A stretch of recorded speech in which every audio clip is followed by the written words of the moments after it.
We're gonna be getting into Whoopi Goldberg. We're gonna be talking about the lead attorney and Nique at Nite, and we also gonna be talking about ASAP, Rocky, and Rihanna expecting their first show together. So, oh man, we got a show today. Oh, we'll be back after this countdown.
What's up? Okay, can y'all hear me?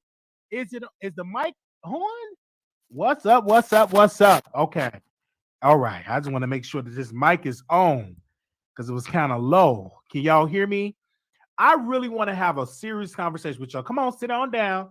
I got me some hot coffee. Got me some hot coffee. Give me a second. We are live. We're going to open up with a mental health conversation, and then we're going to get into the celebrity gossip. But I do want to open up this show because it's a lot going on in this world. People is just ending their life. They think that they don't want to be here anymore, and they're dying young. And I really want to share my story, and hopefully my story can help the next person. But I battled with depression. Depression, I was in serious depression state. I've tried to commit suicide multiple times in my life. I remember one time I wanted to jump in front of the train because I thought my life wasn't worthy. I wasn't talking to any of my family members. I just lost it. I did not want to be here. And of course, the voices in my head was telling me, go on in your life. Don't nobody love you. People have thrown you to the side. You can't call your family. They don't love you. This, you don't have no friends. You're not in a relationship. You're nothing. You're not beautiful. And all of them thoughts that was going through my head. I remember crying, bawling tears. I remember I was working at a job and I called the scheduler at that particular job and I said, I won't be able to come in because I'm feeling suicidal. And she said, are you okay? That she was shocked that I said it. And some told me just call the cops. So I called the police to say, hey, I need help. I don't feel like living anymore. I called and they came and they sent me to the hospital and I went and got treatment. And of course, you all heard about the library situation that had came in. Um, it was went on the news, and y'all can just Google that. You can watch the video. That was another. I had multiple episodes of declining in my mental health, and so I finally went to a psychiatric hospital, and they finally told me that you have bipolar with psychosis, right? And so I said, okay, what is bipolar? I never knew what was bipolar. I never knew. I heard about it, but I'm like, I ain't crazy. Ain't nothing wrong with me. I grew up in the church. Blah blah blah. And then I didn't comply with the medication, right? I didn't. Once I got out of the hospital, I felt fine. Everything was good. And I remember one of the doctors told me, he said, you need to take your medication because if you don't sleep, you hit the voices start to creep up. You start getting into that depressive mode. It need to help balance you when you take your meds. So I had got on Zyprexa and everything that has been really good. And I've been on the phone with my counselor, with my psychiatric doctor, make sure I'm on the meds. And I will tell you, I don't feel that depressive mode like I used to. Now, every once in a while, I get an episode. Every day is not perfect for me. What comes for me is that every day I'm so glad that I have people that I can talk to. Just about about what was that, 3 weeks ago? I was having one of my moments where I just broke down in tears. I was just sad, I was just sad.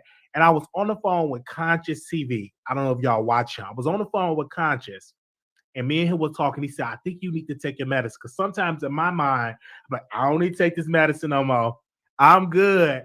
Ain't nothing wrong with me. I ain't crazy. I don't need to take, this medication no more. I always get into thoughts because everything's be going good. I'm on the meds and not knowing in my mind the reason everything good because I'm medicated, and I get in my mind, well, I don't need these meds no more. I don't need it. And I go back into the depression. I go back to the voices be creeping up in my head. I'm just pacing the floor, going through papers and not wearing any, like, it just like crazy, like really, really, really crazy. And so I started, and then I said, hey, let me make sure I stay on this medicine and make sure I'm good because I know how I be. And then also too, I communicate with my mother.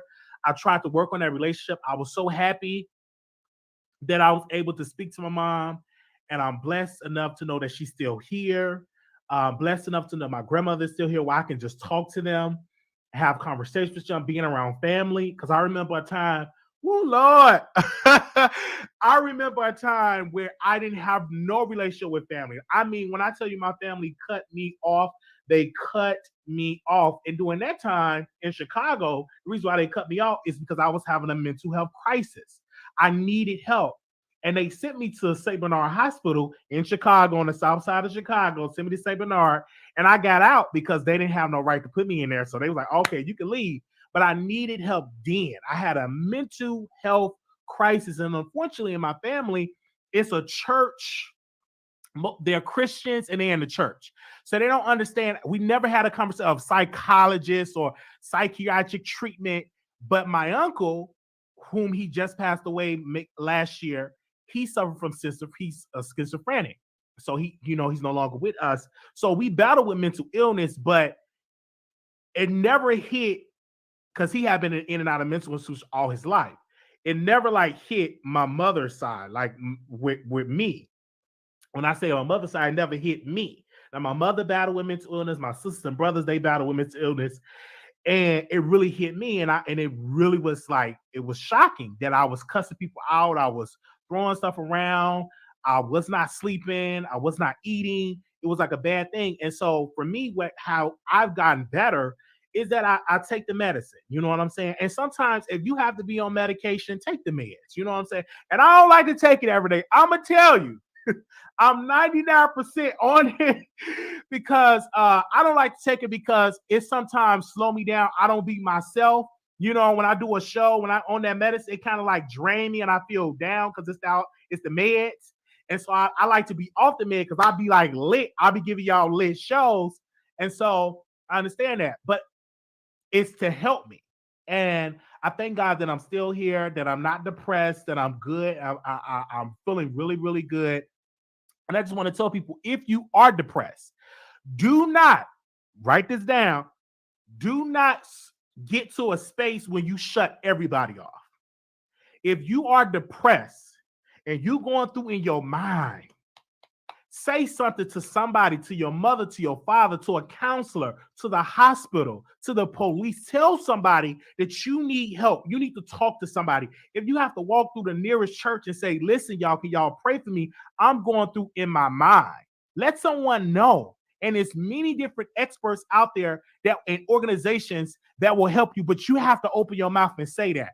If you're feeling sad, you're feeling depressed, and you're going through financially, let somebody know and say, listen, sis, I'm going through and everything like that, because I'm seeing so many people, they're losing their lives and they're not communicating in the family. They're shocked. They're like, oh my gosh, I didn't know this person was like this. This person was fine. You get a lot of likes on Instagram. I didn't know they was going to end there. What happened? Not my baby. What's going on? Like, you have to communicate. And for parents, talk to your children and say, how are you today? Are you good? Is it everything is people treating you? You feeling good? How's you today? Let me know if you're going through something. Always you can talk to mama, or if you're a father, talk to your children. And if you talk to your parents, if you're having a problem at school, let your parents know. Let your teacher know. Let the social worker know. Tell somebody. Don't just go through this alone. Because a lot of this stuff that people are going through is temporarily. It's only there temporarily to distract you and want you to just end your life and just end it. Because once you end your life, that's it. It's temporary because I went through a lot of temporary crisis, and I thought, oh my gosh, life ain't worth living. And then I went through that crisis, and everything is good. You know what I'm saying? And I had it'd be like little stuff. Oh man, my bill, I ain't paid the bill. Oh, my rent is kind of late, and then I stress out and I cry, and I'm like, oh my gosh.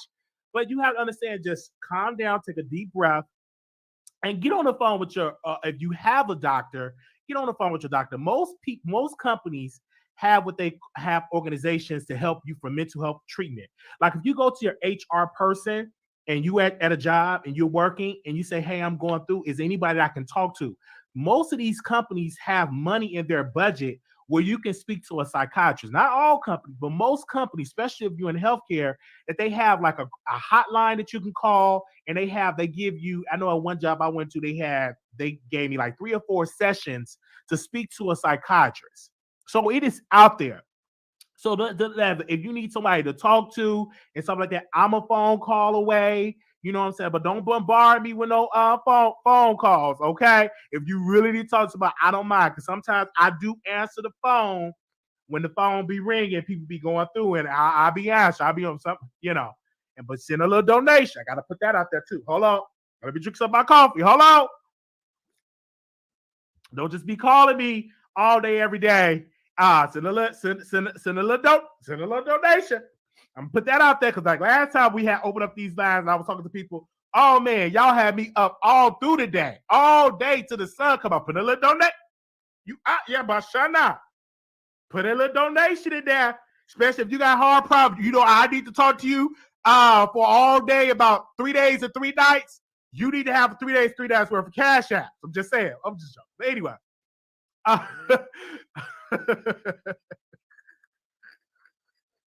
So I understand. So because I don't mind talking to people. I've talked to many different people. They always say, Wiley, how did you get through it? I mean, it was just a good support system. I was able to, I prayed. Right now I'm getting back into church because my spiritual awakening, I really want to get back into the church. I really want to know, like, get back into church. So I have been researching the church. I really like the preaching, the ministries that they have. I'm not going to announce because I don't want nobody pulling up, because it's weird. You can't share everything to YouTube.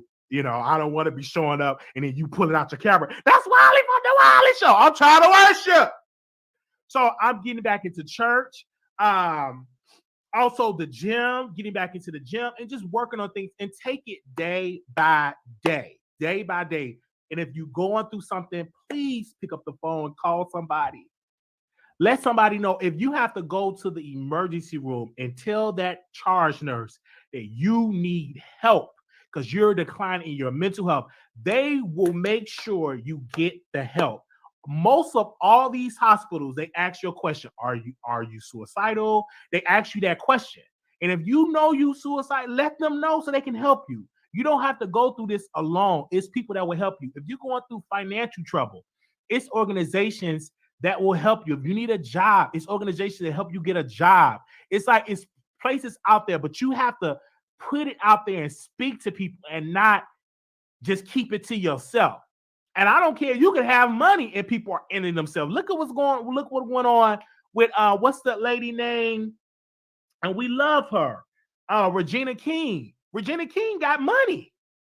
So, but it's no telling what her son was battling with and what he couldn't tell his mother. And it's no telling what kind of relationship he had with his mother. See, sometimes people think, oh, they so close. That's his mama. They had a real good father and son relationship. I mean, mother and son relationship or fathers. We don't know the dynamics of that family. We just know her off the movies. But you don't know how, not to blame Regina King, when I'm talking about, you don't know how that person is behind the scenes. Okay? So let's put that out there. We don't know like what's been going on. So I do need to believe they should investigate. And of course, we may never know. But again, I am praying for people that is really, really going through. And my best advice is to ask for help. I'm gonna tell you it again. Ask for help. Call somebody. If you got a pastor, call your pastor. If you don't have a pastor, get on that phone and call. It's YouTube videos that's out there, and it's numbers that are out there. It's organizations like mental health mental health organizations. It's plenty of them in your city and county, but make sure you do the proper research and do the work because it's not gonna be easy because you got to get up and do the work. And there's people that will help you. And sometimes I had went to the hospital. Uh, I had went to the hospital to get help, and I had to be in there for like weeks on weeks. All right, weeks on end. And I really needed that because I wasn't sleep. It was the time I was at the hospital, and the lady was like, I said, man, ain't nothing wrong with me. What you in my roof? Ain't nothing wrong with me. I need to go. Cause I changed my mind, I went to go. She said, it is something wrong with you, Mr. Wiley. All you do is sleep. You're not really eating. And you just sleeping and sleeping and sleeping. There's something wrong. You need help. That's not healthy. Or you're depressed. So I went on and then I was in there for a couple of days. Then the 5th day hit, I was starting to eat, starting to go in a group, starting to talking to people, starting to walk around, started writing my journey. I started to feel much better. And so when I feel that way, I always try to get on the phone with somebody and say, hey, I need to talk to you. I'm having a bad day. Can I lay this on you? And I'm so glad that I have those people in my life that I can pick up and call and say, how you doing? You know what I'm saying? One particular person, I call many people. I know I called Conscious one time. I remember one time I had a crisis and I was in the hospital and I called Armand Wiggins from the Armand Wiggins Show. I called that brother and I let him know, I'm like, hey, I'm in the hospital. I couldn't call nobody in my family. Okay? That I mean, when I say my family cut me off, and that could be a crisis when your family cuts you off and you're going through, like, them voices be like a machine, like it's like all the voices, like. And so I had called them.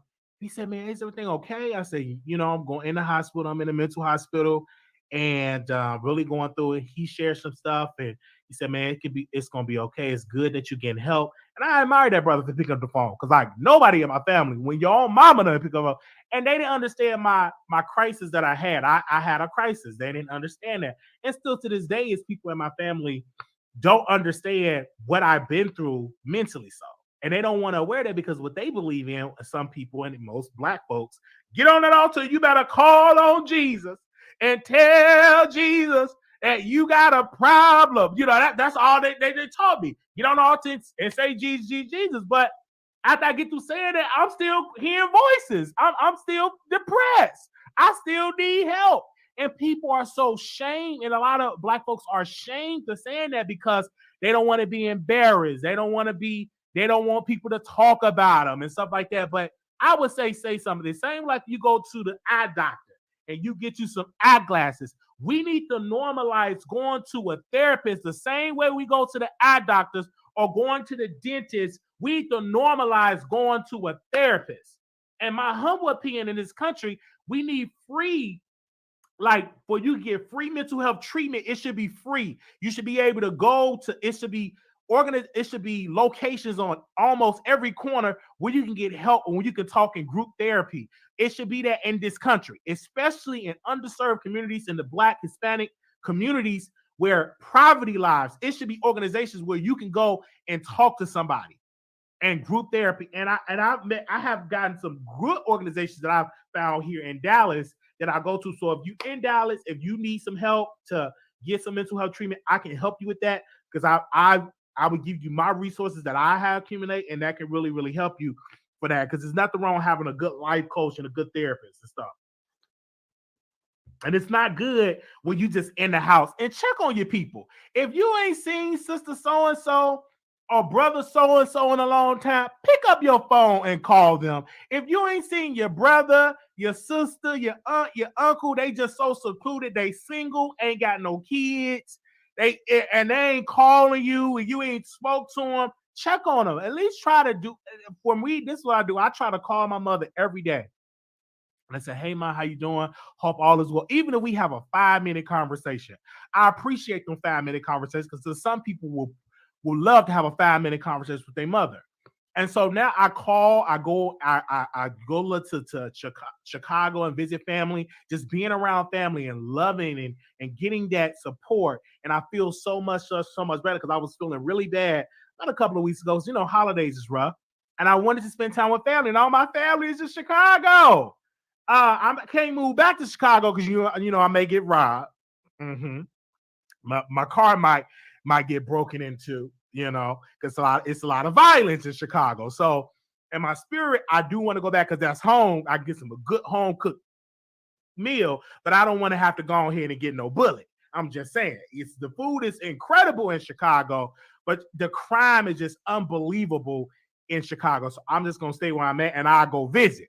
I'm just saying, I'll go visit and see how y'all doing. Hey, mama, hey, dad, hey, daddy, and stuff like that. Hey, and stuff like that. You know, I'll go visit, but living there, I ain't got time for you to be taking my car. I work too hard for my car. My producers, they spent too much of their money giving me the down payment, and you rob me from my car and take my little wallet and take my little money. It's not a lot, it's a little. And I work hard for that little money. I don't care if it's $3. I work hard for that $3. So, and you know, it's violence everywhere, but in Chicago, it's extremely bad. It's extremely bad. But I don't talk against people that say pray. Pray does help. Like for me, I told y'all, I'm going back to church. I had church hurt. So that was another thing. And then sometimes I started to evaluate. I'm like, what really happened, Wiley? What happened? I said, I had the church hurt. I had the family hurt. My father wasn't in my life. That bothered me a lot. My mother was on alcohol. That bothered me a lot. So a lot of things bothered me. And I never really talk about those issues, just only in a church realm, but never got the professional help that I so needed. And then one day I just broke and started cussing everybody out. People that ain't never heard me cuss, I was just cussing out everybody. I said, what in the world? Baby, they think that library video or something. That ain't got nothing to do with what I was doing in Chicago. I mean, cussing everybody out. I had so much church hurt. I didn't know if I wanted to be straight, gay, bi. I was just cussing everybody out, from the preacher, from my uncle, from my mama. Just cuss words was just throwing. Little jokey joke. The police came to our house in Chicago because they wanted to kick me out because they said, what's going on? He ain't sleeping, he ain't eating. They really thought that I was really going through. My family thought that I was on drugs, because usually if somebody having a mental health crisis, you will mistake that they're on drugs, doing coke, PCP or something. I wasn't on any drug. I just was going through mentally. So the police came, shout out to District 7. They came to my grandmother's house because I was staying with her at the time. And it was a lot of them. They kept coming. And they said, do you live here? I said, yes, I live here. I showed them all my documents. and then I just started cussing everybody out. I went on Facebook Live. Yeah, I'm just laughing at it now because I can laugh at it now because I'm over that. I'm delivered. But I was on Facebook Live just cussing everybody out in my family, just cussing them out all on Facebook. And about 500 people was in a chat. I'm just cussing them out. And the police, so my uncle, who is a pastor, he said, y'all can't arrest him? Look what he's doing. He's breaking the law. And the police told them, sir, he ain't commit no crime. Only thing he doing is sitting in that bathroom cussing y'all out. We cannot arrest him. We can't arrest him. He have not committed a crime. So the police, they was trying to talk to me, and that just made it worse. Because when you really have a mental health crisis, you don't want to see no white police officers. And so the white police officers, they would come in there, and man, I rebuked them. So it was.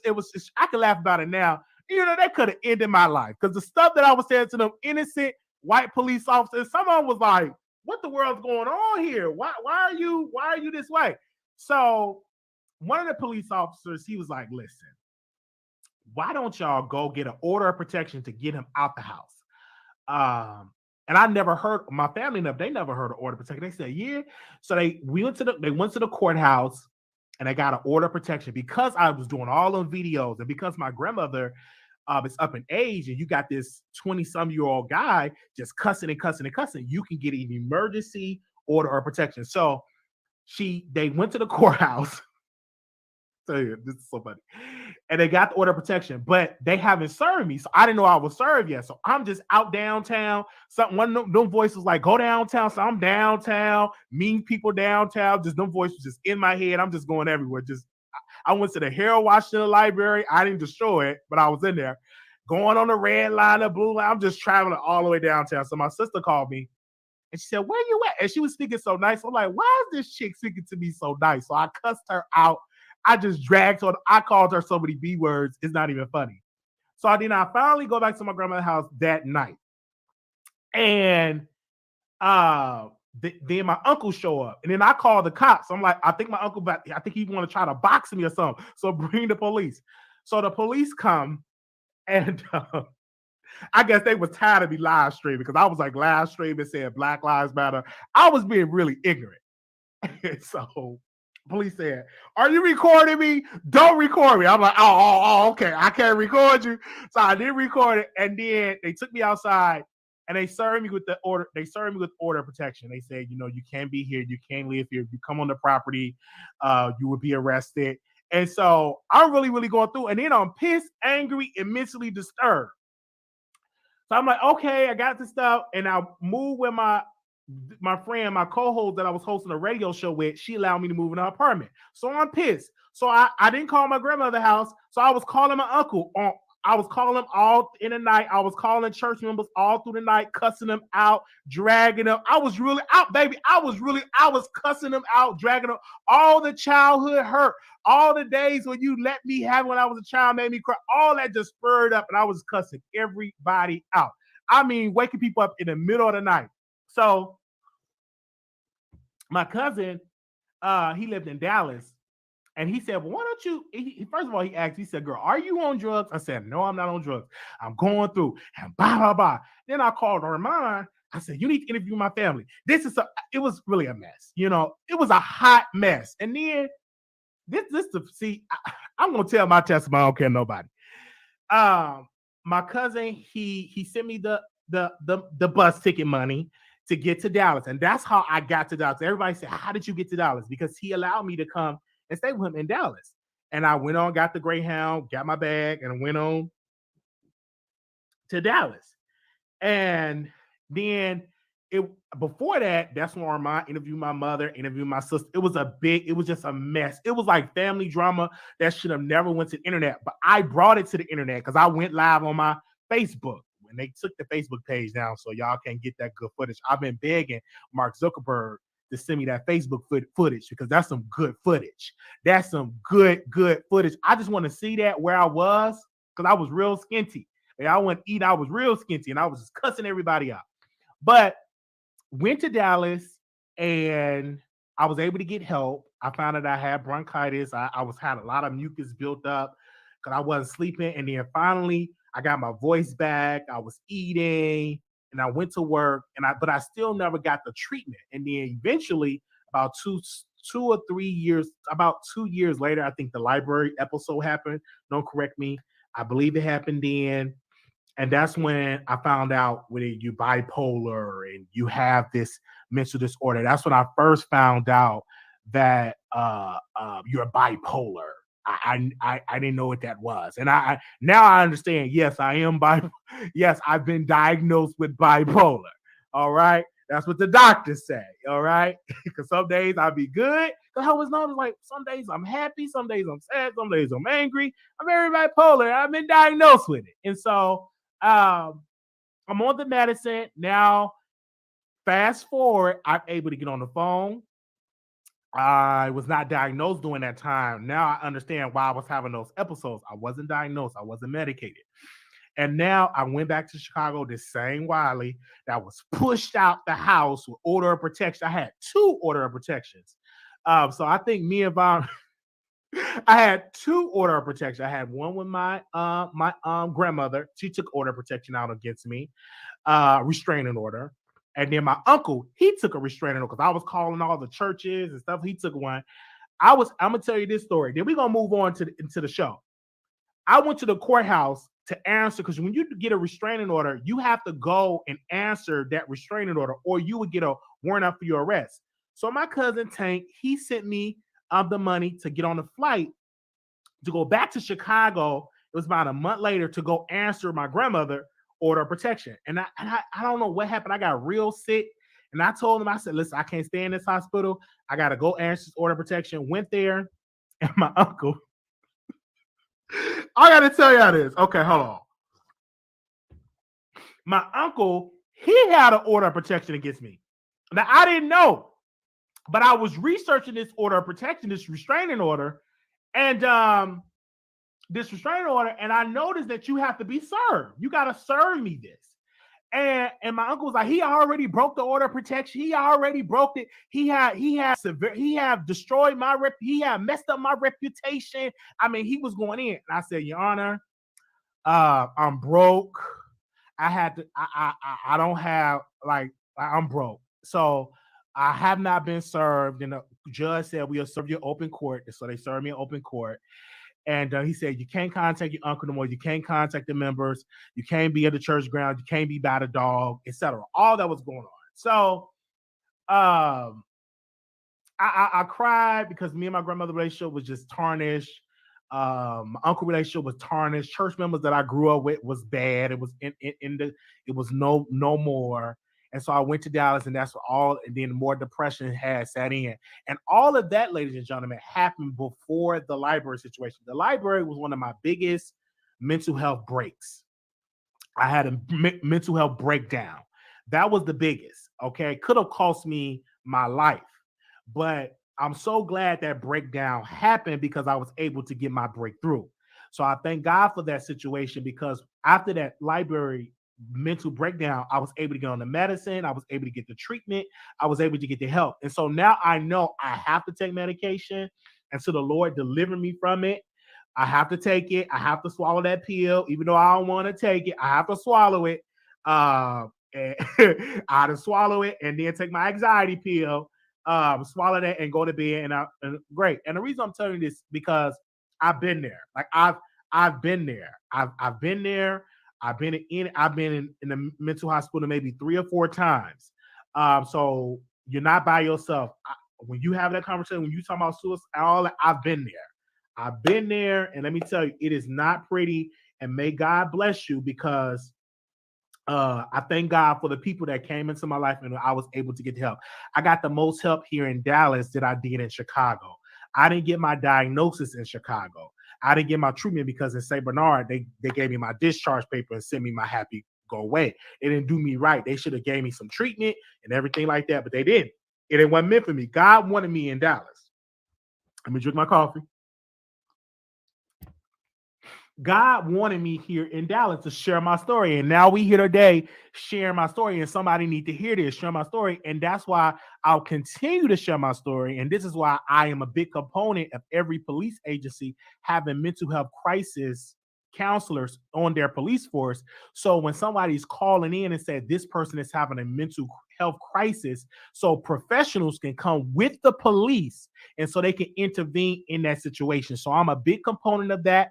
I preach that a lot and say, hey, police departments across the country should have mental health crisis counselors to intervene in those situations, because police officers are not trained in mental health. They're not. They need to have more courses about mental health at the police academy. I 100% agree, because when they see a person that is Black, 6'2", I'm a 6'2" man, almost 300 pounds. You seeing me crying and going crazy, throwing paper, punching a wall, you may assume that I'm under the influence and I'm drunk. You're not going to say, well, he's having a mental health crisis. Get misplaced. Let's bring some professionals. Only thing they know what to do is tase, shoot, and everything else. When it came to the library situation, most people talk about that situation. They only talk about the library situation. They only talk about Emmett Till. They only talk about that piece, but they don't know about the piece outside the library. That's when they really got down. That's when I took all my clothes off and I got strictly naked. And the voice said, they ain't gonna kill you. You get naked. What they gonna do? They can't, take on. I ain't have on no socks. Running around butt naked, all in North Dallas, just butt naked. And the police said freeze, because in my mind they said, why don't you just go back to your apartment, run back to your apartment? So that's what I was gonna do. I was gonna run back to my apartment in traffic. Could have lost my life. So this police officer, this white man, this police officer, he said freeze. I didn't freeze. I was coming right towards him into the traffic, and he tased me, and that's how blood went everywhere, and I got into the hospital and I was able to get treatment. So I always tell the story, because no matter how many times I tell the story, it's always going to be somebody that's new that hear the story and it change. So if it just changed one person to do better, you know what I'm saying? That's a blessing. That's a blessing. If it just changed one person, one family member that's watching this, one child, if the TV playing and stuff like that, any teenagers or kids that's going through, know that talk to somebody. If you're having problems with if you're having abuse in your house, go to your teacher, go to your social worker in that school and tell them what's going on because it gets better on the other side. Do not continue to deal with that abuse. Go tell somebody. If you're seeing something that you're getting abused, mental abuse, physical abuse, any type of abuse, go tell the person at your school if that is going on. If you can't tell nobody else, go tell the person, a social worker, a counselor at your school. All right. So I want to thank y'all for that introduction. Now we're going to get into celebrity gossip. I just had to share that story because it was weighing heavy on my heart because I was seeing so many people. I mean, just so many people are just dying from, they're dying young and they're like, I'm like, oh my gosh. And some told me, and it hit me in my spirit while I was getting my coffee. I said, hey, let me do this mental health journey. And this is my journey. And my journey is, my story is still continuing because I have my good days, I have my bad days, but it's nowhere near the days that in Chicago and the days that the library breakdown. It ain't there yet. And all the people, they always tell me, they said, Mr. Wiley, you got to take your medicine. I know you think that you don't need it, but you do need it, baby. Take your medicine. I try to do that every day and take my pills. Now, the library video is still up there. People still troll me about it. They just be trolling me about it. It's okay. Let them troll me. They be throwing shots. My people that don't like me, they watch it and they just throw shade. They call me radio. They talk about me so bad and they drag me so much. But let them drag me because I'm not the same Wiley like I was during that time. So let them drag. Let them talk. If they call, one person said I'm radio. Literally said I'm radio. Said I'm slow. That person have said that. But I tell people, be cautious saying that when you going through things yourself. Be careful, sir. But that's what they say. They say all type of stuff about Brother Wiley, but it's okay because I can take it. All right, I can take it. I'm 6'2", almost 300 pounds. I can take it. All right, and so now they can just watch me in the bushes and be mad. All right. Okay. All right. So make sure y'all click this like button. We got a full show to get into. What's my first topic? Man, why I got the city girls in my head? Ride it like a rodeo. I'ma ride you like a rodeo. That song is in my head. Okay, who I'm gonna talk about first? Okay, let's talk about Nicki Minaj. Oh, let me not talk about them second. Let's talk about ASAP Rocky and Rihanna. First of all, the man can't dress. Let me first go on the record. ASAP Rocky cannot dress. I don't know. He have an identity crisis. All right. He want to wear skirts. He want to wear pants. He want to wear bow ties. He want to wear dresses. He want to wear thongs. He think it's fashion. He want to wear high heels. He just don't know. And then the look that he got on right now with the Fruity Looms, it's just a hot mess. The man can't dress, but the man must got some premium peen because he got Rihanna pregnant. All right, and got her pregnant with her first child and something like that. So we want to say congratulations, but he can't dress. That man can't dress. He probably can eat the punani like cupcake. He probably can blah, blah, blah, blah, blah. He probably put it down on you. He probably really, he probably, okay, he really put it down. He probably got some good peen. But the man just cannot dress to save his life. All right? Okay, he can't dress. But Rihanna can dress, but A$AP Rocky can't.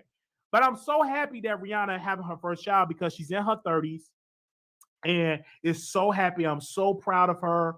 I'm a fan of her music. I can't wait till she come out with another album. I remember people used to talk about her. She release albums every 6 months, and now I'm craving for a new Rihanna record. I'm craving for a new Rihanna record right now, and I can't wait till she come out a new album. So when she get a baby, hopefully we can get an album next year or in about 2 years from now. But she's just amazing. She just left. She went through a lot. Because if you see Chris Brown, that situation happened. I didn't like that because I don't respect a man that put their hands on a woman. Especially if you just a sweet, intelligent, beautiful. All women are beautiful in my sight. I don't think that does not give you the right to put your hands on a woman. And women, hold up. That don't give you the right to put your hand on a man. All right? That don't give you the right to do that. So that goes both ways, because usually time we get on here, man, don't put your hands on a woman. But you got to tell some of these women that's in the projects or in the hood putting their hands on these men, they think it's cute. And I always tell women, I respect women, but do not think that you're going to put your hands on this 6'2", 300-pound man and you think you're not going to get hit back. Because I'm a calm person. I'm sweet, but don't think that you about to slap me and punch me and don't think you ain't going to get hit back. I'm sorry. You don't going to put your hands on me and try to run me over with my car. I got to make that plain. So I don't date them type of women. Them violent women that like to do that, punch and burn up clothes. I don't like to play that, because you burn my clothes up, I'm gonna burn up your wigs. All right, I'm gonna burn up your eyelashes. I don't play that at all. I don't want to be in no type of relationship at all. Me and you fight like Harpo and Seeley. Is it Seeley? What was the lady name? No, it wasn't Seeley. Harpo and Harpo. What was that? You gotta get rebuilt. I don't want that. That we in that boxing. I don't want that. I don't want that type of relationship. I don't. I want it to be sweet. We make love. We go out nice dinners. We travel. I don't want no Harpo and Sophia. The babies, he come, we punch and we screwing. We screwing and punching and screwing. Punching and screwing and humping and screwing. Punching each other, body slap each other. I don't want that type of relationship. I look at women as being sweet, kind, loving, powerful, the queen. That's how I look at women. I don't want it every morning I wake up, you cussing me out, you calling me a no good trifling man, you punch me in my face, you slapping me, you putting lighting fluid on my drawers that I got from Walmart. Don't you put no lighting fluid on my drawers that I got from Walmart. I love those Walmart drawers on my Fashion Nova drawers. That costs money. That really stack up. I don't want you to be lighting my stuff on fire because you mad because I ain't pick up your text or I don't know because you just mad today. No, I don't want no type of relationship like that. Absolutely not. And I'm a YouTuber. You get mad because I'm going live to the producer because you think I'm cheating, so you break my camera and you break my laptop. No, I can't have no type of relationship like that. I'm going live talking to y'all, and she get mad and she just slapped me. I told you to get off that live talking to your producers. F your producers and punch me in my face. I don't want that and knocking my glasses off. I don't want no type of woman like that. I'll just be alone. It'll be me and Vaseline, and that's it. Me and Vaseline, that's it. I don't want to be in no type of relationship like that. I've seen people in those type of relationship. I don't want no toxic relationship. I want a loving relationship. I deal with so much toxic in my childhood and in my early 20s. I don't want to deal with that in no relationship. You slapping me because I'm live with my producer, breaking my camera, taking my mic, and you pouring alcohol on my microphone that I spent $300 on. No way. Then the producers, they seeing us boxing on camera. No. Then I'm going live. Look at Wiley. I told you he don't like black women like that. Look at him body slamming that woman. You see me body slamming her, choke slam. I'm in jail with a busted lip and a swollen eye. My clothes is burnt up. No, I don't want that type of relationship.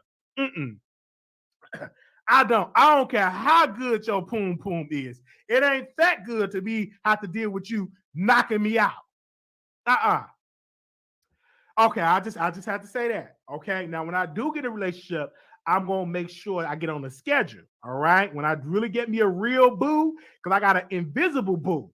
Okay, you can't see the boo; it's invisible. But once I do get a boo, and once I say, hey, babe, how you doing, babe? And then she can say, hey, babe, back. Once we get real, babe, because it's invisible, it's just all in my head. Some of y'all think I got a real boo. I ain't got a real boo yet. And one day it's going to come. And we may do a couples channel. Anyway, I don't have a real boo. I have an invisible boo. You know you lonely when you get you an invisible boo. And I really started to believe like I had me a real boo and a real babe. I remember I was talking to myself so much on camera. I really thought that babe was in bed and gonna make me some big breakfast. And then one day I got up and I really thought I had a babe. I was like, where's my breakfast at? I don't hear no bacon frying, no music playing, babe, cooking my breakfast. I really thought I had a real babe. It wasn't nobody in that bed. Nobody in that bed.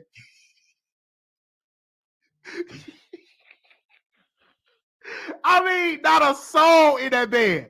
I'm like, babe, did you make my breakfast? Ain't not an ass and not a creep, not nothing. Man, I gotta take these meds every day because some days I really be thinking I'll be having a bae and I don't be having a bae. Y'all pray for me that I give me a bae. Mm-hmm. Y'all pray for me that I get me a real bae. All right, that's what I want. I want a couples channel.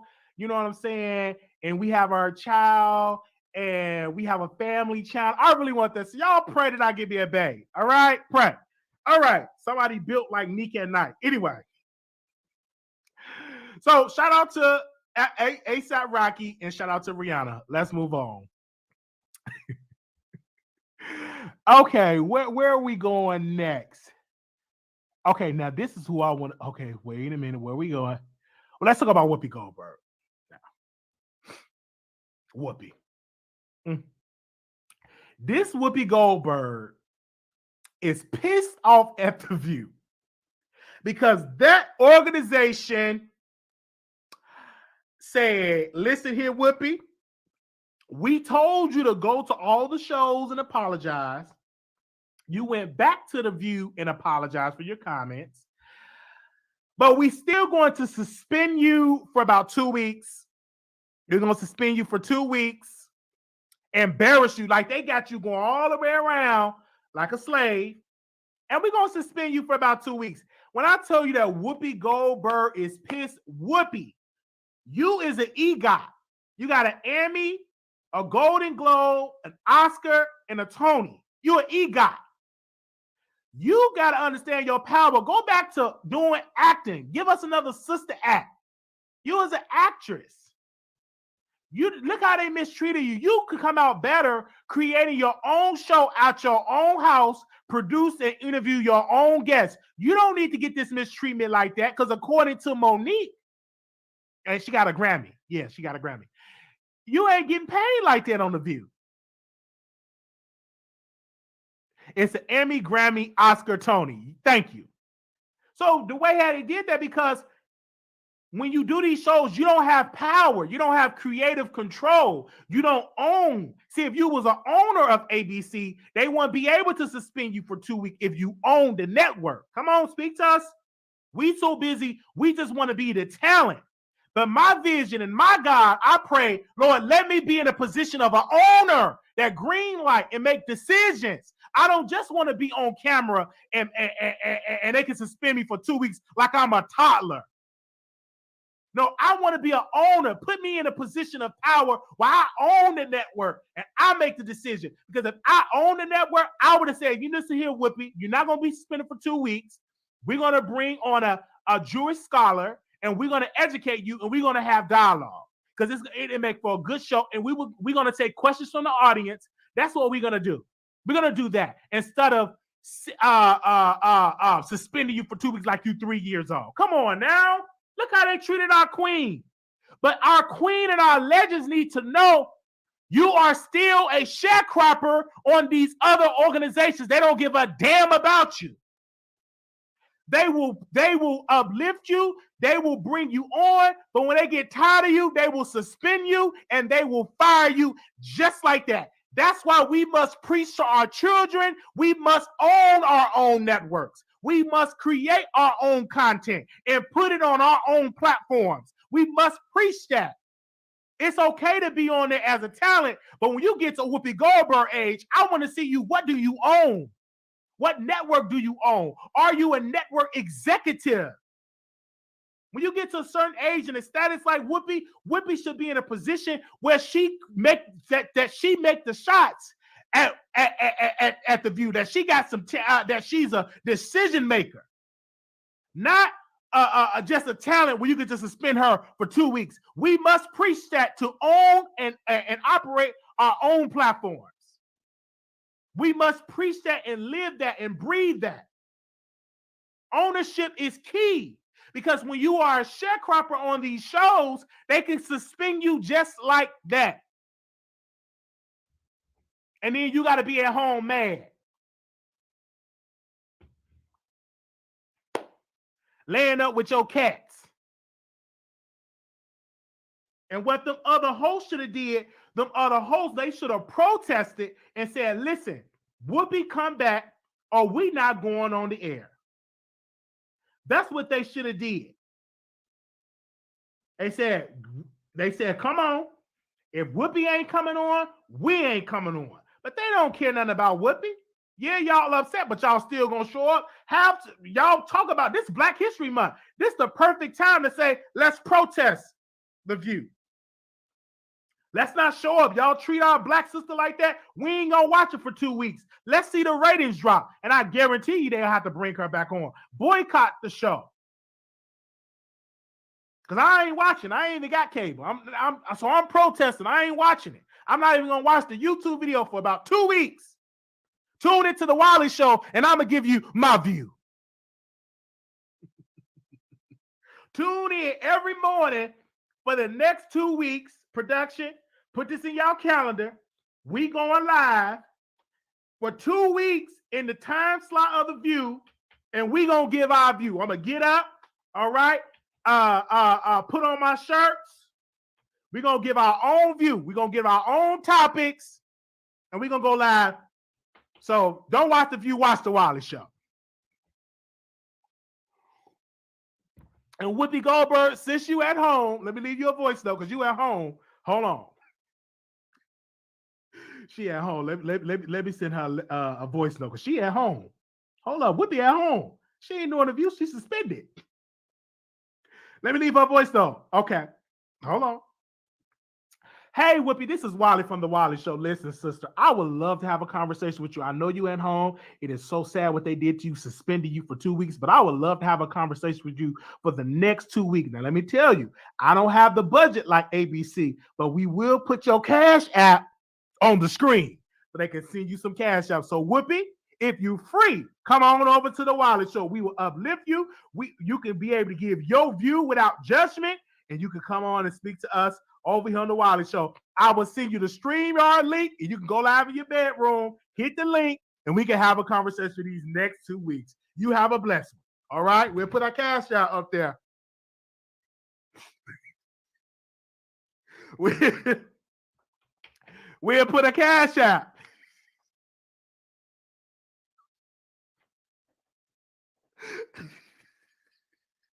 We'll put it up though. We'll put it on the screen. We put Bahrain X Cash App up there, and guess what? Them people, they gave. That woman sent me a whole picture of the clothes that her son was, that she was able to buy for her son. She sent me a text. Hold on, y'all laughing, but that putting people Cash Apps actually work. Give me a second. Can I go to her text? What did she say in that text? She said, "Can you share this to the show? The people who sent money to me, what they paid for it, please and thank you." Now I'm not gonna show what she bought, but she bought some jackets, she bought some pants, and that stuff a little expensive. So it does work. That lady, she got her some Cash Apps. Okay, let me tell you, Walker, I'm here for you. All right. What one man won't do, the next man would. Okay. All right. And she like women. Come on, somebody. Woo! Let me stop right there. Let me stop right there. She like to wear do-rag. I like to wear do-rags. Okay, anyway. But it does work. So we'll put Whoopi Goldberg thing on there, and I say anything, I'm here for you. If I can help you out, I'm here for you. All right. Anyway. Let me not push it. I'm just giving some commentary. Let me not push it. Well, we did a good deed, and I felt good that she was able to get some clothes to her son. All right.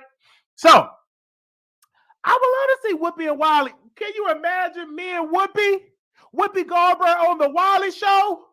Oh man, that's a show. Man, I get the mother Whoopi Goldberg on the show. We talking, we breaking the topics. Oh man, that'll be a show. Do y'all want to see? That will be a show.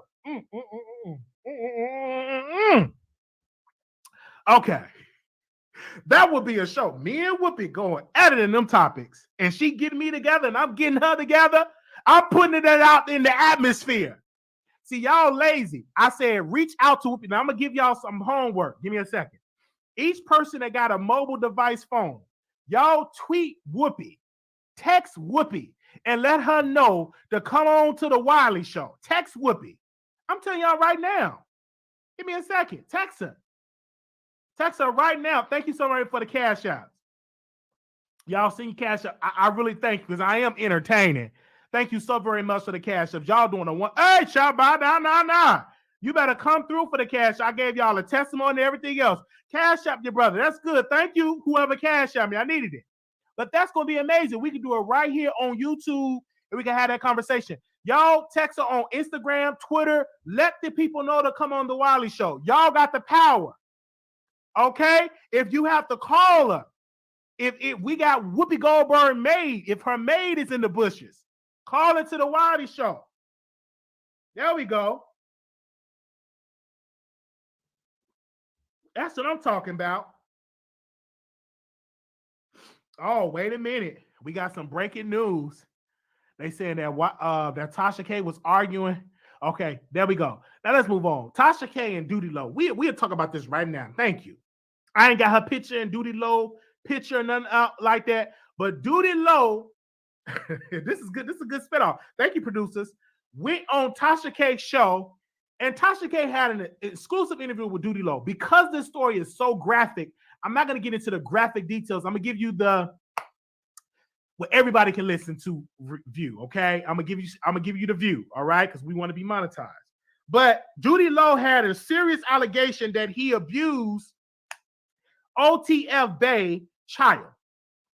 Duty Low sent out the state's attorney, and they said it was no evidence, there was no damage, or not. They sent out evidence, and then it was a lie detector test to prove that he was telling the truth, that he did not, that the child was not telling the truth.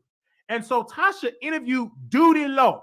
Now, Duty Low, he ain't no good interviewer person because he should have been he tried to look all sexy.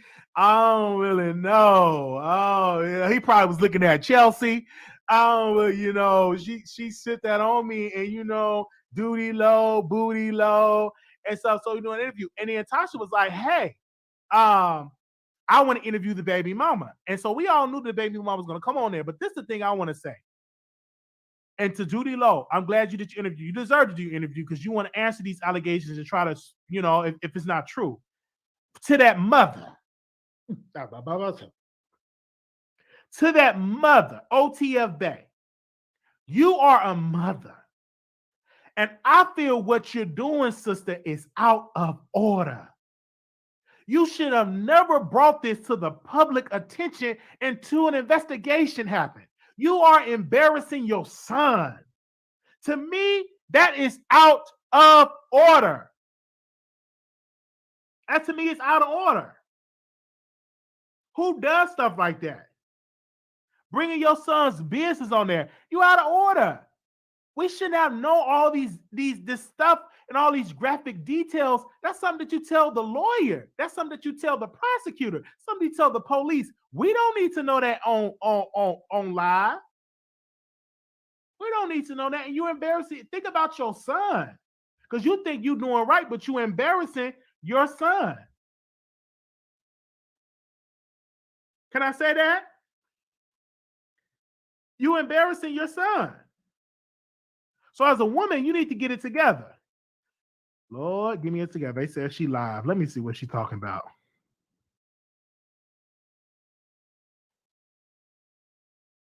Hold on one second. Make sure y'all like the video. Can y'all like the video? We need 3,000 likes. We need 3,000 likes. Okay, she's not live on Instagram. Okay, I thought she was live. We need 3,000 likes. All right? Click that like button. So that's it. That's embarrassing, in my humble opinion.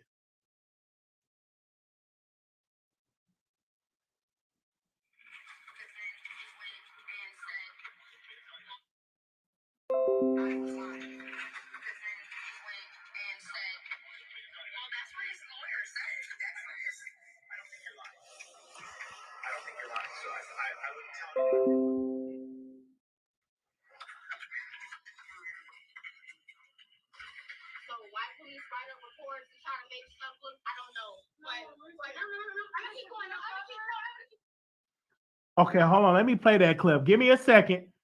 We bringing it to you live. Oh, okay. Hold on. I'm gonna do this. Thank you. Somebody screen recorded it. Thank you, producers. Hold up. I was lying because then he went and said, "Well, that's what his lawyer said. That's what his." I don't think you're lying. I don't think you're lying. So I wouldn't tell you to lie.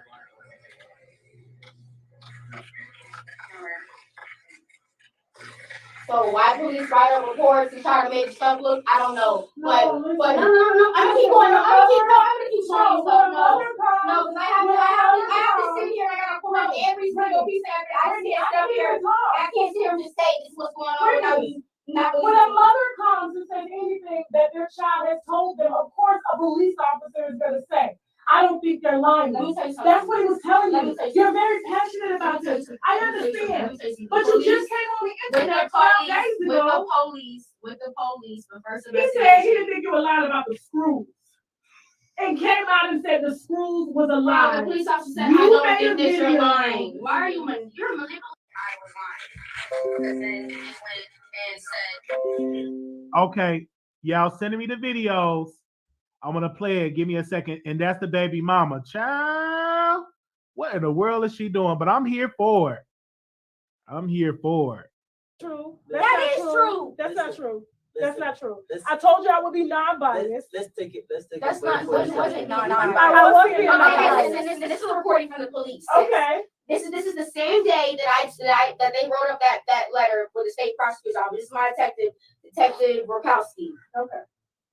This is why the lawyers going around saying the police told them that I was lying. Because then he went and said, well, that's what his lawyer said. That's what his. I don't think you're lying.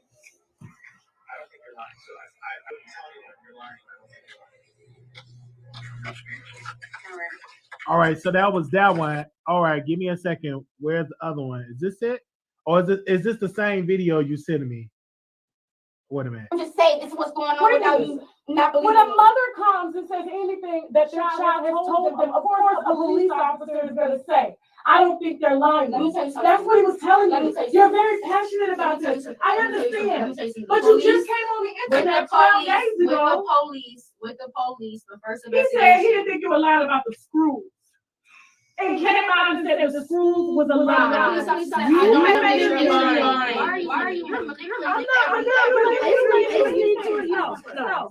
I'm not. Listen, let her go home. Let her go home. No.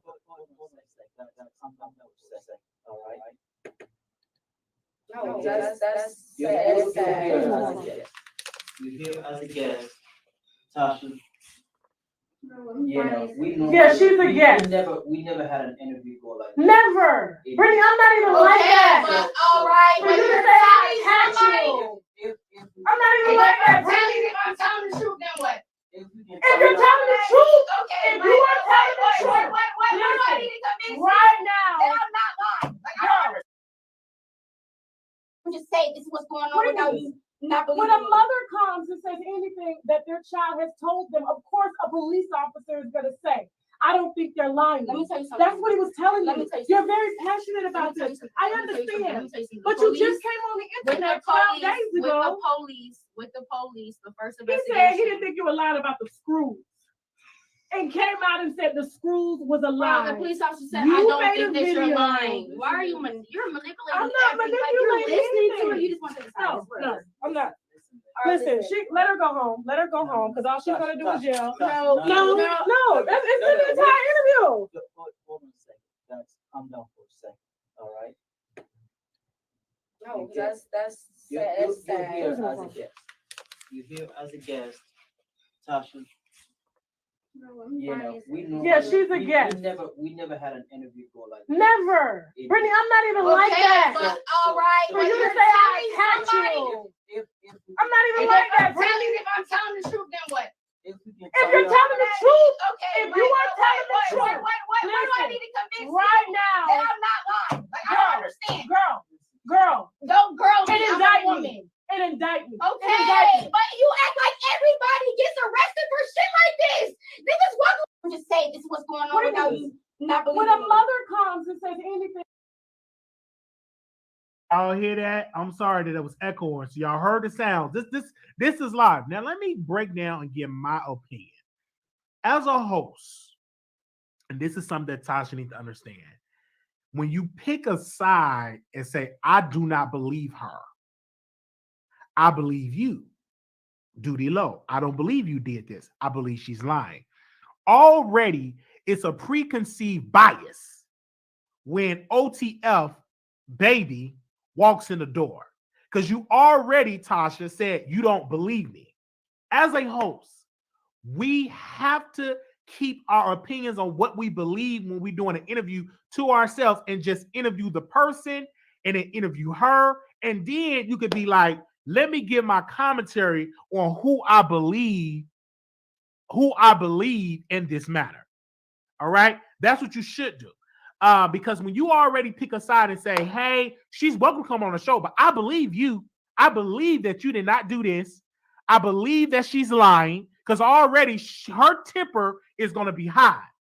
She's going to come in and have to defend herself. She's on complete defense mode. So I just think that was a mistake that Tasha K made in that regard because she took the side of that man, even though I believe the man too. But as a host, you want to withhold your commentary on that until you get both sides of the argument and get both sides of it. Because it was paperwork, court documents that have been produced. He's suing OTF Bay for defamation. It was a lie detector test done, and it was the state's attorney office that gave out paperwork. And see, with this story, Tasha K should reach out to the state's attorney and say, hey, I'm working online with Tasha K. Can you give us a statement in that case? Because he released, Duty Low released documents that states, according to, I don't know if it's doctored or what, but I read the document that the victim have changed their story and that the doctor said it was no damage to the child. All right. They took tests and there was no damage. But again, you want to withhold that information until she come on the show and say, well, the state's attorney, according to this document, they're saying X, Y, and Z. And what do you have to say? Right. And so our hearing right now that they're saying that they apologized, that Tasha K apologized. That was the only mistake Tasha K made. Because I see that Shaq is trying to come through, but I knew that was going to happen when Tasha K took the side of that man. Right. And I'm on his side too. But if I was to interview both of them, I would have to withhold my judgment until I get both interviews taped, and then I can get my commentary on who I believe and who I don't believe. All right. Okay, let's move on. If we get any updated information on that story, let me know. And I'm glad that Tasha K is interviewing these people and doing something great. They said she was going to be bankrupt, and she's still doing. She's still doing interviews. They said Tasha K gonna be bankrupt.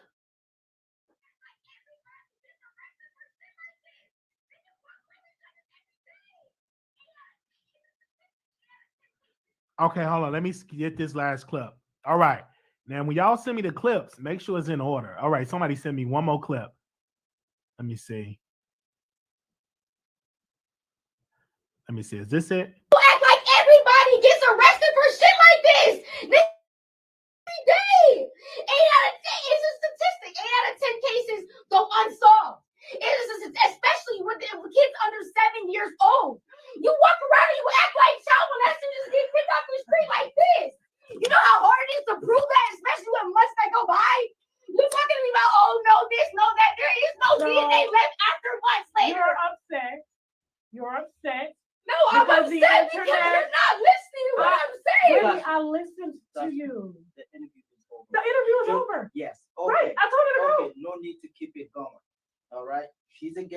home. Okay. No, like you just Your came. guest. You just came Listen. to bash me. That's Listen, so no. sad. No, Okay. no, no, no, Because no, if he was no, gonna no, come no. me with go. bias to Let me go. everything that I'm Let me go. it's crazy. I only did that just in case she said somebody put hands on her. Somebody put hands on her, okay? You act like everybody gets arrested for shit like this. Niggas walk away with shit like this every day. 8 out of 10, it's a statistic. 8 out of 10 cases go unsolved. It is especially with kids under 7 years old. You walk around and you act like child molesters just get picked up the street like this. You know how hard it is to prove that, especially when months that go by?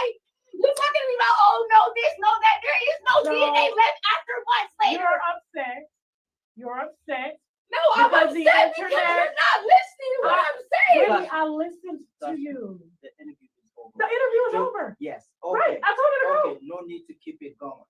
All right. She's a guest in our home. Okay. No, like you just Your came. guest. You just came Listen. to bash me. That's Listen, so no. sad. No, no, Okay. no, no, no, Because if he was no, no, gonna no. come me Let me with go. bias to Let me go. everything that I'm Let me go. it's crazy. I only did that just in case she said somebody put hands on her. Somebody put hands on her, okay? You act like everybody gets arrested for shit like this. Okay, can we please give credit to Shaq for being a peacemaker? Shaq is a very peaceful man. He said, listen, she's a guest in our home. I love that he had to this is like the first time I think publicly we seeing that he's taking charge of this show, of his brand with Tasha. He said, listen, she's a guest in our home. We never had an interview like that. That's understandable. Me personally, I don't even think the lady should even got flown out for the interview. She should have did that via Skype. All right. But I knew when Tasha K took the side of the man Duty Low, it was going to be a problem. All right. All right. So Tasha K, did I get his name right? Did I call him Shaq? Oh, Shay? You know what I'm trying to say, Tasha K husband. But I already knew it was going to go left because I watched the interview. That she did with Duty Low. She told Duty Low, see, this is why y'all need to get the app. See, I'm giving y'all stuff because y'all don't want to pay y'all $12.99. So y'all better sit here and know Wiley giving y'all the scoop. I'm on her app. I went on the app. I watched the video. She told Duty Low. This is what Tasha said to Duty Low. I believe you. I don't believe her. I believe you. She's welcome to come on my show, but I believe you. So I knew it was going to be a problem. All right? So I knew it. Most of y'all not watching the interview. The interview is on the app. And this is free promo. This is why I have to work for TV Studios, baby. I'm a fan. I don't just hear gossip. I watched the app, and when I watched it on the app with Duty Low, Tasha K took his side. Yes, she did. And we're going to go ahead on and move on to the next topic.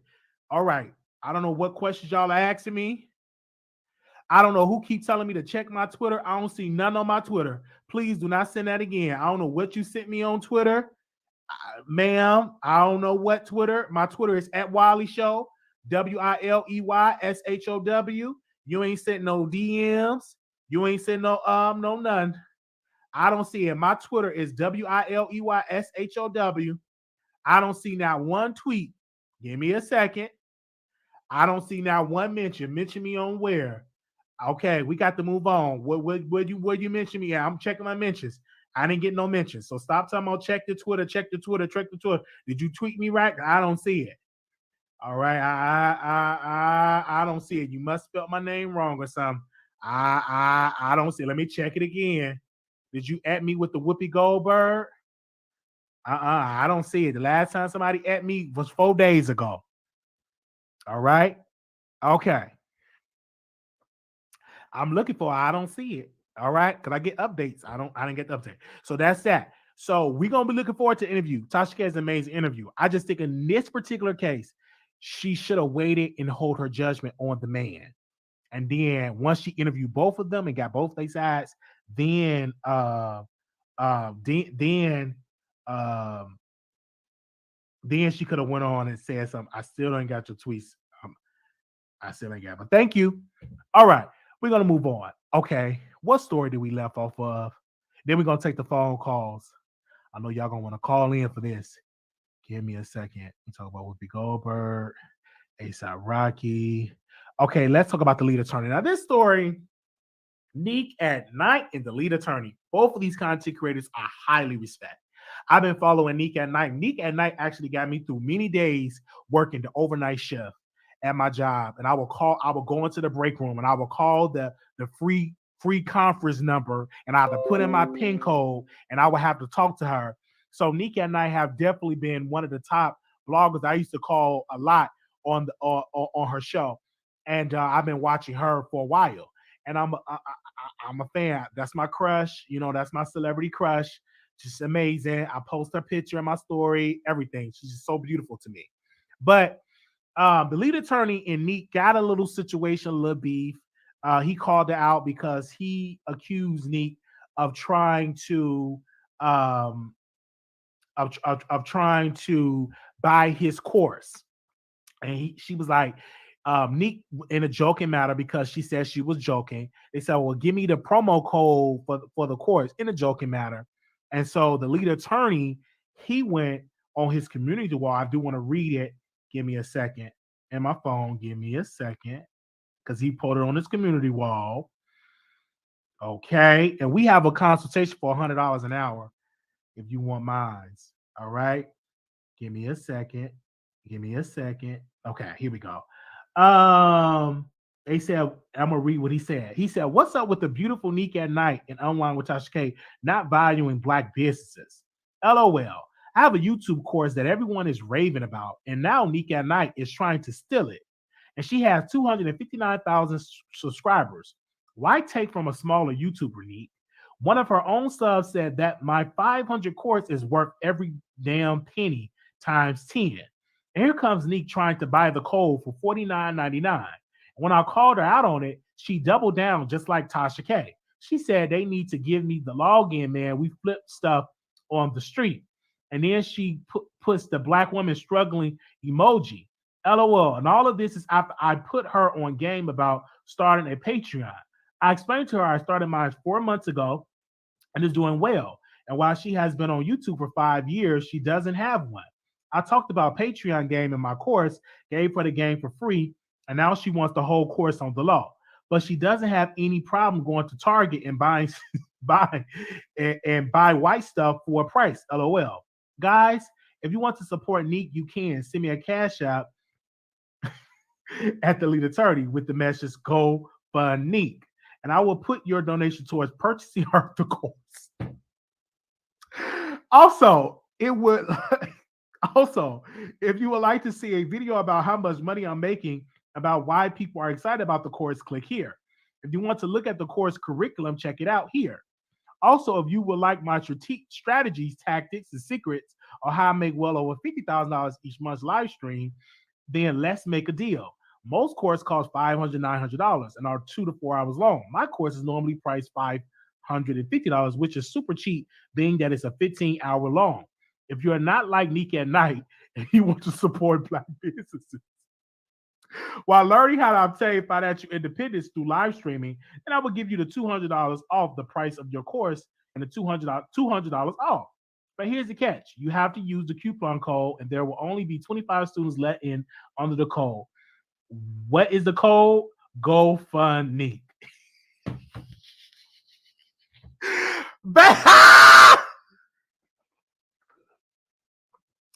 And it salute to Sai. The first to show Nique at Nite what supporting black business look like by using the code GoFundMe. Ha ha ha. Thanks so much, Shine. You know what? I'm laughing because it's wise of him doing strategies. Number one, I love Nique. Nique is beautiful. And I'm biased. She's beautiful. So he need to lay off on Nique because she was just joking. And I don't think she wanted the course of lows. Nique doing very well on YouTube. If Nique just stay at it, she can make a lot of money on YouTube. I don't think she really need YouTube like that. But she can make big bucks on YouTube if she's not making big bucks on YouTube because she's an amazing editor and she's beautiful black, a beautiful thick chocolate woman. All right, and so she can make a coin.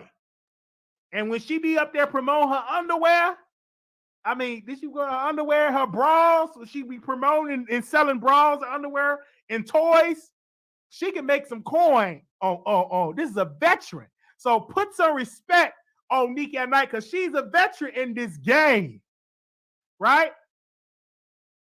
All right. So if y'all want his course, get the man course. I don't care if he charging $3,000. If you got the $3,000 to take the course, take it. If you got the $500, take it. And Nique, if you want the promo code, do it. I took courses of other people's stuff. Some of the stuff be bull crap. And some stuff I learned here and there. Because I even started charging, because I used to get on the phone telling people, get on YouTube, telling my family, get a YouTube channel. Girl, you should do a YouTube channel about fashion. Get you a cooking channel. I'm telling folks for free. You sure right about that, Wiley. I'm going to give me a YouTube channel and never do it. I'm not doing it no more. Not for free. All right? Not for free. If you want some YouTube conversation, $100 an hour. That's what I charge. If you can't afford it, may God bless you. Or, hey, if you can't afford it, that's you. I understand. You know what I'm saying? I used to, hey, $100. We're going to go through it all. Boom, in 60 minutes of the basics that you need to get you 1,000 to be monetized, help you with branding, et cetera, et cetera, et cetera. All right. If you don't need my help, that's fine. It's $100 an hour for YouTube consultation. All right. And also we get on the phone. We talk to you if you need help and kind of counsel you. I'm like a life coach. I can help uplift and make you feel good. We do that. And so just reach out to me in my email address at wileyshow@gmail.com. We got the website that is coming. All right. The website is coming. So we got some things that's coming through the pipeline. And I definitely do. Nique need me to purchase her the course. Hold on, let me call Nique for a second. Let me call Nique.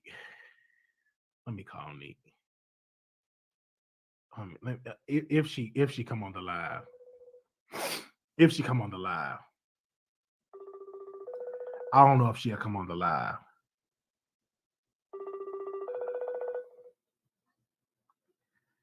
She probably busy.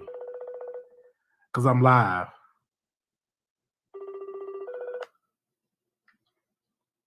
Hello. Hey, Nique, I was talking about you in this whole lead attorney thing, and my subscriber said, Wiley, you should pay for Nique to get the course. I'm like, Nique do not need no course. She is a YouTube veteran. Yeah, that's so retarded. You as a YouTube veteran, but how you doing anyway? I just want to make sure that you're good because I'm live, and I said, let me call Nique because you have been. Let me tell you this. I never told when I used to. Live right now? Yeah, I'm live right now. When I tune into your show, I remember I used to go to the break room because you used to do the free conference call, and I would call in. Your show used to be hot because you used to go live in the middle of the night, and you were beautiful. You wasn't raggedy. You know what I'm saying? With the bonnet, you were just beautiful, and you would go live and you would talk, and then you had your friend come over. He would talk. I remember those. You remember them lives that you used to do at night, like at late? Yeah, I was like trying to stick to the theme of like being at night. So yeah. Yes.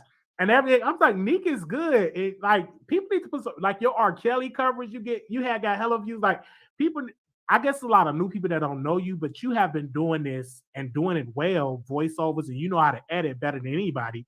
Your branding is up there with the Shade Room and Ball Alert because you put I'll be trying to take your stuff. I'm like, damn, they got Nique at Nite clouds and shit all over it. But you just amazing. Just keep up the good work.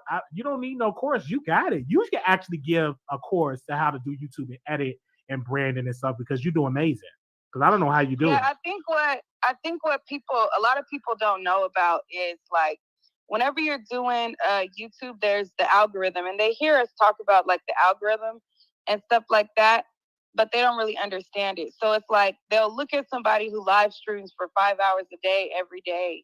And then they'll look at another channel who, like myself, I take breaks. Like I'll put out content, I'll take breaks. If you take a break, the minute that you stop, it throws you out of the algorithm. So there's a lot of nuances and there's a lot of things. And it's like you don't need a course to kind of figure out those things. It's different things that's going to make your channel do what it do, Because let's just be clear. What changed the game on YouTube is going live. Because let me tell you, back in the day, YouTube was harder because you would have to pre-record your videos and pray that they would watch. And I did it for years, and only 5-10 people will watch. But once the live streaming came up, that birthed my career because I was able to get an audience. Well, that helped a lot of YouTubers to live stream. But if the YouTube go back where you can't live stream, a lot of YouTubers will struggle. Because that a lot of YouTubers didn't make it like that, and they weren't paying money like that before the live streaming. Yeah. I feel like both of them. I don't know. I think as a new content creator, I think produced content works better. That's just my opinion. But YouTube constantly is changing. But I just feel like as a new person, if you're live streaming and you have zero audience, who are you gonna be talking to? Right. What's gonna be your direction? So when you first start to just get your feet wet, in my opinion, I feel like it would be better to do more curated, smaller, shorter content just to get people interested in your personality and then start going live. But just to start going live at zero, it's like, who are you talking to?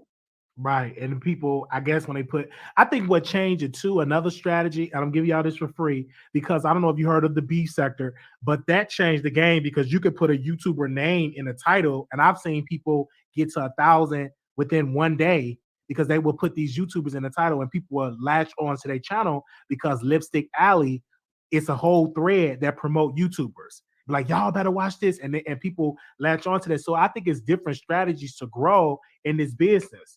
But I wouldn't advise beefing. Like, even with the lead attorney, like right now with this whole thing is irritating, like, because already went about like covering Tasha and made it known, but it's like you don't want a reputation of beefing. You don't want to have a reputation of always getting into it. People, it's so-called easy to get views or whatever, but people will pay attention to that. They'll pay attention to like, is this girl always beefing or is this person always, you know what I'm saying? So it's like you wanna pay attention to what you want to be known for in the long run.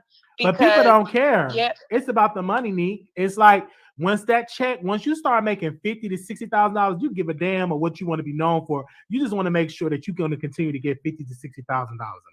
That's how some people look at it. I know that's kind of like wrong to say, but that's how people are when they start to get that way. They get into the beef, and that's just. I mean, I don't want to expose the man's strategy, but that's his strategy. I'm an attorney. I'm bald. Yeah, but most of the beef sector channels, what are they like in views? That they're not like another, but it's a new beef sector. Okay, that's this Tasha K is another side of the beef sector because that's like whenever you see all those beef sector channels, I know, I understand that, they struggle to grow because I agree. But Tasha is a new version of the beef sector because it got that beef sector spirit when you can put her name in the title and people flock to her because she does a lot. She's always active and always trending. People latch on to that. So that's like a new version of the beef sector because I couldn't get to 10,000 subscribers to save my life when I was in the beef sector. But once I switched to celebrity gossip, I quadrupled that, and now I'm almost at 30,000 subscribers. So you're right. You have to think of other ways to help you grow and stuff like that. And then if you're an attorney, anybody can say that. That helped you grow too, because people think like, oh, this man got to be smart. He must went to law school. Okay, so I must latch on to that. So that's another gimmick that you can go. Anybody can say anything on YouTube. I can come up here and say I'm a doctor, and I put on a white coat. And if I sound good and say some good doctor terms, people will latch onto that. So it's ways for you to grow on this YouTube stuff. And I looked at how you have grown. And I remember your R. Kelly stuff, you were getting views too off that. I don't know if you remember that, but I remember that. Yeah, I remember. You had got a whole bunch of views. And I said, and then you good with voiceovers, like your voice. I mean, you interview celebrities, you was dancing videos. Like, I mean, I go on about your testimony because I watched your stuff, and when you gave your testimony, you said I've dealt with celebrities, and I would love for you to write a book, Nique, like your experience in Hollywood. I think that book is going to be a bestseller, and I'm going to be buying me at least 10 copies because you do have a testimony. because you talked about a lot of stuff and people offered you a lot of stuff. Like, I can go on and on about you, Nique. I love you, but I don't want to hold you. But I'm glad that you giving your side, because I used to really, really get into your content, because before I used to go live every time, I would watch your show and I would come on there and you said, oh, I don't want to date no bisexual man because I'm going to think they're going to be with a man. About like you have real, like the real shows back in the day, it would be like real topics that we would talk about late at night. And I love that about your show. Well, thank you, Wiley. I appreciate it. I appreciate, you know, you've been supportive of me, and I continue to be supportive of you. Thank you. You know, even though I was telling people that your page is a safe haven, it's just like, that ain't no shade. I just think that's really what it is. Right. You creating a safe space over there. Yeah, it's for everybody to talk to and stuff like that. And when I heard about your name with the lead attorney, I'm like, oh no, Nique is a veteran. And when you come back with your because you're a mom too, and a lot of times I don't have any kids, and I don't believe the lead attorney that I know of have any kids. So we can do 10 or 12-hour lives every day if you're single with no kids. But if you have a child, there's no way that you can give that much time to YouTube on a daily basis when you're trying to raise a daughter. So that's another thing too that works in a favor when you're trying to get into this game. When you don't have children, you have an advantage in this business. Right. Well, yeah, you know, that's right. And I mean, shoot, you can even, you know what even helps you. Everybody that does YouTube that been on here for a while could pretty much do a course, you know, but I just feel like it shouldn't, you know, don't try to, basically what he's trying to do is latch on to another person to like, itch on them. Like, it's like, okay, I had Tasha K. And now people are getting tired of me talking about her. So now who else? Because it did not have to get magnified to this level at all. Oh, no. But that's the way, that's one of his strategies is latching on to YouTubers to suck and cave into that audience. And I'm an attorney, so I'm going to give you some legal advice, but you're going to come and get a whole bunch of mess. And I ain't hear no penal code. I don't hear, you know, I'll just say, I go on. Because if you're a lawyer, I want to hear a penal code, such and such, or in the Supreme Court, it was a case. I don't hear that. I just hear some mess and bombs and side effects and people going live and coming on your show and talking and their super chat and you reading super chat comment. I ain't mad at the game, but game recognized game. You know what I'm saying? Right. And then whenever you quote in some actual legal advice, it don't come from him. It comes from other attorneys. Absolutely. And I don't believe the man is a real attorney. That's my humble opinion, because anybody could put on a suit. Okay, I'm gonna put on a suit. I'm just gonna try. I'm gonna say I was a district attorney in New York for about 5 years, and I'm gonna just really give y'all an act and tell y'all how to do game, because you can pimp people and you can be anything on this internet. I've seen people say they doctors, that they are a life coach, and they are psychologists. You know, I've heard all of this stuff. So you could be anything you want to be in this virtual space, but are you really that in your real life? That's the question. But we can get it. I don't want to move on. For he put my name in a title and say they were just talking about me. So I'm not a real attorney. And I think he was a real attorney. He just ain't. He was definitely a real attorney. From what it looks like, from what I've seen, but he just ain't the attorney that he claims to be. Yeah, like winning a lot of cases, multi-million-dollar cases, and all that, and you winning like millions and millions and millions, and like no. Because you know, I know some high powerful divorce attorneys. He not one of those, but he probably took a divorce case here and there, but he wasn't like a high-profile person. But you can lie and you can juice it up. You can catfish your lifestyle on YouTube. You can. It's like, who's there to fact check you? And people don't care. They just want to be entertained. Yeah. So I don't want to hold you up, Nique. I know you booked and busy, but I just had to hear your voice and on this topic. But I'm glad you're not mad. You're not cussing them out. You're not being the angry Black woman. You actually dropping some gems for them. And no, I'm not mad. I am gonna go live about it again. Oh, that's good. I'm gonna be watching. And I'm gonna respond to some things again, because he's now flipping the narrative again and claiming like he's like going with the flow, like, oh yeah, she tried to steal it, buy it, and sell it. It's like, I'm not interested in selling. I'm like, no, you wasn't trying to do that. I'm like, Nique don't have to do that. At best, like, if you want to run with this narrative that I was just joking, at best, all you could compare it to is like if people using other people's Netflix login. Right. That's it. But now you trying to flip it like I'm trying to slice it up, and then like somebody had made a video, and they was like calling me all kind of bitches, like that bitch tried to sell his course and da da da da. And then he got on there behind them, and he's like, yeah, she's trying to steal it and sell it and saying this what she do on the street. It's like, dude.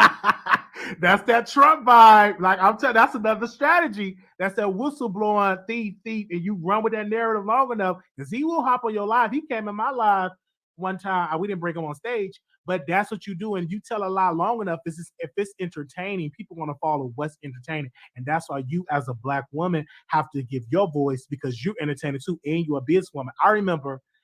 Oh my gosh. But it's like, that's so dumb. Like, if I'm really trying to steal your course, why would I tell you that if I'm serious? Right. Like, if it's really my plan to like go steal your course and then just plaster it on my website or something, like, come on now. Like, why would I tell you that that's what I'm doing if that's really what I'm trying to do? No, you wasn't doing that. It was a joke what you was doing. It was none serious. He blew out of proportion. And, an attorney, one key quality of attorney, they know how to talk. They know how to spin a story, all right? Yeah. To help their argument. That's what a good defense attorney does. They're trying to embarrass you, but you're good. You're still beautiful. You're still great. You're still awesome. Thank you. And you're still going to come out here with some banging content. I appreciate that. Yeah. I can't see the chat right now. I know the winos probably going crazy because they. No, they're not going crazy. They're actually saying Team Nique. They're showing love. Oh, okay. I can't see the chat. I have to look at it. Okay. But yeah, thank you for reaching out to me or whatever. Because it's just it's like he's sitting there calling out Tasha, but then it's like you using the same tactics of taking something and then it's completely spinning it, bro. Like that shit is whack. But all right, continue to do your show, continue to kill it. I already told you, you're doing a damn thing. Thank you so much. All right. Bye-bye. Okay. That was okay. The lead attorney said it's really Tasha's fault, though. I think it's a conspiracy. No. Listen, lead attorney, if you want to come on, you're more than welcome to come on, but it's a narrative. What you do, you spin a narrative. A good attorney, give me a second. A good attorney will spin a narrative. They know how to spin a story. A good attorney knows how to spin a story. He's an intelligent Black man, easy on the eyes, and he know how to spin a story. He's a good storyteller. The way he said, you know what? Let's do it. Let's do the promo code GoFundMe. And that'll help donate Nique and stuff like that for Nique to get the program to produce his program. I ain't mad at the player, baby. Congratulations to you. But Nique at Nite is a veteran, all right? She could do a course if she want to do a course. And I've been on Patreon for a while, and Patreon is another income that I use. And, of course, I have memberships. Of course, we do watch parties on our memberships, and there's other stuff that we're going to do for our members, so y'all be on the lookout for that. But it's good ways. But let me tell you, when you do a course of the lead attorney and when you do a live, you can't be dry. You have to be entertaining. It's not an overnight success. Let me break this down. Just because you're paying somebody $1,000 or $500 or an hour or $300 an hour conversation does not mean you're going to be a YouTube superstar overnight. All right? I don't care how many courses you got, because at the end of the day, once you take them courses, you got to put in the work. You got to put in them hours. You see the lead attorney? He go live for 4 hours. Are you willing to dedicate 4 hours a day to your YouTube channel? Some of y'all pay for the course and think that I'm going to give you a secret, and you put in this secret code and you get millions of followers. Let me tell you something. You got to put in the work. You got to go live. You got to be strategic and put the titles and stuff together. Put the thumbnails together. You got to hustle. This is not come by people that's lazy. You got to put in the work. And if you put in this work long enough and you put in that consistency, you will get there. Continue to put in that work. It's going to be people that's going to come at, throw dirt on your name, especially if you cockeyed. I can speak for the cockeyed people. We got a cockeyed course for people that's cockeyed or got disabilities, and so we can speak for that. You got to use your disability to uplift you to the next level. play on your disabilities. As I say, I'm gonna do a course to learn how to play on your disabilities because I play on mine. I'm cockeyed, I'm bipolar, and I'm cockeyed. And sometimes I have a runny nose. And if I could get 700 people watching, I know you could get about 700 people working, and you got 2 of your eyes are straight. Come on, somebody. Hold up. You got 2 straight eyes, teeth white, you're beautiful, attractive. Oh, baby, you really gonna have a good platform. If you put in there and you know how to talk, you can get an audience. You know, you ain't got to deal with me when they say, what is this eye looking at? Is he looking at on me? Is he looking out there? I'm just saying. So you got to have that consistency and put in that work in. I don't need to take nobody else's course. I know what to do is. Don't stop. Put in that content. Keep doing it. It's like a rotation. You know, keep doing it. Don't stop. Stay focused. We had it on to 2 hours, and we still got one more subject to talk about. And the lead attorney, he can hit the link and talk to me, and we can have a conversation if he's welcome. You know, it's free to come on our show, and eventually we gonna grow, and people gonna give. But it's free to come on right now. It's free. Maybe I'm gonna wear a suit and a bow tie. It's free, but consistency is key. This is free. You don't have to pay me for this, but it's consistency. I've had people that I get on the phone with. I mean, just talking about YouTube, breaking it down. They only did one video and stopped. I had one student bought all this equipment, bought new cameras, bought this mic, bought 2 of these mics. He bought 2 cameras. He bought lights. And I said, man, we gonna do, oh man, I don't want to do it no more. I changed my mind. I don't want to do that YouTube stuff no more. I changed my mind. So you just wasted money. That's what I tell all of my students. Do not go out buying all this expensive equipment if you know you're not going to be dedicated. This is for people that is dedicated. And before you even take a course, you already got a YouTube channel started. You already got a name. You already got one video started. You already started. You just need a little direction. Them the people that I want come flock to me and then actually take what I do and apply it. And then I want you to surpass, because a good teacher always have students that will surpass them. That's when you know you are a good teacher.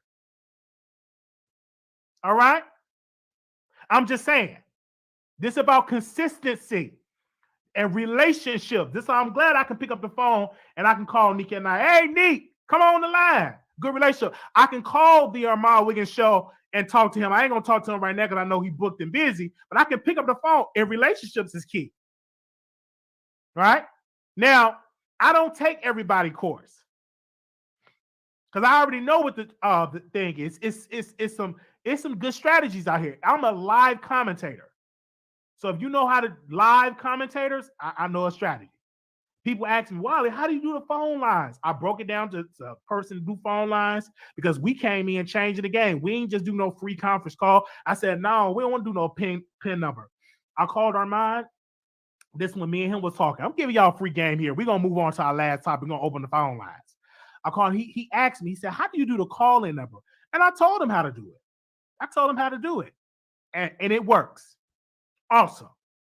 And that's good for the show. I think one of the shows, and I think Nique have started a call-in number, and that's what I do. Free, call-in, free, and stuff like that. So let's move on to our next topic. All right. All right. Who is this? Whoopi Goldberg. Okay, I talked about that. Nique at Night. Look, hold on. Let me do the City Girls one. The City Girls beg Nique at not Nique at Night. Oh, all right. Let me do it over. The City Girls begged Nicki Minaj to be friends with her. So Nicki Minaj did an interview, and she was talking about the City Girls, how they mistreated her, how they didn't do her right. And she said, I'm not going to do no song with nobody that don't show me love and blah, blah, blah. So she must have got on the phone with Carisha and Carisha and JT. And she said, I had an amazing conversation with them. Let's move on. All right. So that's amazing. I don't think she'll do a song with them yet. She's just going to see how they're going to act, because she didn't like what Nicki was trying to say is she didn't like the fact that the City Girls did a song with Cardi B. That's what that's about. And that's childish behavior. Because when you're an artist, you should be able to do a song with whomever you want to do a song with. This is the music business. Music business. And if you got a problem with the way I do my business, that's you. I'm not gonna sit on the sidelines and wait for you to do the song with me, Nicki, because you're a little fickle. You married a man that's on the list. You married a man that's have to register. Then I got a lawsuit, and then you weren't really doing music like that. And so Cardi B was the active one. So that's why people latched on to people that was active. But I'm glad that Nicki Minaj is back with a new single. Do we have a problem? She coming out with Lil Baby. And I'm glad that she made up with the City Girl. So that's good. Let me go to let me bring the picture up with her and Lil Baby. Do I have them? Oh, this terrible picture because Lil Baby do not take no good pictures. That man, he be taking the most. Like, do he smile? Like, look, anyway, I can't wait to hear that new single. I'm gonna be streaming it. We doing a streaming party on Station Head. We going live to give our review, and we will be live as soon as that song drop. We going live. Let y'all know. All right. So I'm looking forward to it. If it definitely make money. They say I never get credit for nothing I built. Let me see this. They say I built, I do not need him. And he not sit and tell me I need him to be successful in knowledge. I already know, and I've been in these streets. Facts. Yeah, Nique been in these streets. And she have her own store. Nique have her own store. She sell bonics. She sell toys. She been in these streets. And I'm a follower of her. When I was working at a nursing home, and I would go in the break room. I would sneak in the break room just to listen to her show, and I would call in on the call-in number because I can sneak around. I was like, let me go in this break room and call into Nique at Night show. I didn't even have a card in, but I was a fan of her show, and I'm still a fan of her show now. The reason I don't watch her show like I used to is because I do my own YouTube stuff. All right, but I'm a fan of her show. But let me open up these phone lines if anybody want to call in. Hopefully the phone lines work because we've been having some little technical difficulties with the phone lines. But we're gonna open up these phone lines. All right, give me a second. But Nique doesn't need the lead attorney. She doesn't. Because if Nique put the time, the energy that lead attorney put in there, she really will get more support. But Nique, listen, she been in this game for a long time. Just like the Scorpion show, they don't put enough time in the shows no more. They used to go live for about 2 to 3 hours, pre-recorded, and would get 30 to 40,000 views. And for a long time, Kevin didn't even work. He depended on the YouTube check. And now he, once you do YouTube for a long time, then his mother passed. He got a job. And he do YouTube for fun. Anytime he feel like coming on YouTube, it's not like a full-time job anymore because he went back into the workforce. But back in the day, the Scorpion show, they would do a pre-recorded live for about 2 hours in their bedroom talking about celebrity gossip, or they would do a 2-hour live in their living room, and they would get a lot of views. And I tried my best. I mean, nobody was watching me when I was doing live videos because I wasn't in my true talent. I was trying to be like this person, that person, but now I know how to entertain the audience. All right, give me a second. Is they still here? All right. Yeah, and Kevin was in our chat, and Kevin, we tagged Kevin on the live, and he showed love.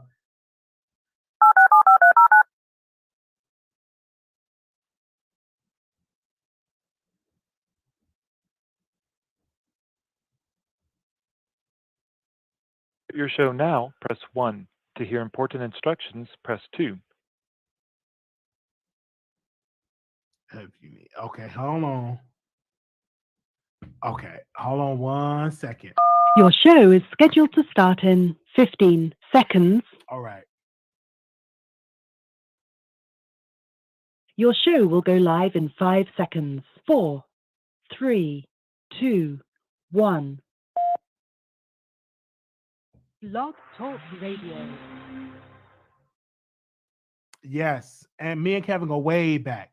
All YouTube, you are in your own lane. Stop the issue. Let lead attorney sales. Yeah, lead attorney sales course. Nobody. Hold on. Let me tell y'all something for a second. Nobody's not telling that man to sell his course. Come on now. You can sell it for $3,000. I remember me and my grandmother. We had went to this because I saw an info commercial about real estate, and I wanted to get into real estate and about grants. They were talking about grants and how you get this grant for this, and this white man was selling the course of how to do grant writing to get these grants. And it's a lot of grants that do not, still to this day, that people do not get, that goes that goes not collected, or people get grants. So I had went to this course, and he said it costs $999 to be grant writers and stuff like that. I'm like, I said, Grandma, we can go because we ain't got no $999. We ain't even got $99 to give to that course. So did I get mad at them? Like, no, everybody have their journey and stuff like that. So whatever amount he want to sell his course for, let that black man sell out that course to that. And don't be mad. Ain't nobody mad at him at all. I just think that the narrative should not be spun that Nique tried to steal his course, because that's a lie. Nique ain't tried to steal that man's course, because Nique can start her own course if she wanted her to start her own course. She can start a course today, and I may pay for her course because she does, especially if she teach you how to edit. I'm taking that course. All right. 6268.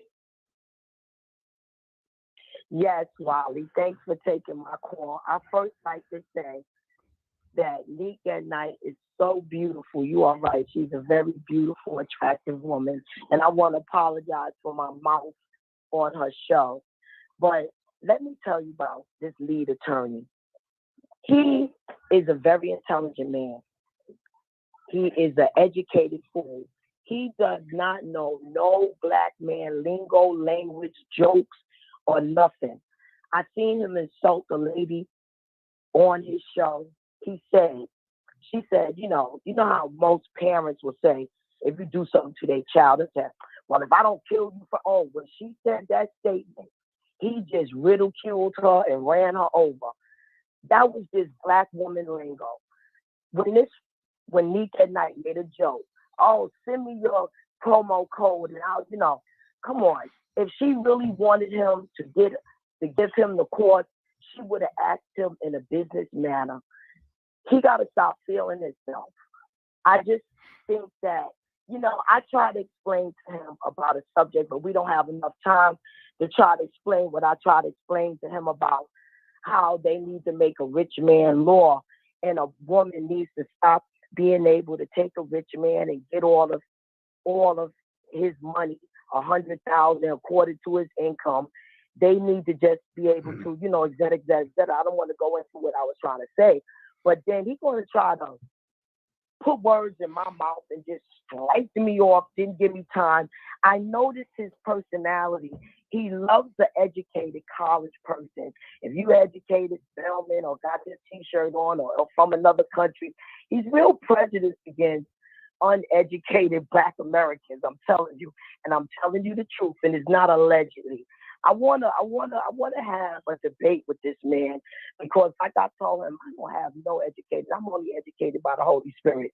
But as far as education, as far as being an attorney, he's excellent as far as giving you good advice. Now, let me tell you about you. I've been following you from the beginning when you didn't even have all these prescribers. What made you big and everybody else big is the call-in, and that's the bottom line. Y'all started to call in, everything started going for you. Now, Nique at Nite is going to take off with the call in. The only person that's really giving up the good interviews is Tasha K. Sorry. No, I don't mean it like that, Nick. I don't mean it like that. But I'm talking about, you said pre-recorded, interviews are good. Like, we look forward to seeing her material, So thank you, Wiley, for allowing me on. But I really want to come on and try to diss the lead attorney, because he don't know no black language, and his black card needs to be revoked. Oh, not the black card. Wait a minute. Not you gonna revoke the man black card. Yes, man, his black card gotta be revoked, baby. Oh man, not revoking the man black card. Oh, and she's trying to snatch the man black card. All right, sister. All right, thank you. Man, he probably said something to her that she didn't like, and now she want to snatch the man black card.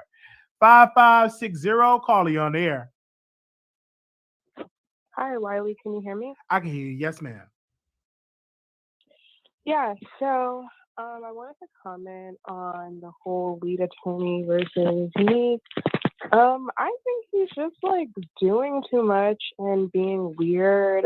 When you said he was easy on the eyes, Child, I spat my lemon water out. I said, what? But I don't know. He gives me like corny vibes. I don't know. It's just strange. I don't know, seems like one of those weird Kevin Samuels sons. And I don't know, it was just weird for him to be that, I don't want to say aggressive. I don't think he was like aggressive, but to be that extra with the whole Nique thing. Like it was she was clearly being very tongue in cheek. And the fact that she was still like being that way in the DMs, I think it was pretty obvious that she was joking. And then in regards to Nicki and the City Girls, they definitely were just trying to lay the foundations for being able to get some song out of Nicki. But yeah, that's all I had to say. All right. Thank you, sis. All right. The number is 646-716-8447. All right. 2656 calling you on air. Hello, how you doing today, Wiley? I'm doing wonderful. I kind of caught it at the end, so Okay. I really didn't hear like what's going on. But I did want to call in and just say I'm a fan of your show. I watch your show and I enjoy it. Thank you. Thank you. Have a good one. All right. Thank You're you. welcome. All Have a right. good one, Thank you. Wiley. Thank you. I'm All gonna right. catch the rerun so I can see what's going on. Okay. All right. Thank you, sis. All I right. love All right. Okay. 3278 calling you on air. Hello, Wiley. Hi. How are you? All right. That's good. You are doing an amazing job. Thank you. I've been watching your show now for about maybe 3 weeks to a month. I heard you about the smoke detectors. You don't have to keep dragging me. Go ahead. And leave my baby alone because he got a little problem. But don't keep dragging me about the smoke detectors, okay? Okay. Anyway, I just wanted to get on here and I wanted to thank you for having the courage to talk about mental illness, because I don't think a lot of times in African American communities we want to talk about that because we want to ignore it. And I come from a family with a lot of dysfunction, so I appreciate you talking about that. Kudos to you, and kudos to you knowing how to use something that is meant to make us look bad, feel as though we don't fit into society, and actually use it for a positive and bring it onto your YouTube. Great job. Thank you. Also, you're welcome, really. I have a brother who is doing death row right now who was suffering from mental illness. You live in Dallas. I don't know if you heard this story, but he drowned his 2 boys. And to this day, me and my family, we do not know what was wrong with him. But when we look back at our childhood and just the way we grew up and things of that nature, it was always in our face. I just really want to thank you for bringing awareness to that. Wow, I'm so sorry to hear that. But yeah, it's a lot of people on death row suffer from mental illness, and a lot of people in prisons and jails suffer from mental illness. Like a lot of, not everybody, but it's a lot of people that do suffer from mental illness. So yeah.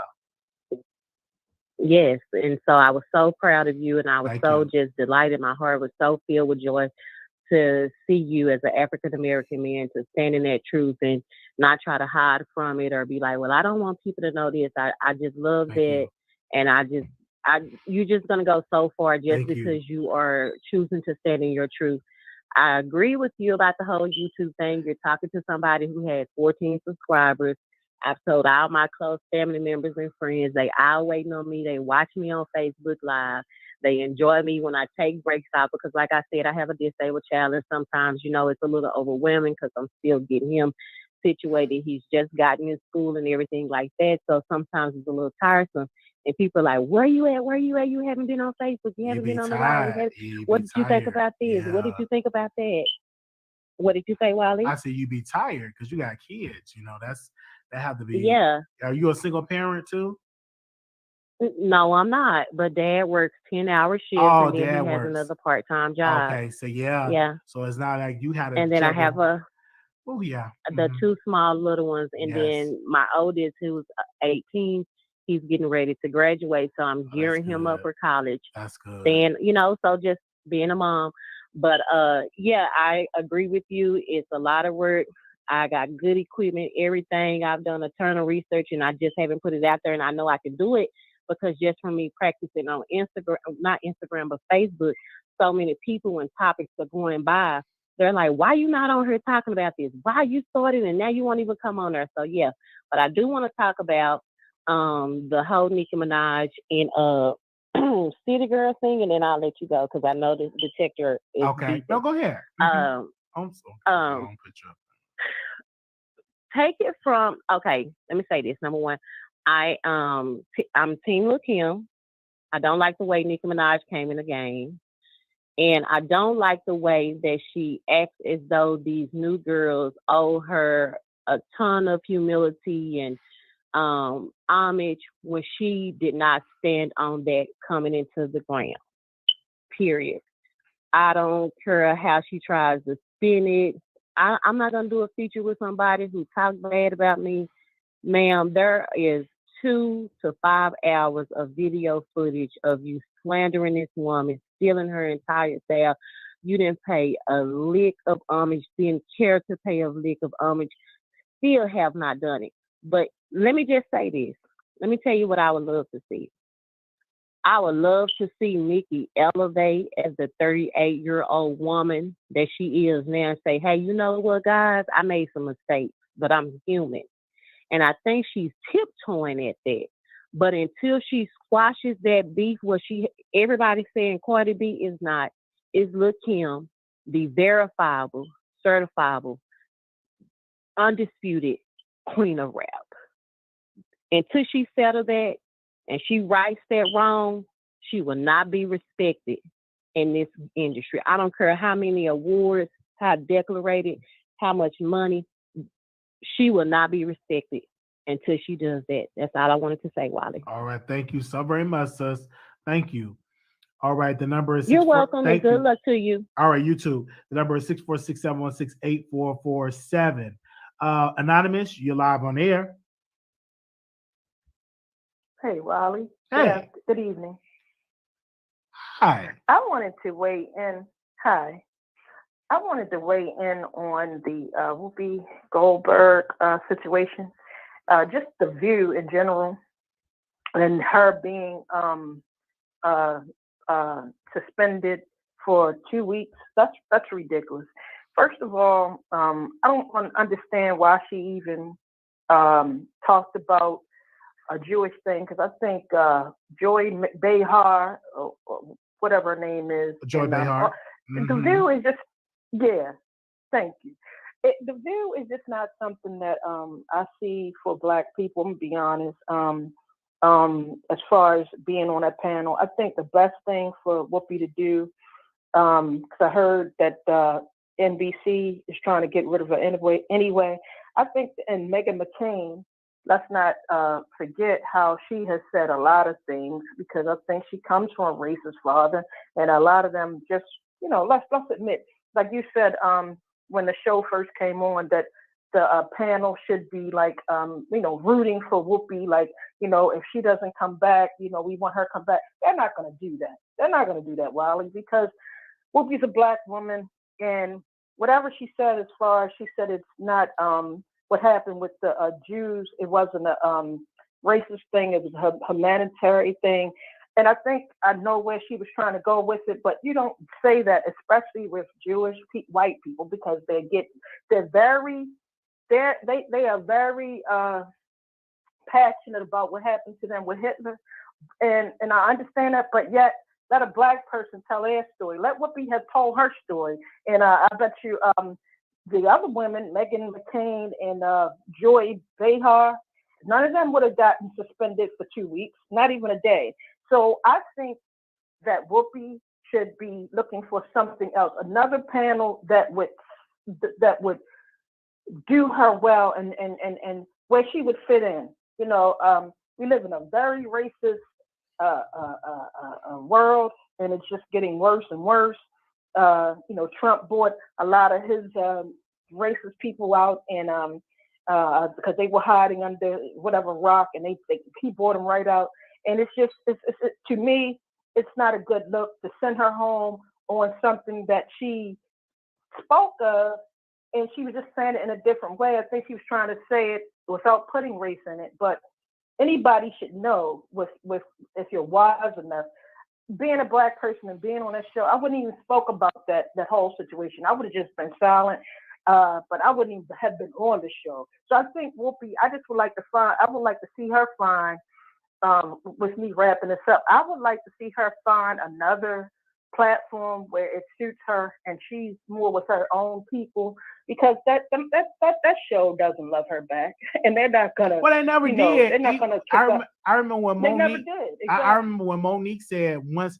Monique and Whoopi had a conversation. If you all can go back when Monique came on The View, and Whoopi said, if you would have called me, and then Monique said when they talked backstage, she told her how much money she made at The View. And then Monique said, you're being paid unfairly. I should be fighting for you because you're not getting paid fairly at The View.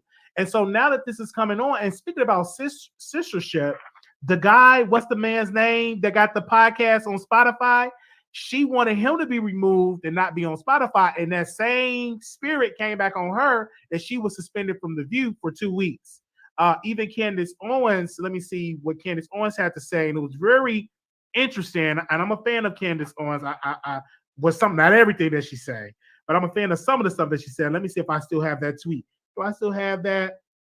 Save what Candace Owens said on her. I don't have that, what she said on there, but she was letting Whoopi have it because they wanted the guy on the podcast on Spotify. They was saying some very, Joe Rogers. They wanted him to be censored. So, but now she said something. Is he Black? No, he's white.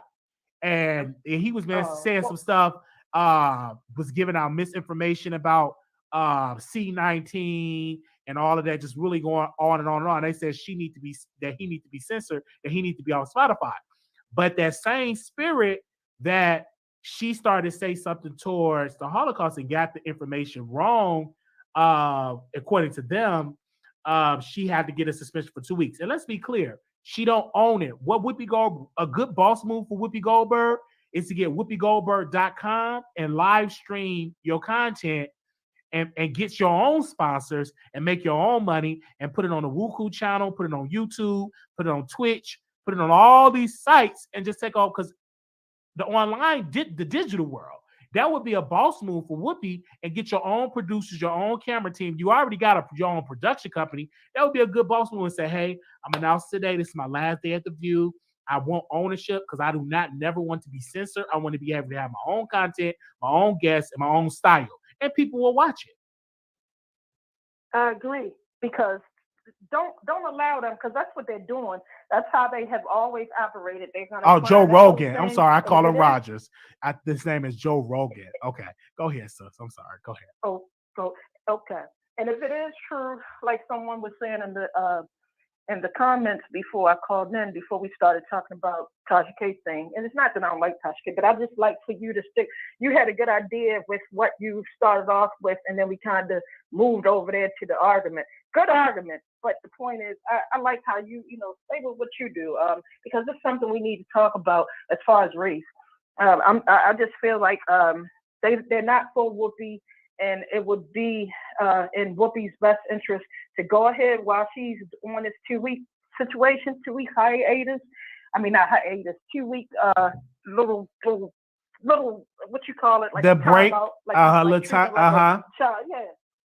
Go ahead and find another job, sister. Where because she already got the money. Stop trying to rub. Stop trying to rub elbows with these white people who don't care about you. That can fire you at any time. You need to create your own table. That's one thing that I admire about Tyler Perry, and most Black folks need to follow his strategy. When Hollywood didn't want to give him something, what did he do? He said, you know what? I'm going to bring Hollywood to Atlanta. I'm going to build my own institution. And now Atlanta is one of the second market of the most movies being produced, and that's the city of Atlanta, bringing all of that business to Atlanta. He built his own studios, and he didn't sit here and beg all Warner Brothers, why don't y'all give me a chance? Why don't y'all greenlight my stuff? He actually created his own studio. And so he created jobs for black directors and created jobs for Black actors and actresses. So that's amazing. So Whoopi I mean, I would hire me a production team. Go to whoopigoldberg.com, stream from YouTube, Twitch, all these social media. You can get cash apps, you can get super chats, and put on a good show and interview guests. I would do that. And Tyler Perry, one thing about him bringing him up, he will hire a lot of black, a lot of brown people. He has. So no one, people gonna say what they want because I can't say no one can say. People will say stuff, but where I'm sitting and from what I see, he does put people on. He put other black people. He put a lot of people on. Other black people up.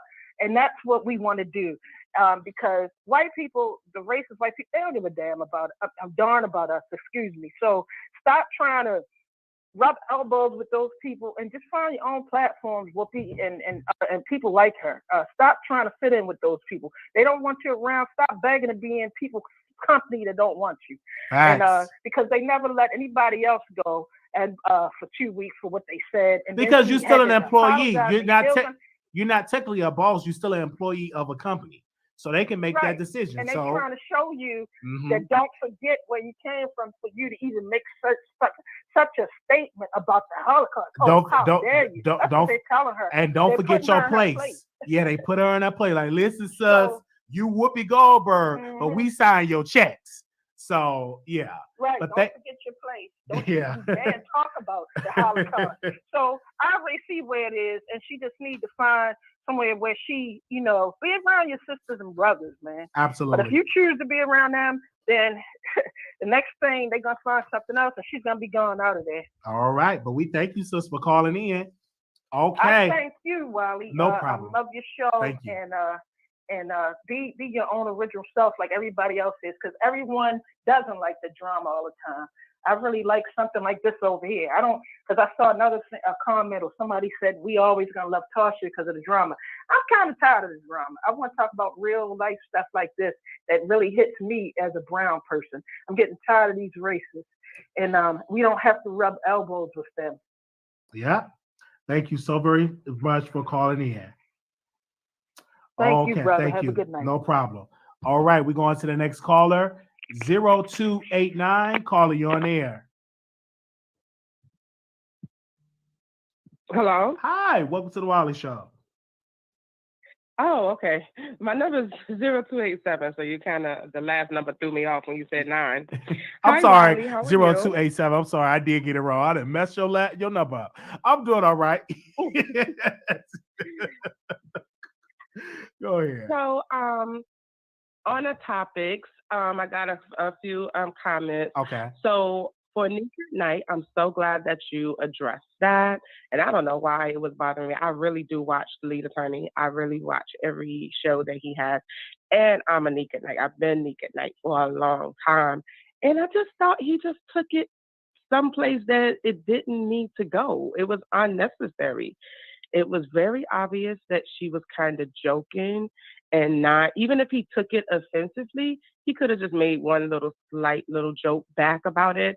But that whole dissertation that he put, comparing her to Tasha K, and kind of like he was putting her down for not wanting to do a Patreon. Like, everybody can run their business differently, She obviously has 200 and something thousand followers, so she's doing a good job and she's making sufficient money. And I don't, see why. And he's usually like a very positive, trying to promote everybody and stuff like that.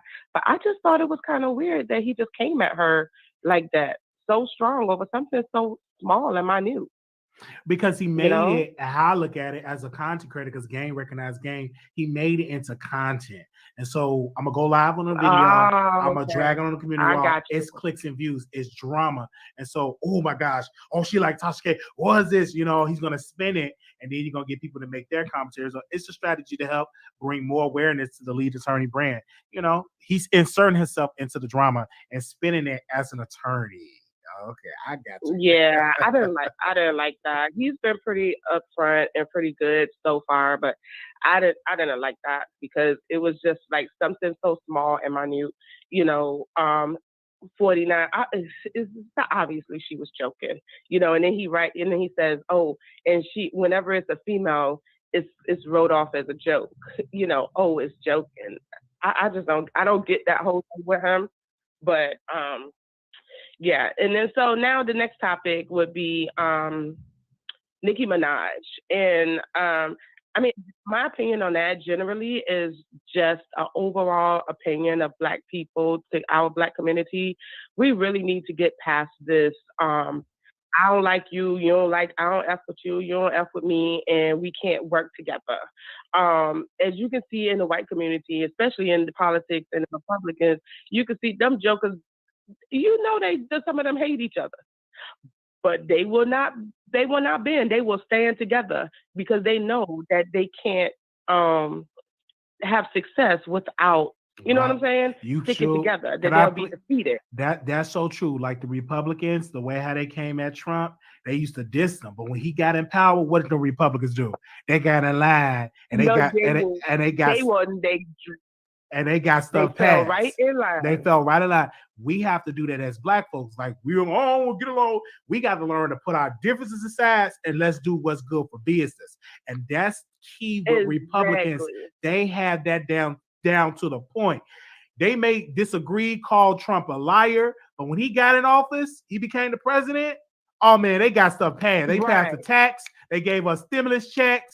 They gave the corporations tax breaks. They did all type of stuff. They did the ban, the Muslim ban. Like, I'm telling you, like, they did. So yeah, you're right about that. But go ahead, sis. I don't want to cut you off. And Black people, Black community, we got to learn how to stick together. Forget about the shield. And then there's some petty stuff. Like, Nicki Minaj is like 38. These girls are young. When they said these things, they were even younger. You understand what I'm saying? But can I add this too, sister? Leg with Lil' Kim. Like, understand what Lil' Kim. Remember how she used to diss Lil' Kim? According to Lil' Kim, she felt that she wasn't getting honored by Nicki. So you're going to reap the benefits. So people going to come up and not honor you when you didn't honor the legends like Lil' Kim. I'm just saying. Maybe Kim needs to remind herself the way how she came into the game and the way how she didn't want to sit side by side with Kim, stand side by side with her. You're going to get that energy back. So Nicki had to get that karma back the way how she treated Lil' Kim. That's how I want to say it. But go ahead, sister. And then my last comment, I really applaud you for sharing your mental health journey. It's something that's very needed. I was really upset when they were doing that whole video, the library video on YouTube. It's been around, and so for them to resurface it and bring it back up, recently, of last year, it was kind of like, no, that's messed up. Y'all shouldn't do that. You know what I'm saying? But the reason why I brought that up is because I'm dealing with a similar issue. For the past 2 weeks, I've been having an issue with my son, and he's actually in the hospital now. And it just resonated with me because a lot of the same symptoms that you were saying, he's never, ever, ever did anything like nothing like this before. He's 20, in his early 20s, in college, never been in jail, never been in trouble, no kids. You know what I'm saying? Mm-hmm. And then he just started doing the same things that you were talking about, the going downtown, on the internet, social media, everybody. I have family members from England calling me, cussing everybody out. He cussed everybody out. And he said the same exact thing that you said. He said, all the years I've been listening to everybody, and I've been keeping quiet, and I didn't say anything. He cussed the church people out, everybody, Wiley. Yeah, everybody. It's not. He's now all that stuff he's suppressing. He's just getting it out, and y'all have to go. It's a painful process, but y'all have to be there with him in that process. Don't throw him away. I'm glad that he's getting the treatment, getting the help, but when you go through all that trauma, it hit me because it when it hit me, it shocked people because they thought I was on drugs. Oh, he's on drugs. He's doing coke. Well, yeah. He's doing pills. Yeah. They put that all on me, but no, I was having a mental health crisis. I was crying out for help, and only a professional that is trained in that area would know, oh no, this brother is going through a mental health crisis and he needs some help. So my question to you, Wiley, I'm dealing with all the medical professionals and stuff, and this is my first time dealing with this, so I don't have any, experience with it. my question to you, I'm dealing with them and they're giving me, all the logical and book knowledge and all the rationale. But I want to know from the perspective of a patient, like when you're coming home, because he's going to be getting discharged, like what would have been most helpful to you, or how could someone have been more helpful to you?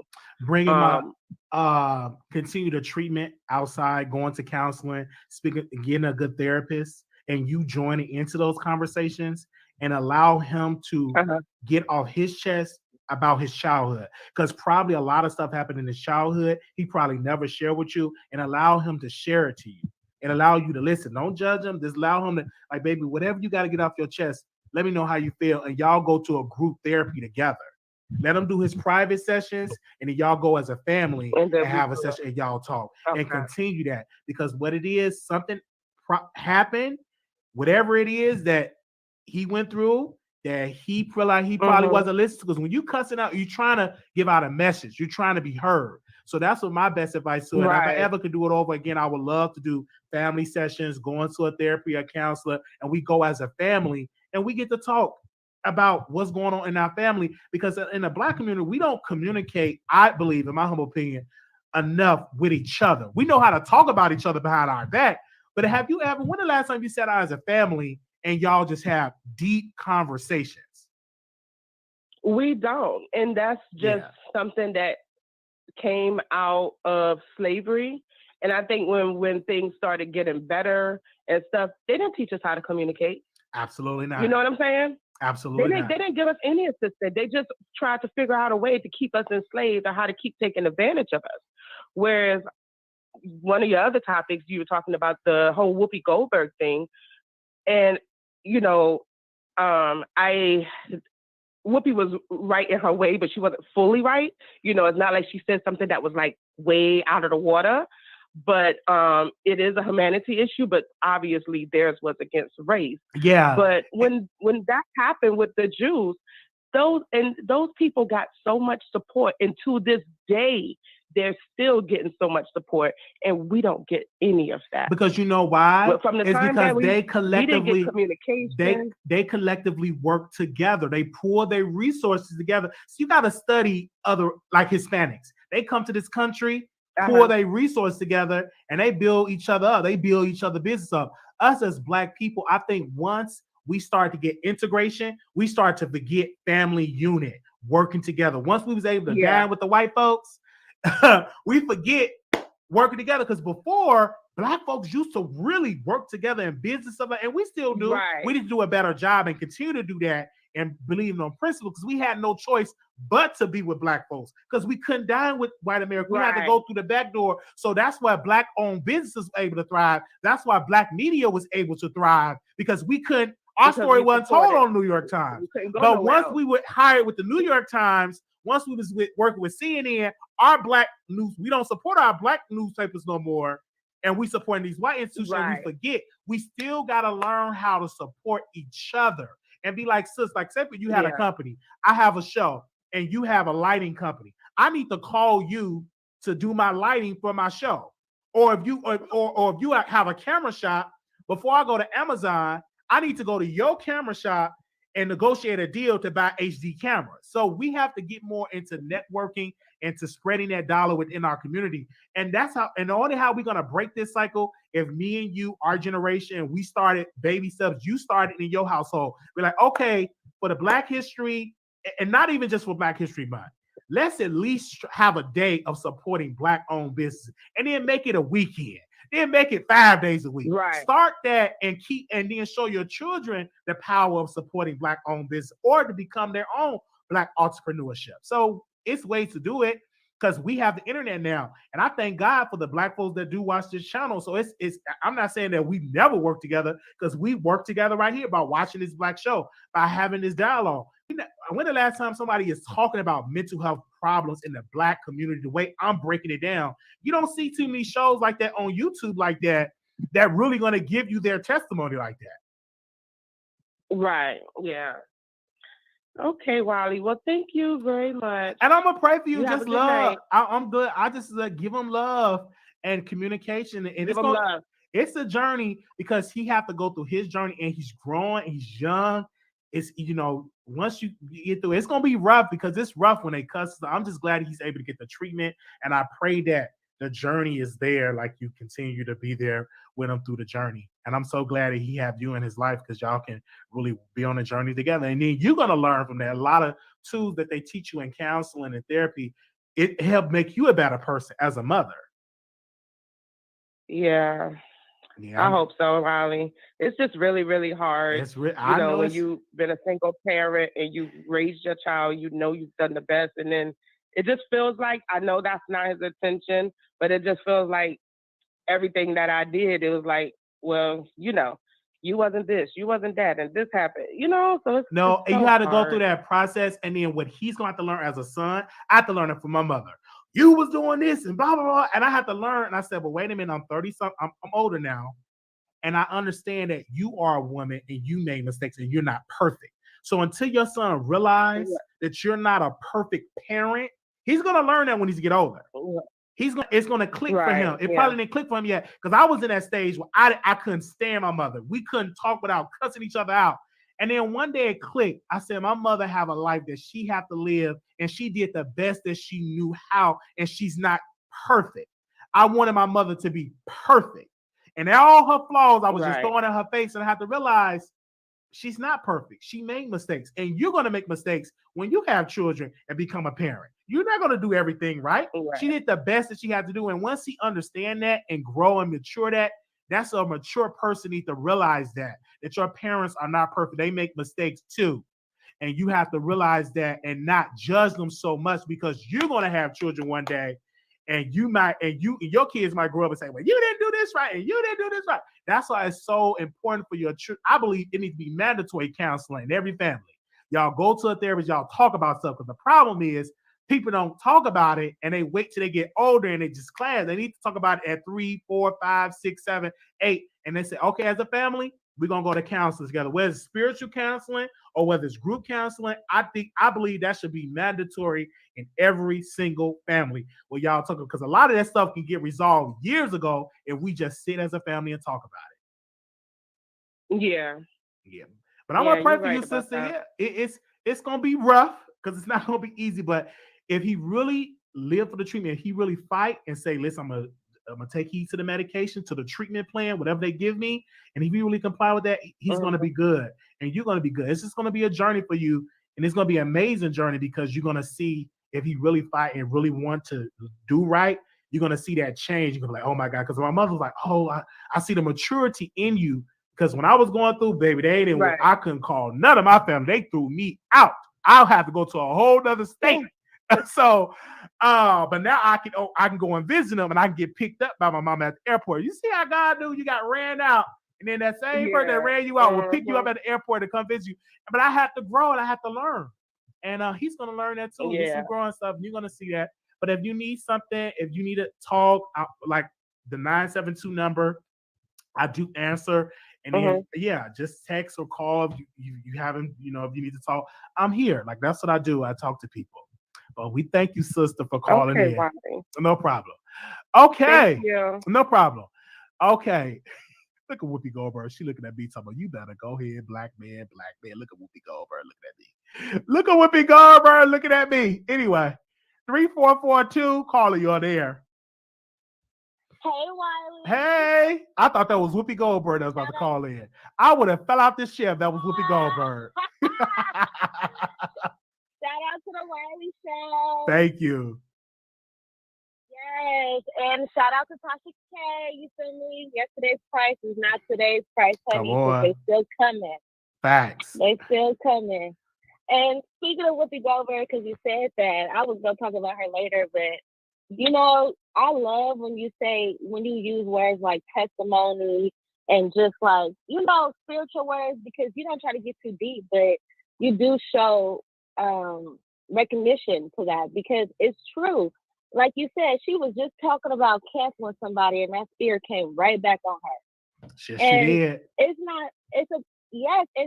we forget that, like, we got to be forgiving people. If we really love God, we got to be forgiving people. And we got to be understanding because it can happen to you. you know? And she shouldn't have said that, but I kind of get where she was coming from a black and white standpoint, because you can't hide being black. But the whole cancellation thing. No, it should have been canceled. I was watching Good Morning Britain. There was a white guy on there. He gave some good, valid points. And I wish I can and play it. But he was saying like it's religion, but it's also race. You know, you cannot display that because they came out because of their race. And the way how he broke it down, I don't know a word for it. He broke it down. I'm gonna share it on my community wall so you can see it. And I just wish that man that was on Good Morning Britain, I wish that he was on The View when Whoopi Goldberg made that statement. I wish that he was able to interject because it was missing something to intervene to actually give another point. And this is why representation matters. And this is why the producers, if you know we're going to talk about this subject, let's make sure we get a Jewish scholar, somebody from the Jewish community to be able to educate without suspending her. It's so many things that they could have done. Like, this is like crazy. Like suspending her, I don't see the problem issue with it. I know Whoopi is in her feelings about it because it's dumb. A good producer would have been like, listen, let's get a Jewish scholar on. She went on her apology tour. The next day, they should have a Jewish scholar on and say, hey, you guys, I say some comments. Like they did in Nick Cannon. And remember, what's the lady name? Oh my gosh. That she was talking about blackface. And she was on the Fox News. No, she was on Fox News. She was a Fox News commentator. Then she went, I think, to NBC or CBS, and they called Roland Martin. And Roland Martin was able to educate, listen to this white woman about blackface because she didn't see the problem with it. And so you did that for that white woman. Why can't we do the same thing for this black woman, bringing somebody on to educate her? But people in power, this people that's the executive producers and what, they're not black. They're not. It's no black executives. They're white folks, so they're gonna give their perspective. If it was somebody black, and if I'm on ABC and I have power, I'm like, listen, let's bring an expert in the Jewish community to speak to educate Whoopi and not suspend her. But when you don't have representation in the top and you just got black voices on in front of the camera, you need representations on all levels. And I know we need our own institutions for all subjects. Yes, thank you. That was Megan Kelly when they brought Roland Martin on the show, and he schooled her about blackface. The same thing with Wendy Williams when she was talking about why do we need HBCUs? We don't need HBCUs. They didn't suspend Wendy. They brought Roland Martin on the show, and he educated her about the importance of HBCU. So in this case, I just think the failure of ABC News, the network just dropped the ball with suspending Whoopi Goldberg because they're going to get backlash for that. In my humble opinion. Yeah, but they got mad because she went on Stephen Colbert's show later that day or the next day or something and doubled down on it. But I still feel like they didn't. It's like you said, as far as suspending other people and it's with the power. Joy Behar, she done said stuff in ignorant stuff in reference to Black people. Oh, absolutely. Trying to be down or not knowing stuff.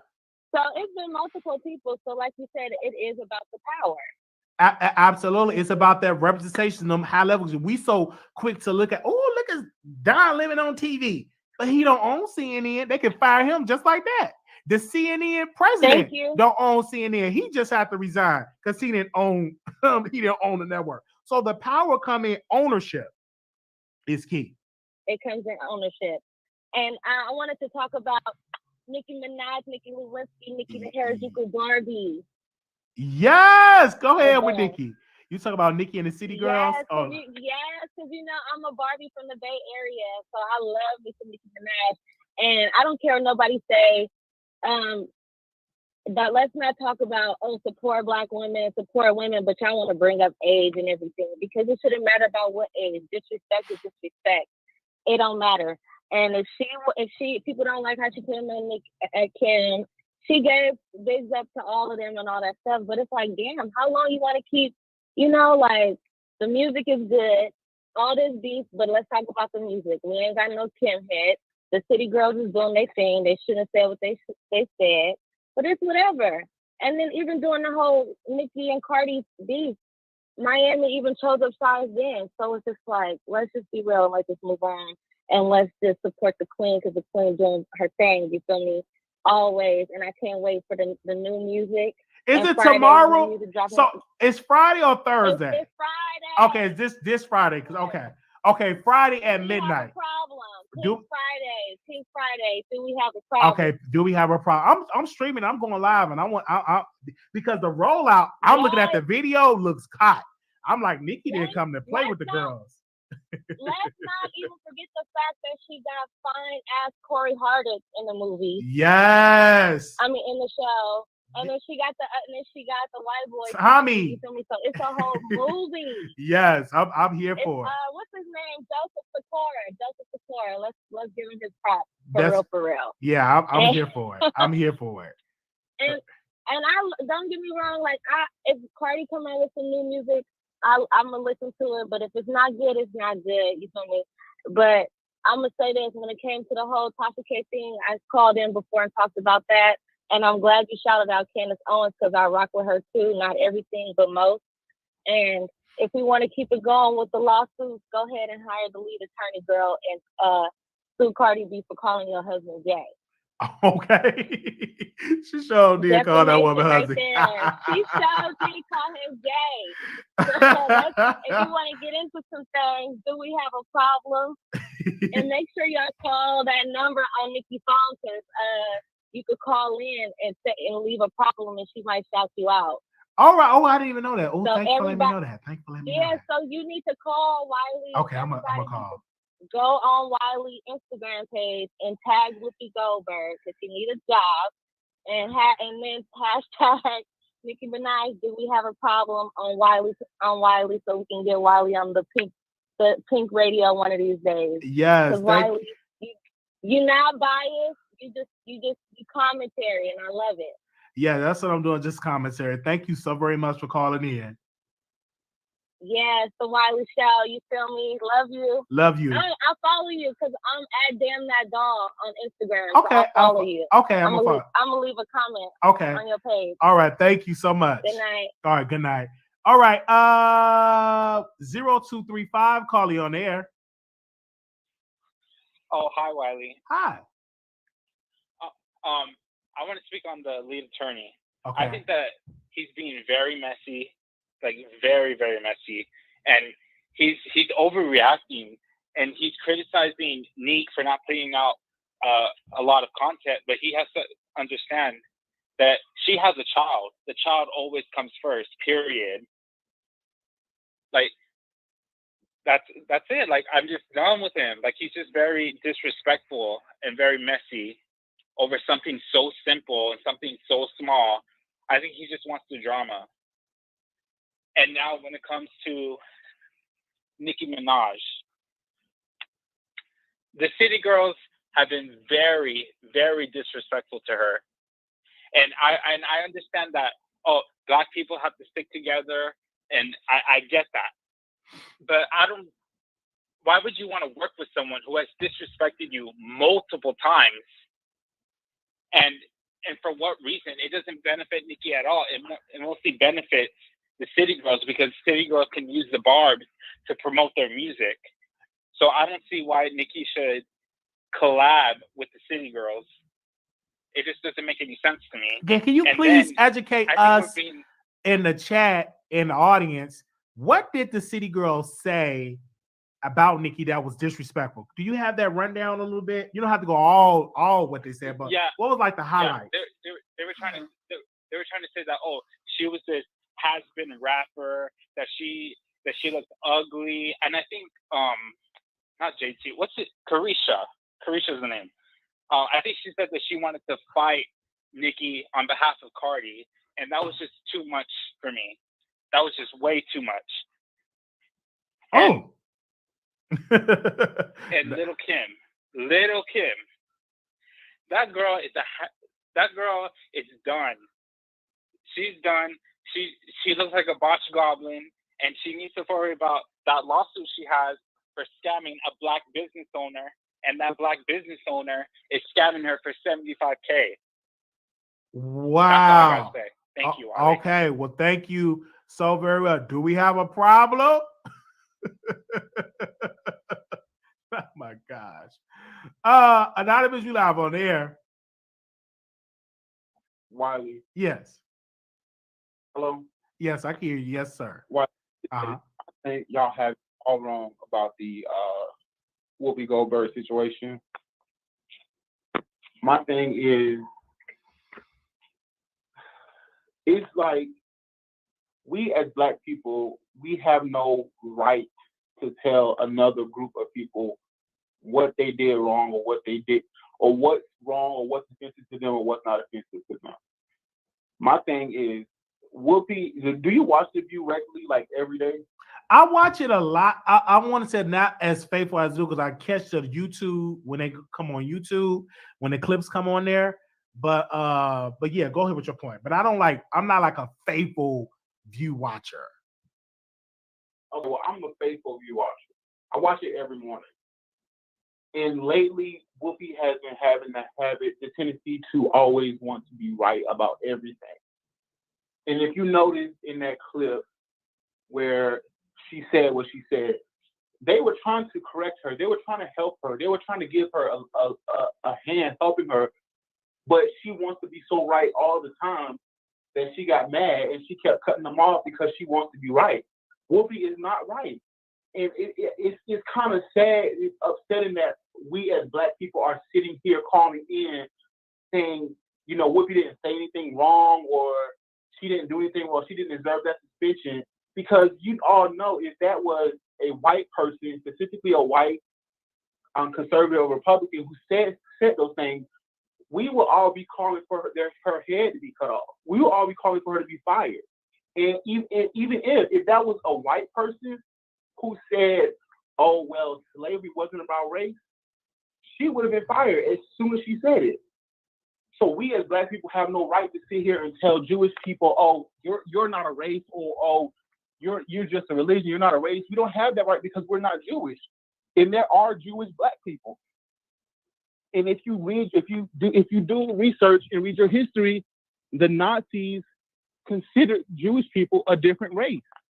None of us were there back in 1939 when the Holocaust started. None of us was there. So how can we sit here and say, oh, Whoopi wasn't wrong? None of us was there. If you read up on it, Hitler and the Nazis considered Jewish people an Aryan race, a different race. So when we say, oh, she shouldn't have been suspended, yes, she should have. Because if it were a white person, she would have been fired. And let's keep it all the way 100. Because Chris Harrison from The Bachelor, the only thing he said was he didn't see a problem with, plantations like slave plantations. He said he didn't see a problem with them hosting weddings. And they made him quit his job. And Roseanne, even though Roseanne was dead wrong, they fired her immediately for what she did. So it's kind of disgusting as Black people, we're calling up here saying, oh, she shouldn't have been suspended. When we know dang well, if somebody said something out of pocket about Black people, we will be marching on the streets, calling for them to be fired, calling for them to lose their job and everything. I hear your point, but it's people that say when a white person say something, they say, oh, they need to be educated. And I just want that same energy on all across the board. I think that she could have, because she apologized, they could have brought a Jewish person on to speak about the issue about where Whoopi Goldberg went wrong. The same way they educate Wendy Williams when she said, "Why do we need HBCUs? We shouldn't need HBCUs anymore." They brought Roland Martin to educate her. The same way they brought with Megyn Kelly when she was talking about blackface, but she felt that blackface wasn't wrong, and they brought Roland Martin to educate her. I just think that same spirit should have been brought up to educate Whoopi on that and where she had an error in her reason. Like she could have easily brought somebody on the next day. I know her hosts, they try to correct it, but it would have made for a good dialogue if somebody from the Jewish faith came on to clap back. Mm-hmm. They did someone on the next day. Oh, they did bring somebody on the next day. Was she on? Was she on that day? And see, I don't think why they suspended her if they did that. That's why I'm not understanding. So I need to watch that segment of that. Yes, you need to go back and watch it because the very next day they had someone on educating her about it. And my thing is, and they still suspended her. Oh, that's just over. They just did too much. They did they too had much. somebody. They had Roland Martin came on Megyn Kelly's show and educated her about it, and they still fired her. They fired Megan. They suspended Whoopi. My thing is nobody is exempt from correct. No, Nobody is I exempt agree. from- I agree with you on that. Nobody is exempt for that way. And then let's be technical. They can still suspend her. I just disagree with that because at the end of the day, she's an employee of that corporation. So they felt that she done wrong.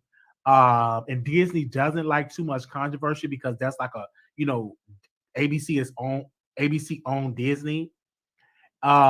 It's like it's corporate. So I understand. I'm not shocked or surprised. That's why if you want to have freedom, it's best to have your own institutions and your own platforms. I just think Whoopi is doing too much. Whoopi needs this break because if you watch the show every day like I do, Whoopi is getting up there in age. She needs this break. I believe Whoopi should have retired a long time ago.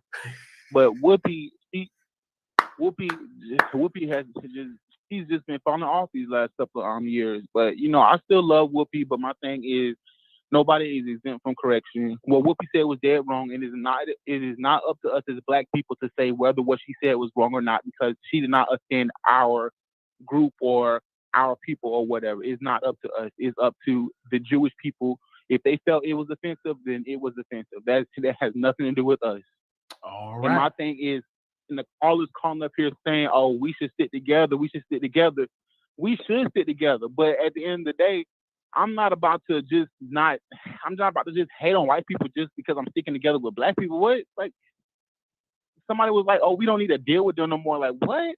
Like who talks like that?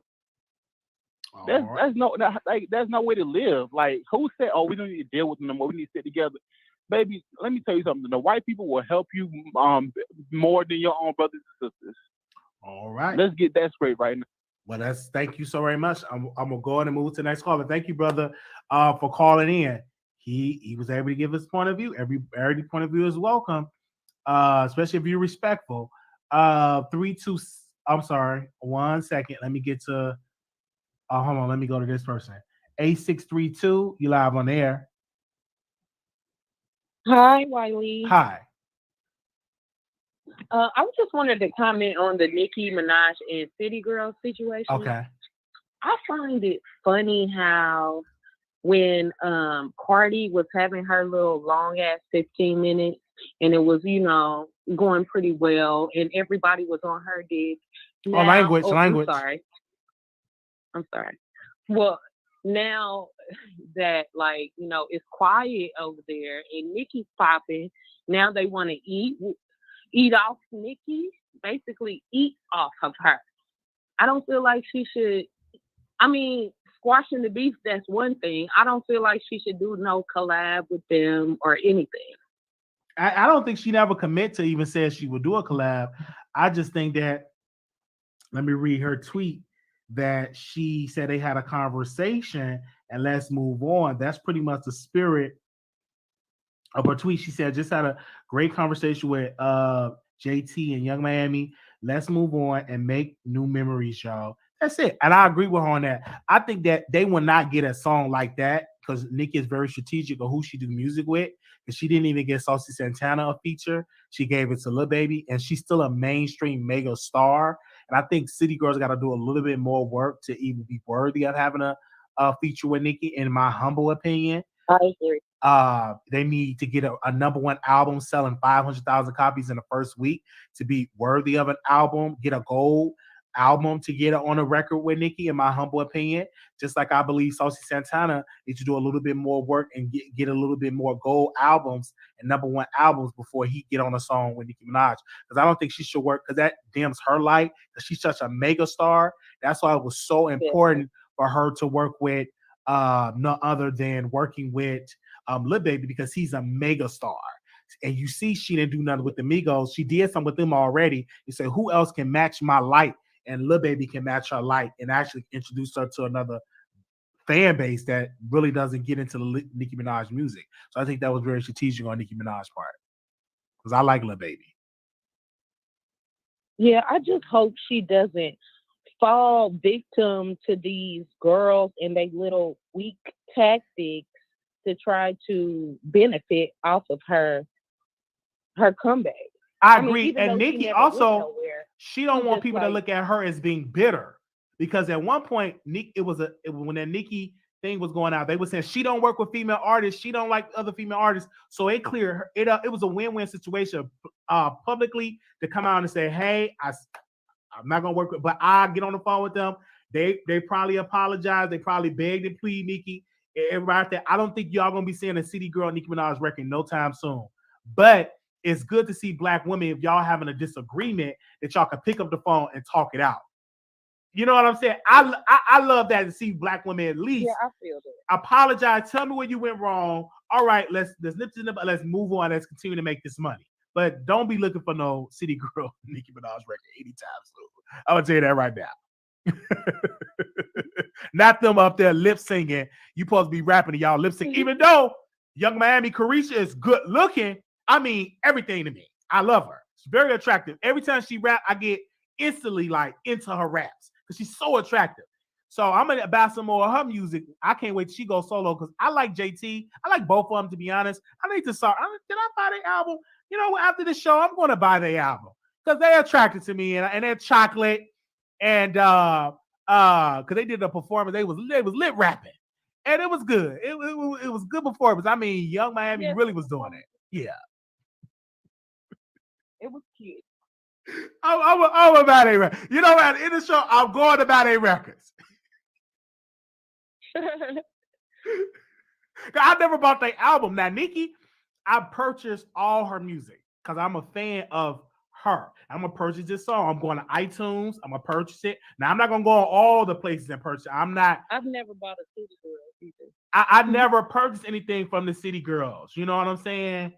But every time Young Miami started talking, I'm just attracted to her swag. You know, I don't know if she's taking. I think it's more so her voice It's and her accent is what stands out. Yes, it's the accent. Yes, it is. Yes, it is. It does something to me when she be like riding like a rodeo. When she did that, I was like, oh yes, okay. But I ain't got enough money. She not gonna pay me no man until I hit $6,800 million. Once I'm worth that, then I can kind of jump in her DMs. I ain't worth no money yet. She ain't gonna want to talk to me, then. She be like, who is this Dusty? Anyway, anything else you want to add, sister? I'm sorry. No, thank you for letting me say my little piece. All right, thank you. No problem.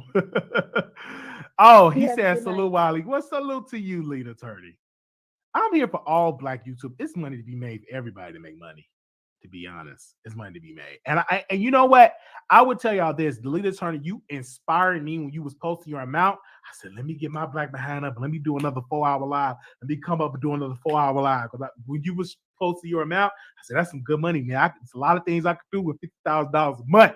You know what I'm saying? So that kind of encouraged me. So you keep up the good work, lead attorney. You actually have some good qualities that I look up to, and we need more men in this spectrum, more black men. And I love that, brother. You keep up the awesome work. Okay, 3278. Hey, Wally, it's me again. Okay. So I had to call back in to that Barb that made those ugly comments towards Lakim. I just want to say that that is the problem. It's people like that that's part of her fan base that is not allowing Nicki to grow. When you get up here on this platform and you say something like, excuse me, I'm sorry, Lakim's looks like this and she looks like that or whatever, which, by the way, let me just explain this to people who always love to attack her because of the facial surgeries and the allegations about bleaching. She was in a domestic violence relationship. She is human. She is entitled to be younger and not know how to love herself or know what she deserved. And she went through that. She was beat up by this man. He broke her jaw and her nose. She went and had it fixed. Less than 24 hours of the doctor fixing it, he broke it again. So what we see on Lakim's face is not a nose. It's something that the doctor put there to try to imitate a nose. So when he makes comments like that and says that she looks like this, she's beautiful. You are a liar. Lakim is not only beautiful on the outside, she is beautiful on the inside. And she's very sweet. And then he made But that's that one Extreme fan that really does that. But I think for Kim, for a public image part, she needs to release her book, do a tour, and talk about that. If she's not talking about that and addressing it in her book, I don't want to read it. I want to know about those stories. I'm waiting on that book, and I was so mad because it was supposed to be available in March, but then it got pushed back to September. But I do know it's on the way, and I agree. She needs to go on a tour. She needs to do an Kim. Oprah interview. She needs to do a Gayle King interview. She really needs to share. Just needs to be Kim. She just really, needs to be Kim. Right, to share that story, because a lot of us, the average young, because he sounded like a young fan, they don't understand the history. And I had got put on because I used to trash Kim looks. And then once somebody told me what she went through so much violence with that man. Yes. I said, okay, I'm not going to judge her. Now I know it's a story behind the face, and we got to be careful how we do it. And she's still a beautiful woman, and she's so sweet. Kim is a sweet woman. Like, she ain't mean and nasty. She's very sweet. And that's one thing I can say about very Kim. And she's very well respected in the industry. People respect her in the industry. I can say that. But thank you so much. I mean, go ahead. I'm sorry. When we seen this when BET gave her I Am Icon, I Am Hip Hop, I Am Icon award, that's not an award that they give to very many artists. And just in case people are confused, that was a major chess move for Lil Kim. So when people want to say she's washed, when you a queen, why she don't need to be sitting out here spinning records. It's time for the new girls to come in and reign. She's doing elevation. She's supposed to go up. It's okay to come out and make a little record every now and then. Two around and let the girls know, hey, I'm here to blow them a kiss and keep going, but I'm elevating on to new things. Like you said, she needs to do a press run. She needs to put her book out. Now we want to, the OGs, now we want to hear about what you went through. Why was you looking like this then? And what happened? And when we weren't seeing you, that type of thing. That's what queens do. Absolutely. She already done Thank won. you. All right. Well, we thank you, sis, for calling back in with that. Thank you. I can't wait for the new book. It's going to be in my book club. And let me say this. Please don't speak about lawsuits when your fave is currently still going through her drama, because I know y'all want to deny that. Don't talk about lawsuits, okay? Stop talking about lawsuits. Bart, please don't utter the word lawsuit, okay? It would not be in y'all best interest. Thank you, Wiley. Thank Bye-bye. you. Bye-bye. Okay. 0235. Hello? Hi. Who is this? Oh, okay. No, I called back in because I want to respond to that girl. Okay. First of all, she is getting sued for scamming a Black business owner, and she's using her face as an excuse to not pay that money. I'm just saying, like, you guys got to stop. Well, she do have, let's be clear. She do have, I think she filed for bankruptcy, if I'm not mistaken. She did have a deal that went bad with Trackmasters, and she couldn't release music for a long time. So she definitely gonna have to work on. I don't know how her finances is looking. I hopefully she resolve it. But when she sell that book, I think that's gonna help her finance problems for her to pay off some of that debt. So it's definitely that way.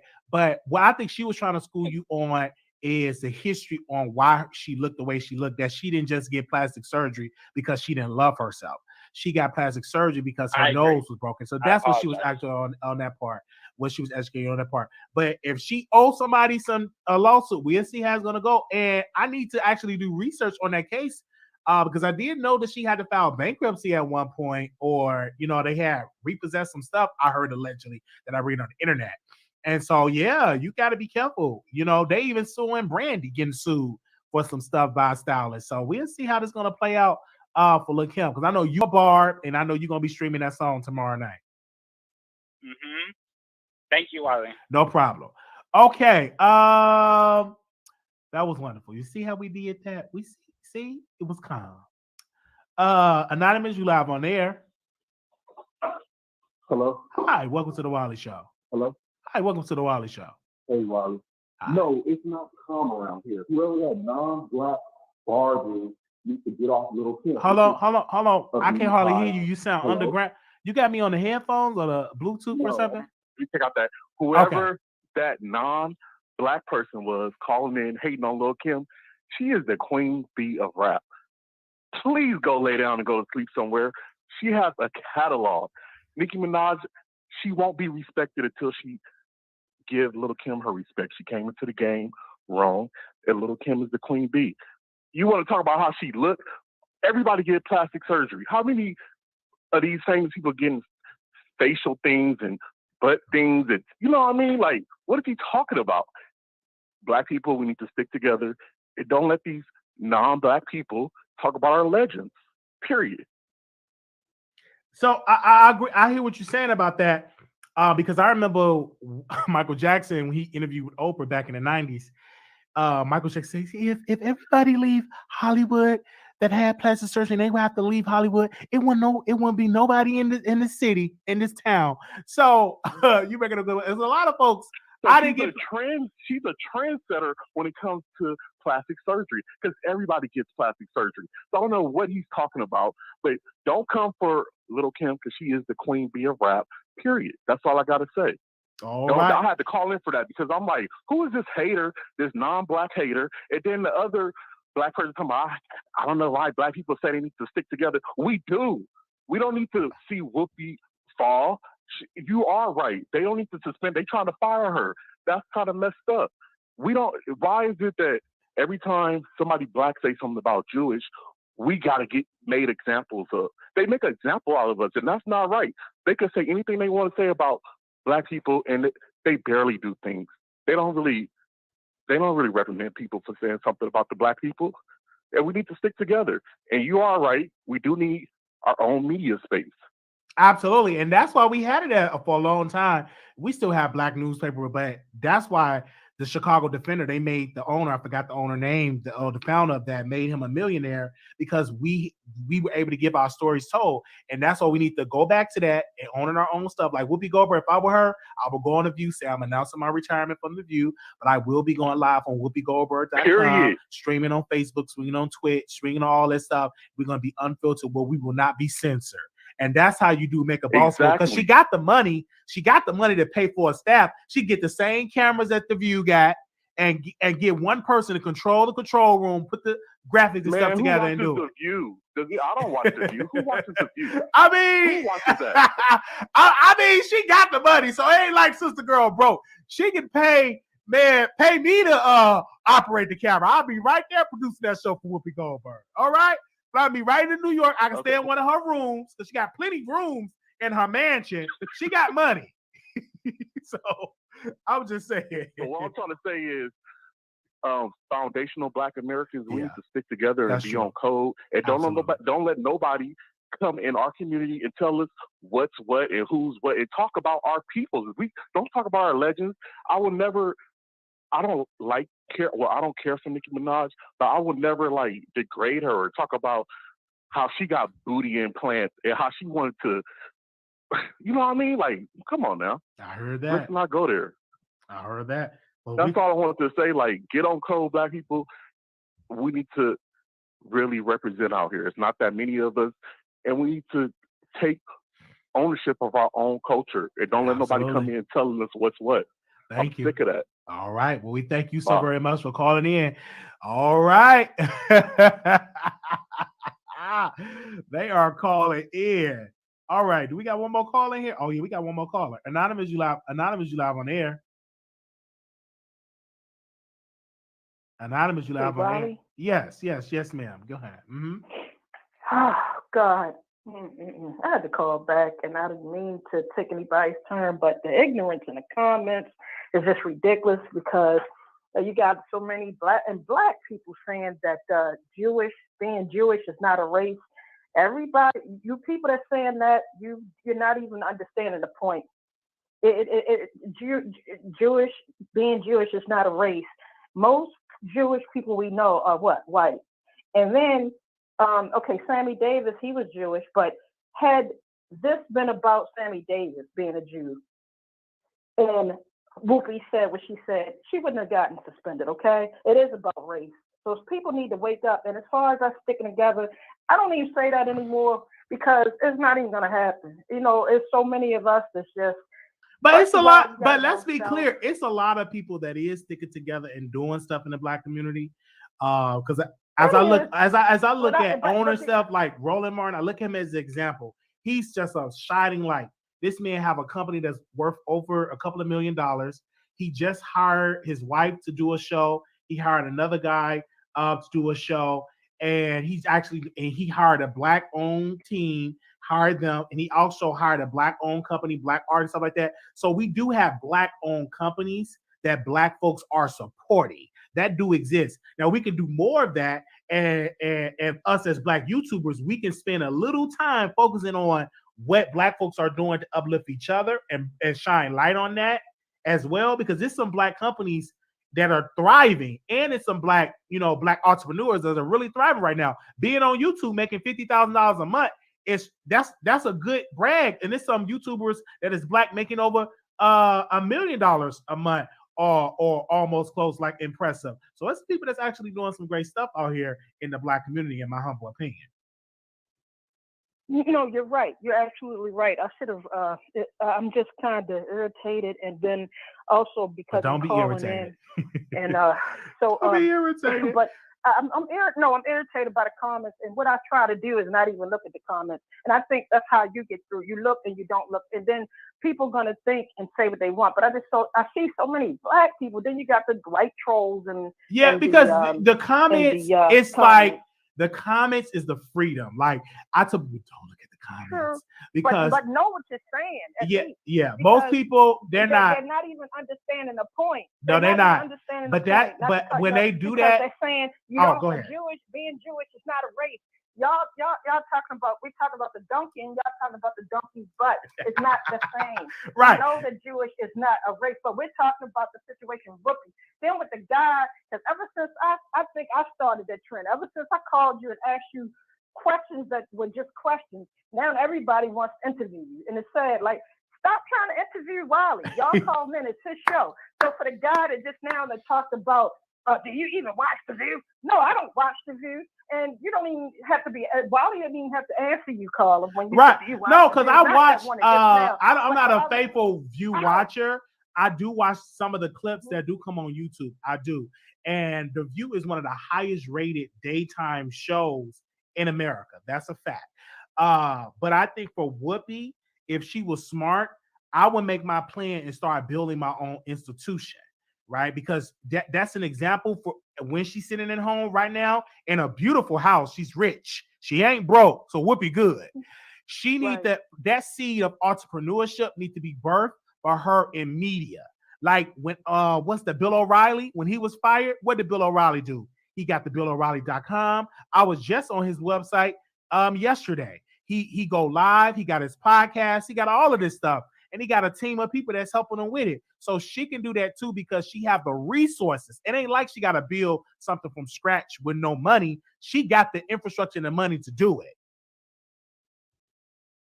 Right. And I'm not going after the caller that the guy. Oh, no, that's okay. I'm talking about the one before him. Oh, that's the fine. one before him That when he's doesn't gonna ask bother you, me. do you even watch The View? That No, I doesn't don't bother watch The View, but unless we're living under a rock, most of us look at YouTube. And that's where I learned about what they did with Whoopi. And again, yes, it's wrong.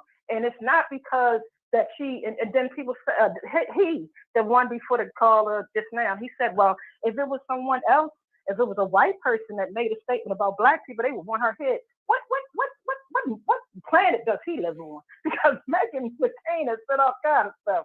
And people in general have said a lot of stuff. So who will be going after whose head?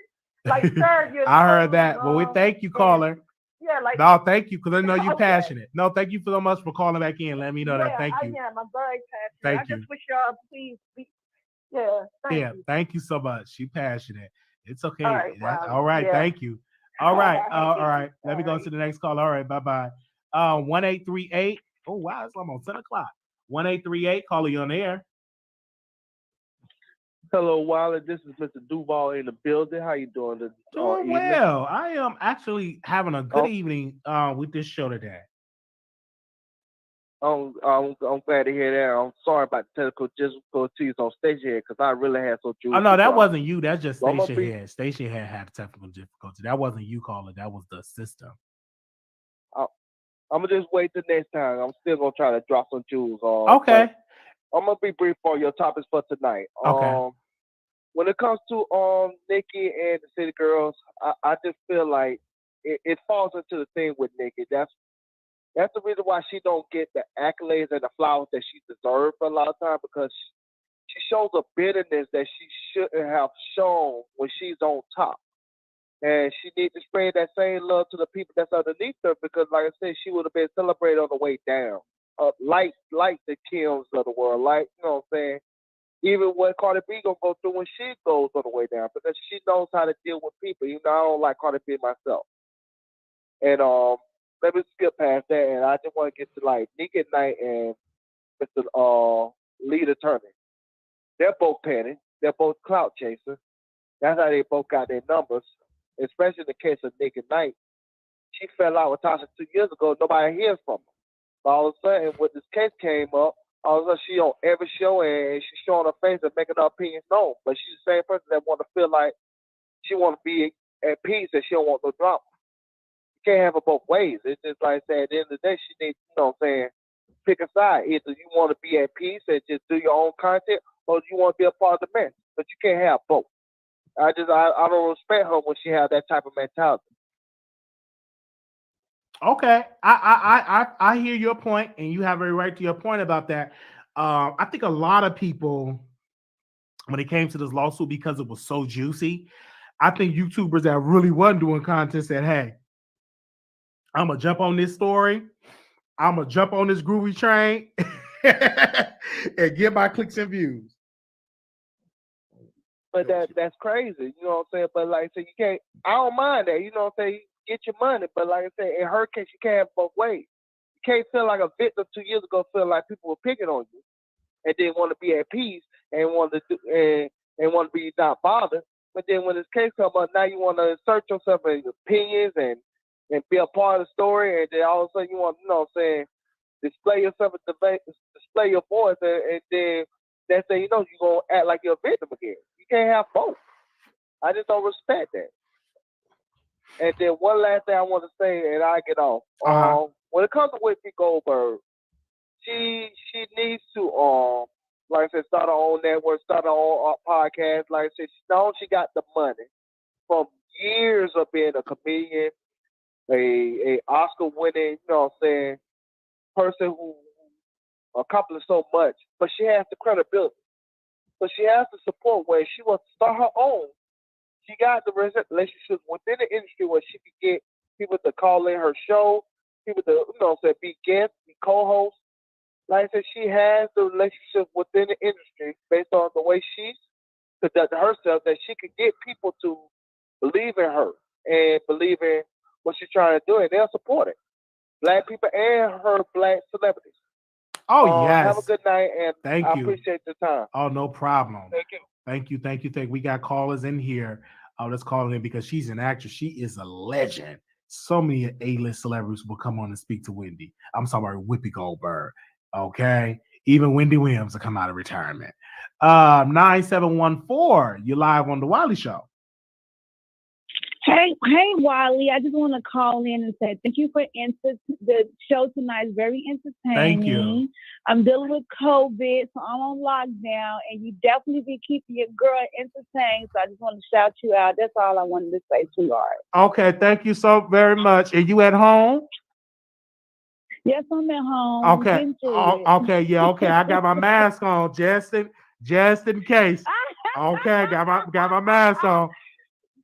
Molly, stop playing. I'm just saying. I don't know if it can creep through the phone. Let me put. Okay. All right. And you got a fever. Okay. Production, can y'all bring me my hand sanitizer? Okay. Yeah, I'm locked down by myself. Well, I'm gonna pray. I'm gonna send a prayer through my mask. I'm gonna pray through my mask. I appreciate it. Okay. You take care, Wiley. Okay. All right, you too. Okay. Okay. Bye. Oh man, is she on? She on the phone? Okay, I can take my mask off. Okay. No, you ain't gonna creep on me like that. Okay, because you. All right. Let me see. 6792, you live on the air. Hi, Wiley. Hey. Hey. Okay, I have a couple of opinions, and my first one is about Whoopi Goldberg. Now, when I was a kid, I didn't even know what she was. You know what I'm saying? Like, she was ambiguous to me. Like, and she never catered to like a black audience. She wasn't, how you a kid. Well, when I was a kid, it wasn't a lot of, the black shows and stuff like that. So you look at, like we end up watching MTV and stuff like that. And I was like, Whoopi Goldberg, I'm like, okay. She was one of the people we watched. And as they were paying the audience, and you guys can look at this now, she did not cater to black. She didn't want to cater to the black audience. And so, and I get tired of every time somebody black, oh, we got to support them because they black. No, you go on back to the people who supported you here. That you go on and help them. Go ahead and go to him. I have to interject. Did you see Sister Act? Did you see Sister Act 1? Sister Act 2? Yeah. Did you look at did you look at the long did you watch the long walk home when they were talking about being a black maid? Did you look into that show? Did you look into the movie when she played Megan Evans' wife? When they was talking about when Megan Evans' wife was working with the prosecutor to bring charges against his assailant. Did you watch like she have some like? Did you watch Ghost? Like Whoopi Goldberg got some bops. Yeah, well, she get okay. All right, I did. Yeah, I watched the Sister Acts. Yeah, I did watch those, and I think I watched The Color Purple before. Yeah. But anyway, and that's black. A white director made that movie. Steven Spielberg. That was his first movie he directed with an all-black cast. Okay, girl. And I remember, and I also remember that like me and my friends. I guess how you young and you goofy, so you sitting up there like you laughing with like iron, iron. I mean, what the hell is an iron? You know what I'm saying? So you making. I mean, did you see Kingdom Come? Did you see Kingdom Come with Whoopi Goldberg? And did you see what? Did you see that with LA Cool J and Jada Pinkett Smith? Did you see Kingdom Come? I mustn't see that one. That don't sound okay. You write that down and watch that, and you call back in. I'm gonna move to my next one. It's okay. Only because I feel like Whoopi Goldberg never catered to black people. I mean, she got paid to make those movies. But right, okay? That's her job. That's her job. She's an actress. She get paid to do movies. Yeah. So that's what I'm saying. But her choice of interaction was, she chose that she wanted to live a more, I guess, white lifestyle. Which I'm not knocking it down. It's fine if that's what she wants to do. But it's like she felt like that was better. You know what I'm saying? Like it was a better way of life, to go cater to the white audience. You know what I'm saying? Than to try to cater to black, because black audiences, we are hard to please sometimes. Well, you just ain't watch a lot of her material, man. It sounds like you didn't watch a lot of her material. She definitely was a crossover act. And white people watch her material, especially with Sister Act. I think that's when she really crossed over with that, because it really showed the whole thing with the Catholic and with the nuns and stuff like that. That really was a crossover. I mean, and Ghost was like a crossover movie for her. Wiley, did you say Daffy Duck? No. Did you just call her Daffy Duck? No, I'm talking about Whoopi Goldberg. I'm talking about when she did Sister Act. Yeah. Oh, Sister Act. Oh, yeah. Yeah, that was like pretty funny. Yeah, it was. I liked it. Well, and what's that's her playing a role. Okay, that's I understand. And what's the other topic you want to talk about? Because I know you talked about what's the other topic that you want to talk about? What's your other topic? I was gonna say, okay, now I like to have the freedom. I like Cardi B and I like Nicki Minaj. I mean, I don't have to choose. I'm like, I'm not a barb or carp or whatever they want to call it, but I like both of them. They both have made their contributions to the music, and I like both of them. But at the same time, I'm going like, what the heck does why does Nicki Minaj feel so grandiose? I mean, what is this? Like, some people owe her. I mean, no. I mean, what's your last album was like 10 years ago, or am I wrong? Are we still living off the legacy of 10 years ago album? Okay. Yeah, but Pink Friday. No, I'm saying, are we saying you're the all-time greatest because you made an album 10 years ago? Is that what it is? Because I could be wrong. I mean, I need to be educated on this stuff because I'm going like, Nicki hasn't made any new music. She hasn't dropped any new albums. What is all this recipe? Why are we supposed to, be crowning her as opposed to someone who is actually working and doing? Cardi is actually here working and doing. I don't even understand a comparison. I think they're both ladies. Well, they're both are working, and Nicki did get married. She got pregnant, and she's back. Nicki has been in this game for over 10 plus years, producing great quality music. Yeah, in the game. What game? I'm talking about the music. Excuse me? What have she? Oh, I gotta let you go, caller, because you talking about what have she made? What has she made a lot of albums. Done? Excuse me? Albums, working with many mainstream artists. She have done a lot, ma'am. But we thank you so very much for calling in. I'm gonna go to the next caller. Love you. Okay. Bye bye. Good night, Wally. Good night. Lord. Anonymous, you live on air. Anonymous, you live on air.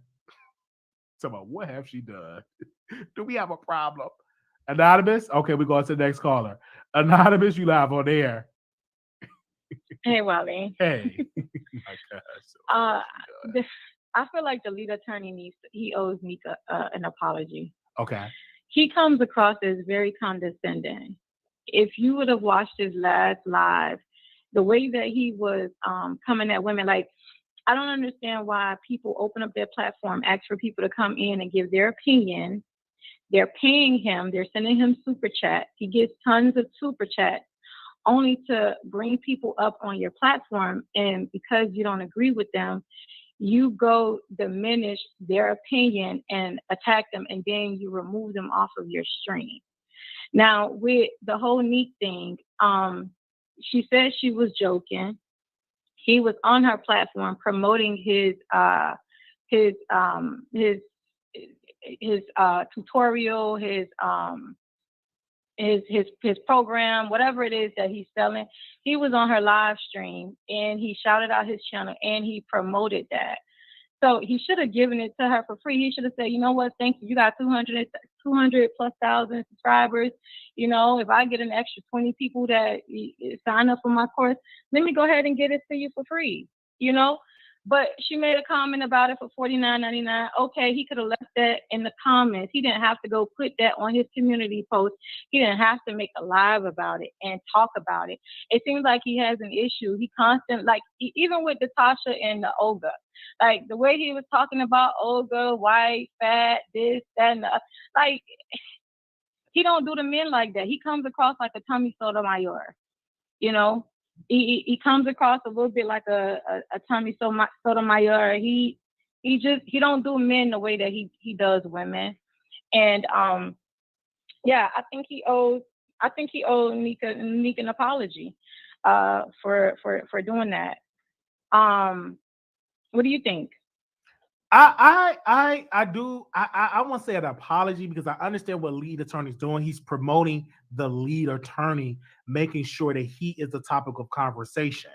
And it was very strategic of him to say, do the promo code, GoFundMe. to get my program. He's still promoting the program. He's still promoting his channel. And I think it was strategic of him to do that. A lot of women are going to feel off about it, but I look at it as being one of his strategies. And he's inserting himself into the mess. And anybody that try to latch onto his program or throw a little dig, I'm going to spin it and be like, oh no, she's trying to steal my stuff and paint this narrative. That's what you do as an attorney. You try to spin a narrative and make you look good. You know what I'm saying? And then go live about it so people can donate to the channel. So it's a very strategic move. But what I want to bring to the table, that Nique is a veteran in this business. She don't need any YouTube series, a YouTube book or a YouTube class, because she's been in here doing this stuff for a long time. She only got 300,000 subscribers. And the reason why she's not as active is because she don't feel like going live like that. This is the most active I've seen Nique in a long time going live, and she's doing amazing. Did you see the backdrop that she had? Did you see the custom design of the microphone that she had? So she's amazing as a talent, and she know how to edit, and branding is key. She's amazing with the branding. So shout out to Nique. You know, so she's a veteran. She's been in this game for a long time. She ain't new to this. She true to this. Exactly. And it's almost like as if he disrespected her, because he just only been in the game for 1 year, and it's like he was trying to crap over her, and she's been in the game longer than him. So she got to where she's at based on her hard work. The thing about it is it comes across as very feminine, because he only seems to attack women and he doesn't attack men. He's not confrontational with men, but he will go on his platform and drag a woman. Oh wow. That's what I see. You know, he ain't going toe to toe with no man, but that's what I see. The other thing is with the whole Nique and the City Girls, I think that I agree with you. I think that, you know, Nique has, first and foremost, we already know Nique is a legend, right? Absolutely. No one can take that away from her. However, I agree with you when you said that Nique has done a lot of problematic things to rappers that was before her, and has said a lot of problematic things. And so for her to try and hold that over the City Girl's head, you know, it just kind of seems like it's the pot calling the kettle black, because she's done things to other women, and, you know, now she's upset because somebody said something about her that she doesn't like. But I am glad that she is, you know, willing to put it to the side and, you know, put it behind her. But like I said, I agree with you, because, you know, Nique did a lot of stuff, a lot of backdoor, backstabbing stuff to Lil' Kim.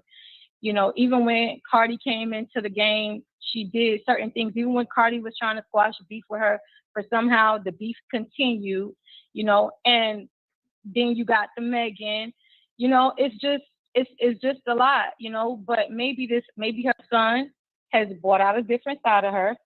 So maybe we will see, you know, that transition and that growth, you know, with the song that she's preparing to release, and maybe over the next year or two, maybe we would see some type of growth. All facts. Most definitely. You're right about that. Yeah, because she's done a lot of problematic things, and she said a lot of problematic things. And I mean, that's just what it is. She's done it. So you can't be mad because of how they felt at that time before they had an opportunity to know you, or before they got into the industry. I agree. Well, we thank you so very much. And you're right about that. And so now she's going to get her karma back. And I think she is cleaning up her image a little bit.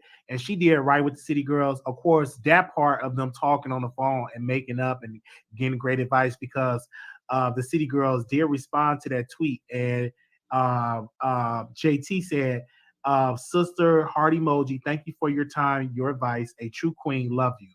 And then Young Miami said queen things and post a unicorn and a heart. So it made up. But of course, that's not going to be as popular because of what the mess always going to travel faster than positivity.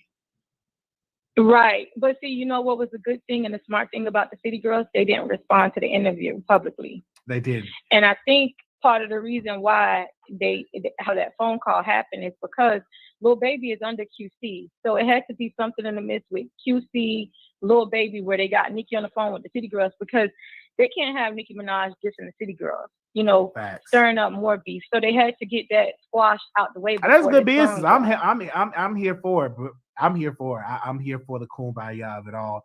I'm just looking forward to the new music.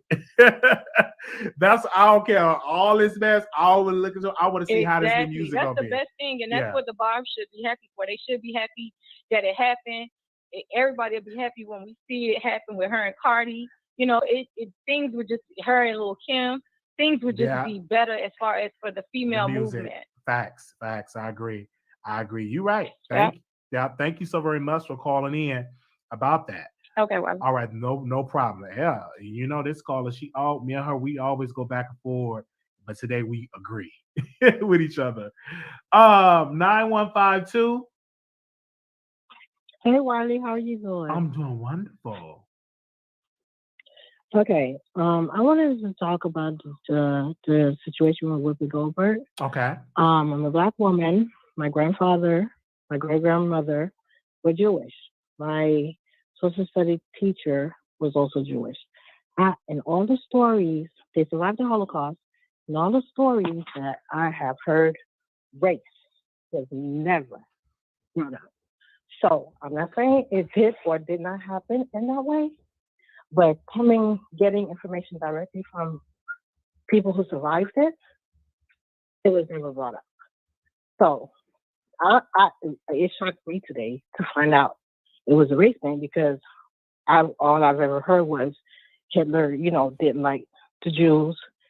But when you look at all the elite families, Rockefeller, Rothschilds, they're Jewish. So for them to suspend her for that amount of time is so wrong. And number two, what Tasha was saying about the machine, we are being silenced. Our freedom of speech is like being taken away, and people not even realizing that. That was her opinion. That was her education. And she's allowed to have her opinion. Whether she's right or wrong, like you said, they could have brought somebody to the panel and they could have had a discussion. Mm-hmm. But for all that to happen, I'm sorry, that is wrong.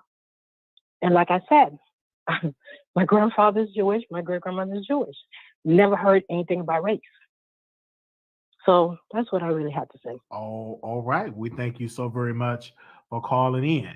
I been reaching out. Thank you so very much to organizations, because I'm trying to get a Jewish person on to speak on that and to educate us on because I have a lot of questions I do want to ask. So we're gonna try to get that scheduled. Thank you so very much for calling in.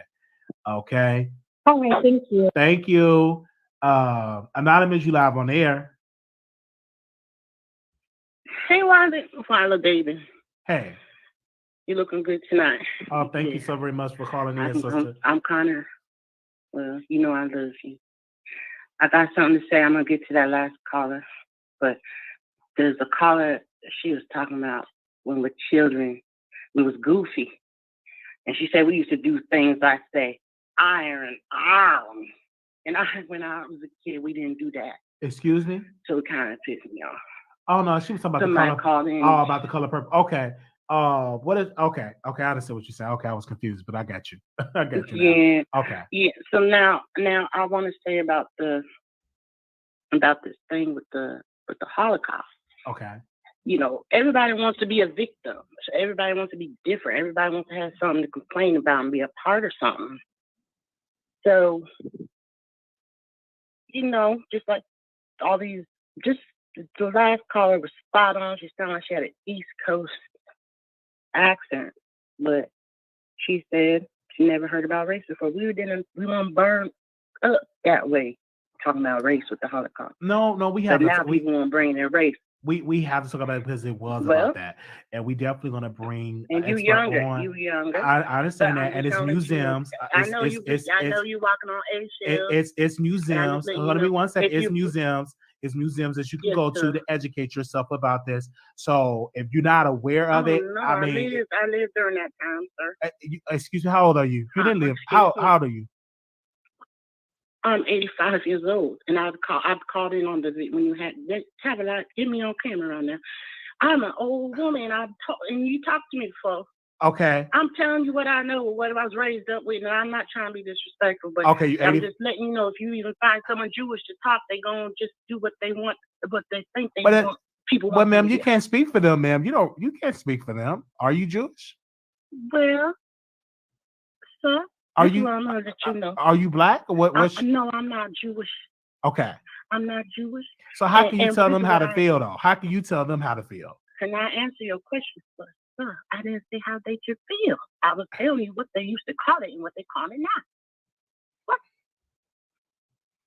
Sir, but what am I? I'm a dark complected woman who was taught that I was here because I was brought on a slave ship when my ancestors was already navigating the ocean. Oh, okay. I gotta. Okay. No, you want to try? I gotta let you go. I gotta let you go. You wasn't on no slave ship, and no 85. Come on, sister. Come on down. Don't play me like that. I'll let you call back in. Let's go to the next caller. Anonymous, you live on the air. You're not gonna come on there and talk about you 85. You was on the slave ship and it was navigated. You ain't about to do that to me. You're not about to do that to me tonight. Go ahead, sister. Yeah, I'm gonna comment on Whoopi Goldberg. Okay. Okay. So what she said was, wrong and insensitive. But if you want to get into semantics and stuff, I mean, I see her point, but at the end of the day, I think she know better. So, she has to be, take accountable for her actions for that.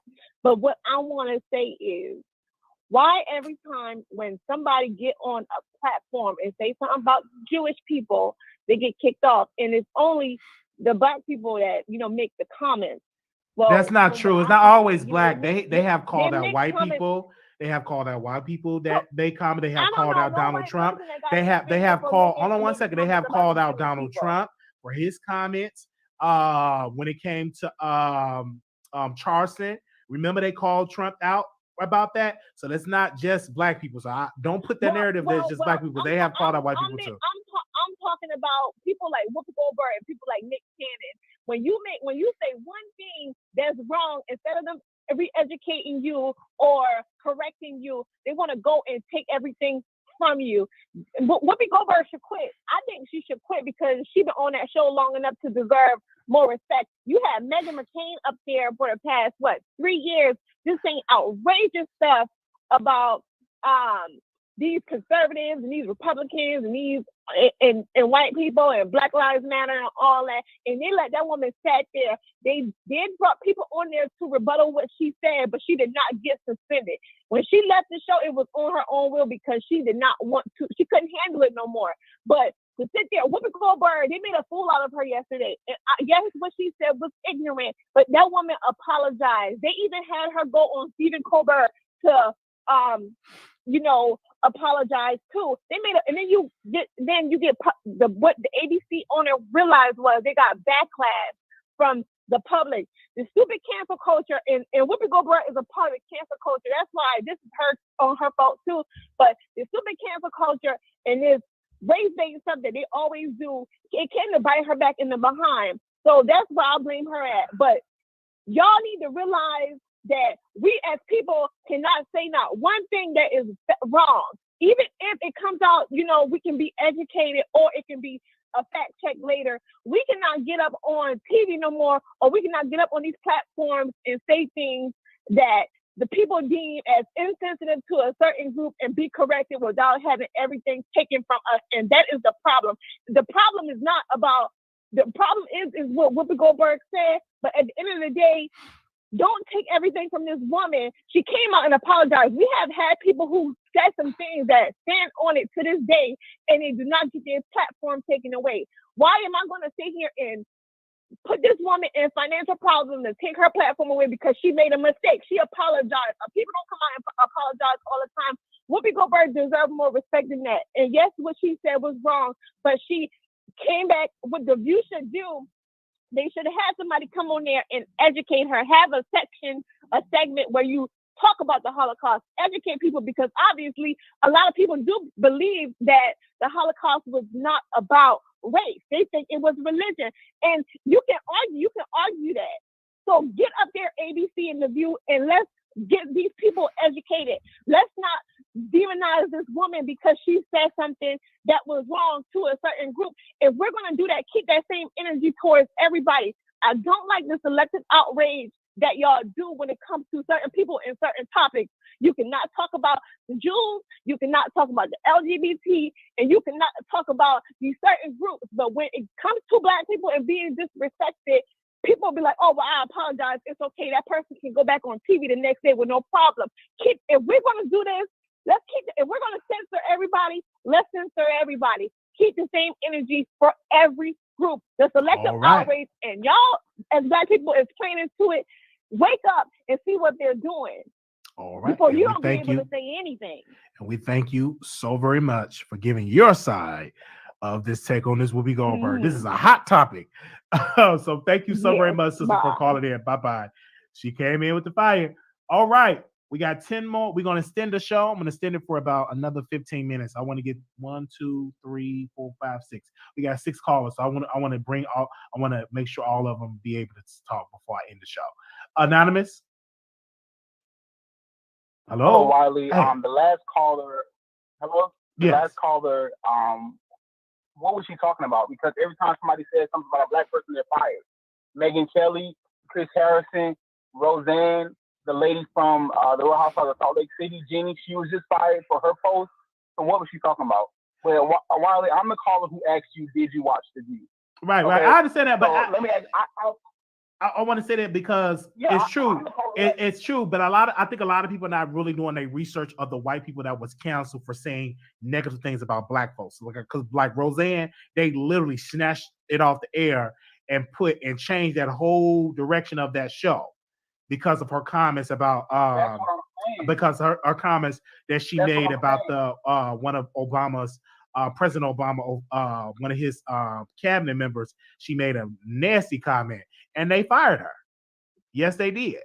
And that's why when I called you earlier, that's why I asked you, do you watch The View on a regular basis? No, I before Duvall. Right, and that it's okay when people do that. Yeah. Before Duvall, that just let me know that the level of education, because how can you speak on something when you don't know the full scope of it? How can you speak on it and call me and say something about me asking you, do we watch The View regularly, when you don't know the full scope of it? When you don't know that Whoopi has been saying problematic things, but this is just the one that has caught on. Whoopi's been saying that, she doesn't, that she's in the 1%, she don't want to pay taxes like everybody else. Whoopi said when Mel Gibson told his girlfriend that she hoped that she got R-word by N-word, Whoopi was the one defending him. When Roman Polanski R-word that girl and then fled to France, Whoopi was the one who said, well, it really wasn't RR. It was just basically she defended him. So that's why I asked you, did you watch then she defended, I remember she came out and she defended Bill Cosby too. And then she had to apologize because she said that was a friend. That's my point. Yeah, so she has said some problematic things. Yeah. Absolutely. And she should have learned from Nick. Unfortunately, people don't understand their history. It's certain things that I'm just not going to touch unless I have my own platform, make my own money, my own sponsors. But you have to be very careful touching on some subjects when you don't know all the facts. Just like Nick Cannon wanted to have a conversation. It would have been better if he would have had the rabbi on the show when they were talking about Jewish people. You understand what I'm saying? And they could have had dialogue in that show. And then he did it right after it. And he did, he did, and he got educated. Education is key. Talk about stuff you don't know. Absolutely. Like the caller asked me, why? I asked you, did you watch it? Because you cannot tell me what you seen off from YouTube clips. Did you watch the whole show? Because you didn't even know the next day that they brought a Jewish guy on to correct. No, I didn't know because I watched. I agree with you because I didn't catch that and I didn't watch any clips from the view. I watched like one clip when they were talking about the justice going to be speaking at the Federalist Society. I did catch that clip, so I didn't watch the full thing, but I did catch Good Morning Britain, and they had a white gentleman on, and I'm going to share that live on my community wall, and you can hear his side of where Whoopi Goldberg went wrong, and he explained it so right. So I'm gonna watch that again and come back and give word for word of what he said. But thank you so very much for calling back in. No. Can I just make one last point? One quick point. So y'all come up here saying you don't consider Jewish a race. Because the person who called and said her great granddad or whatever was Jewish. That's not the point. The point is the Nazis considered Jewish people an inferior race. That's why they killed 6 million Jewish people. They considered them Aryans, which is what they consider an inferior race to them. It's not up to us to decide whether they were an inferior race or not. The Nazis killed them because they felt that they were an inferior race. It's not up to us. Absolutely. So All right. Thank you. Educate yourself. Go research. Absolutely. And that's why, thank you, this whole thing with critical race theory, this is why it's so important. I'm going to ask you again. All right. Do you watch the show on the regular? You said what? No, I'm going to ask you again for the caller before. No. I don't watch. I don't watch it on the regular. No. What I do is I try to catch the clips on YouTube. But this particular time, I really wasn't watching the clips. I was really reading headlines and running with that. But thank you so very much for calling back in. Okay. All right. So we trying to speak on the subjects here. Y'all stay on the subjects. All right. Because y'all calling here responding to each other. Like, why do you did this and blah, blah, blah, blah, blah. All right. So if you're speaking on the subject, speak on the subjects. Okay. This is good dialogue. 7718, calling you on air. 7718. Hello? Hi. Oh. Welcome to the Wiley Show. Yes, it's you. Oh, hi.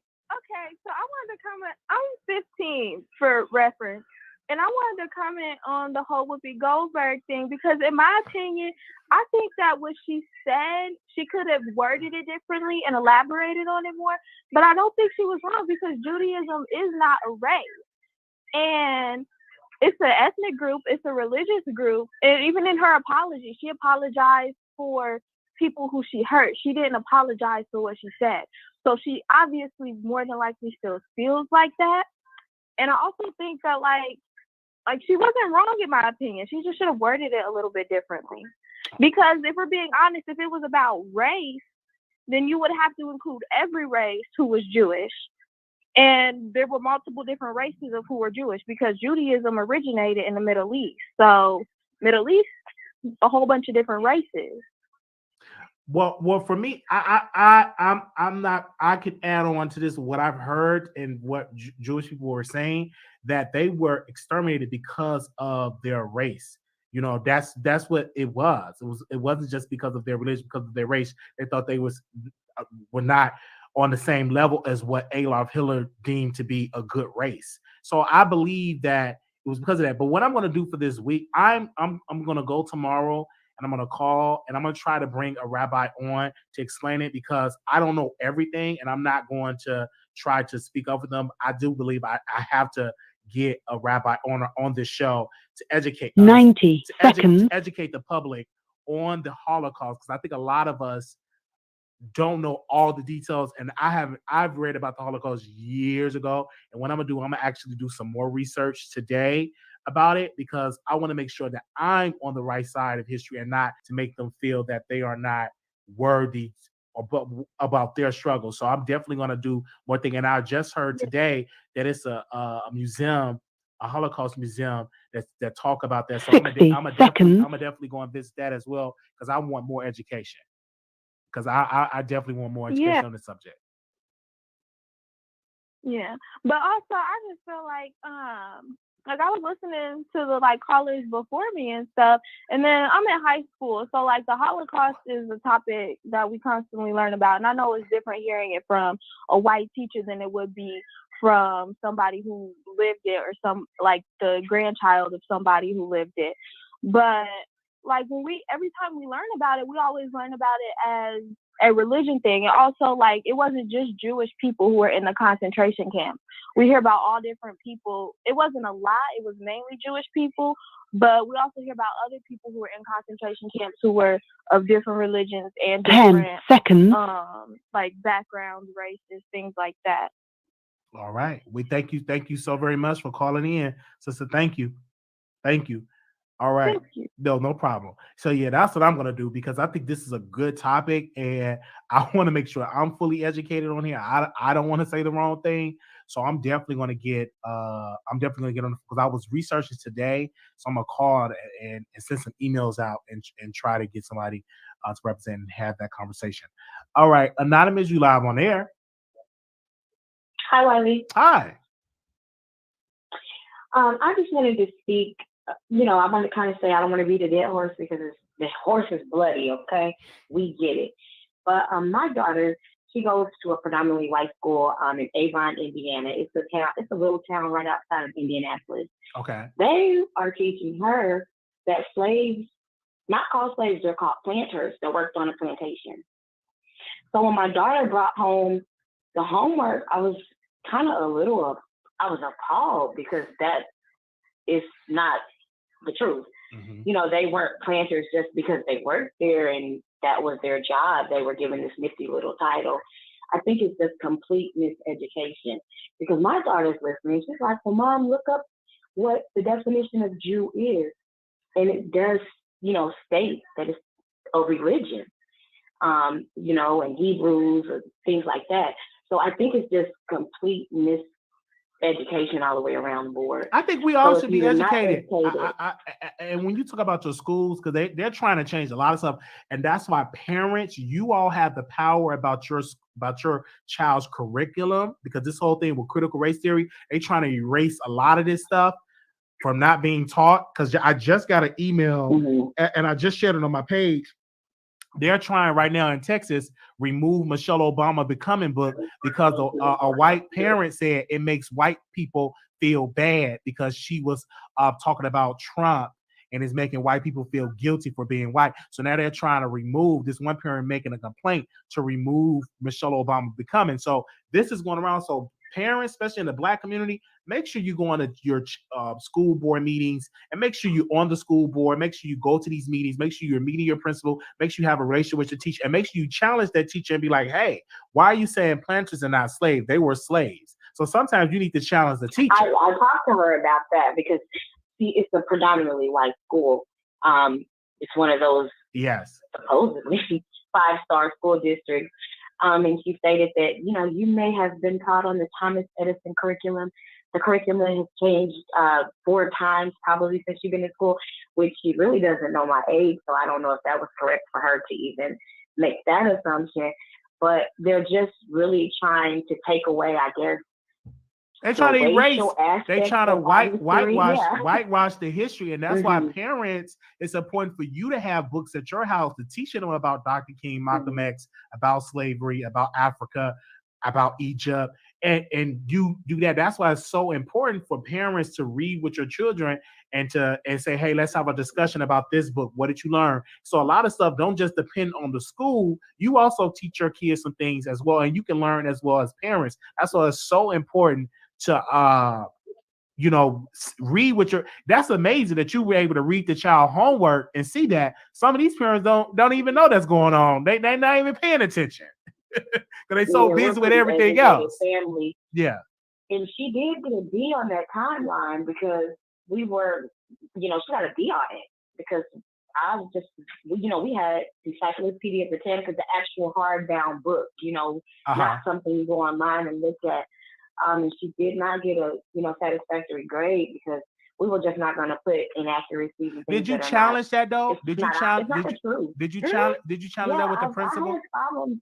Okay. I had problems with that teacher, but we're definitely not going to teach my child, African American child, that a slave is a planter. Yeah. That's You definitely. not happening. I'm so glad you challenged that. So what if she goes somewhere and she's like Whoopi and she's miseducated? She says the wrong thing. Yes.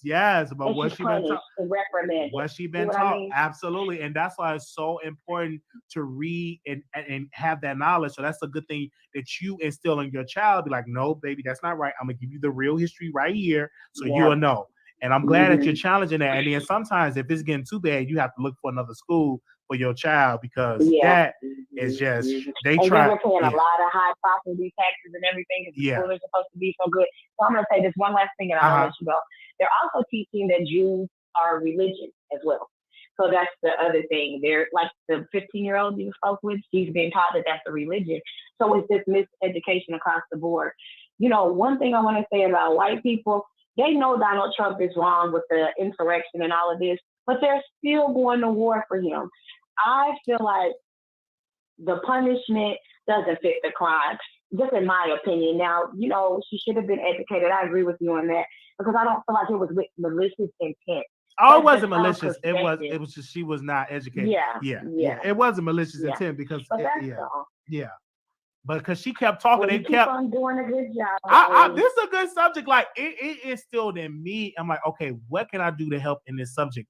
And that's why I said, okay, I'm gonna send some emails because I was just researching like Jewish organizations here in Dallas and I was researching that and I'm trying to find somebody to come on the show. So if you know somebody from the Jewish faith that from that community that do want to speak on this and come on the Wiley Show, email me at wileyshow@gmail.com. Thank you so very much for calling. Okay, because we do have a Jewish community center, so I will pass, if I can find somebody, I will pass along because I don't really think it's a wrong or right. It's just a perspective. It's just a perspective, and it's good to have somebody on speaking on that because if this was a show, if I was a white man speaking about the Black community, I would hope that I would get some Black hosts, you know, to talk about slavery, civil rights era. Teaching this, they're supposed to be teachers. Yeah, this is what they're teaching the kids. So that's all. Yeah, all thank right, you, guys. thank Have you a so good very night. much. Thank Bye-bye. you. Ooh, this is a good show today. I'm living for this show. 9152, call you on air. Hey, Wally. I'm sorry, I had to call back. The dude that was on there was talking about, oh, my great grandfather, blah blah blah blah blah. Listen, I didn't get my education about Jewish people or the religion of being Jewish from a book. I got firsthand of people who survived, including my grandfather and my great grandmother. Okay. I live in Miami, Florida. Before that was South Beach, it was called Miami Beach, predominantly Jewish people. And if you worked on the beach, you were not allowed to go on Miami Beach unless you worked there and had to have proof. Okay? I have family members who work for Jewish lawyers. Okay? They're pretty cool. Let me tell you an incident that happened. Had a housewarming party, a whole bunch of the attorneys came and everything.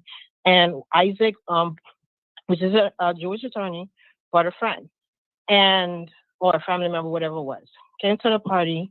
And then at the end of the party said, wow, you all are different. So I was like, wait a minute, I had to check him. Like, what do you mean you all? I said, first of all, you guys went through something horrible, just like Black people, but you have no empathy or no sympathy. And a lot of them are racist. But it's now, not that particular person Jewish, don't represent everybody though. That one particular person don't represent the entire community. But the thing is that what my point is, what I'm trying to say and what I'm trying to get to is I feel that it's excessive. That was Whoopi's opinion. And just like the lady just said, being Jewish is taught in school as a religion. Okay. Race is like if you're Black, white, Asian, whatever. Okay. So yeah, some Jewish people might say, oh, it was a race thing, but all the ones I've come across personally that have lived through it, the word race never came up. But like I said, everybody has their own opinion, and it's like nowadays nobody can have an opinion anymore.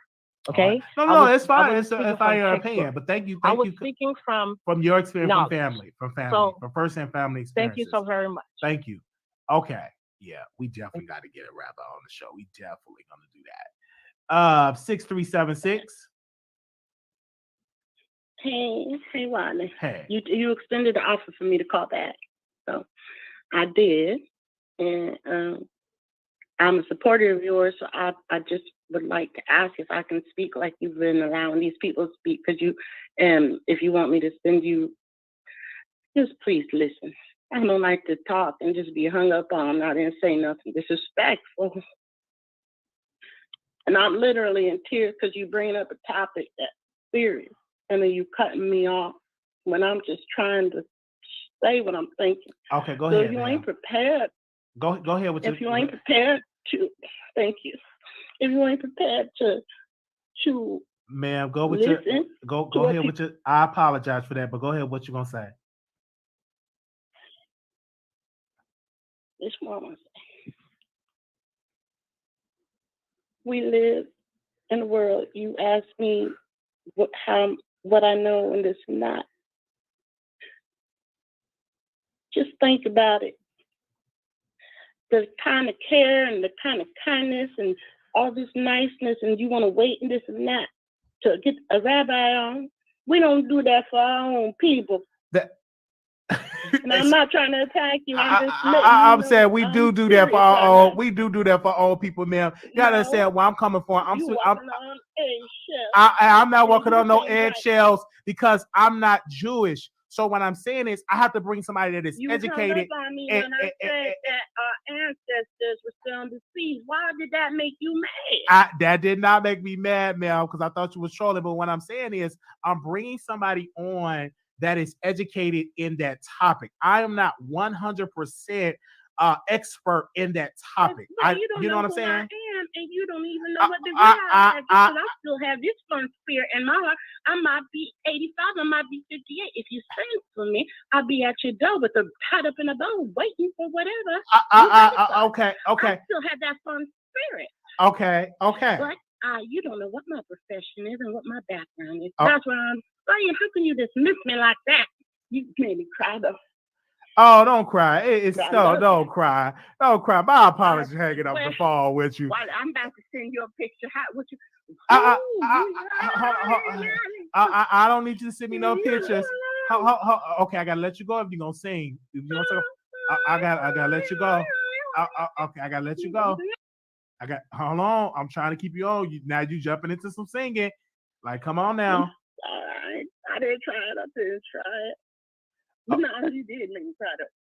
But I'm a big girl. I put my diapers up. I got this. But at least you smile, you laugh. Oh, thank you, ma'am. Thank you. Anything else you want to say about the subjects before I go? No, I'm just saying, look into melanin and look into what it is and why it's so serious. All right. Thank you so very much. Melanin. Bye. Okay, bye-bye.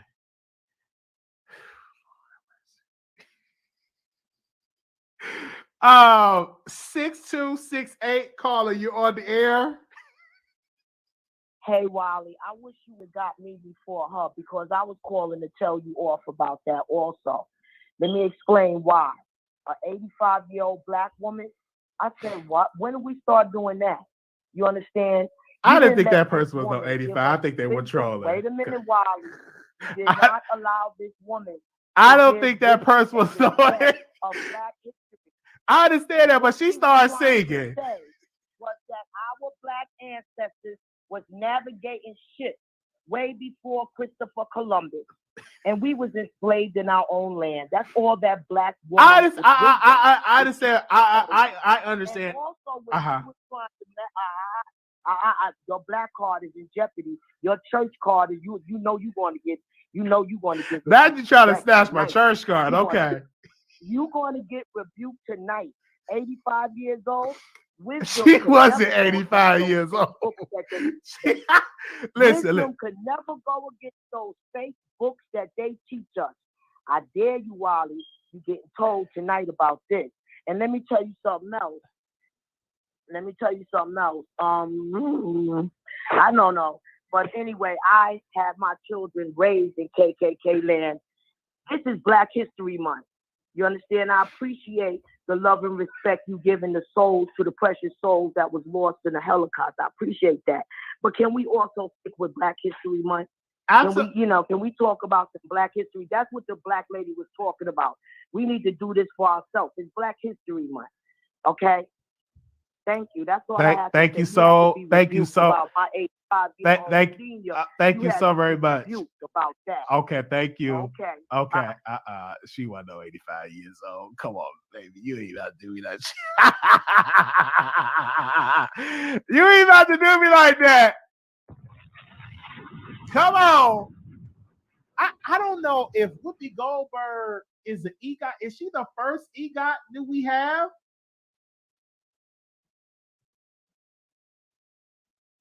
Hold on, let me see. Because it's Black History Month.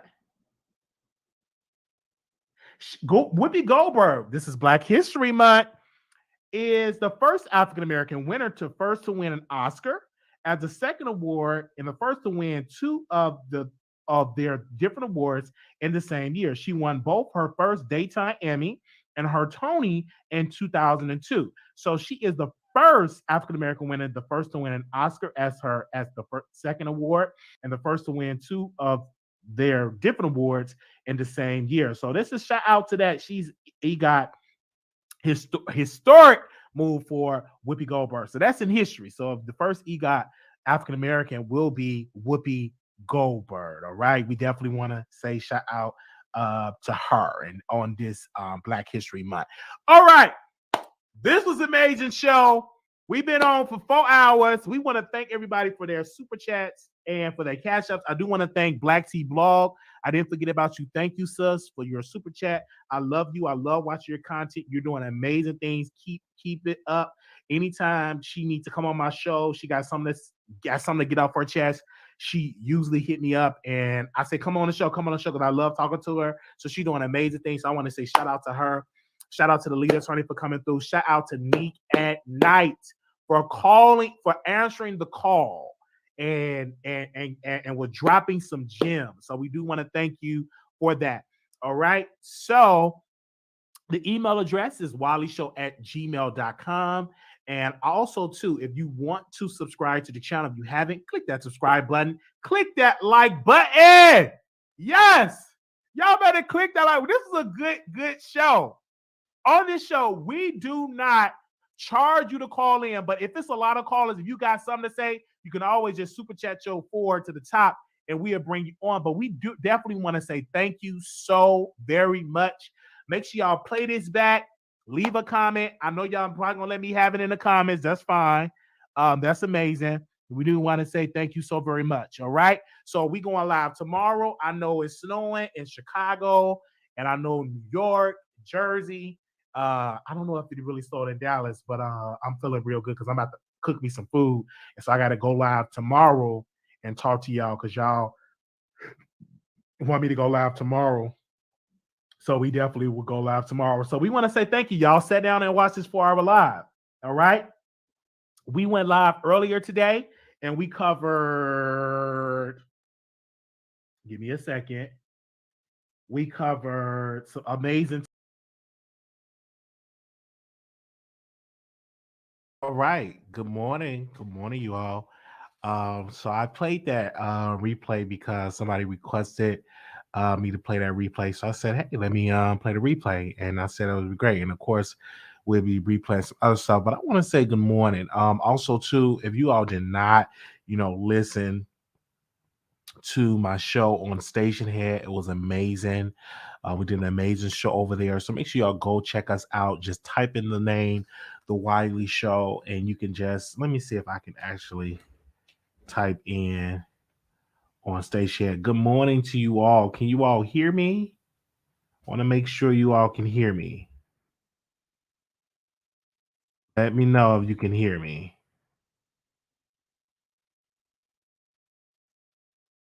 Let me see.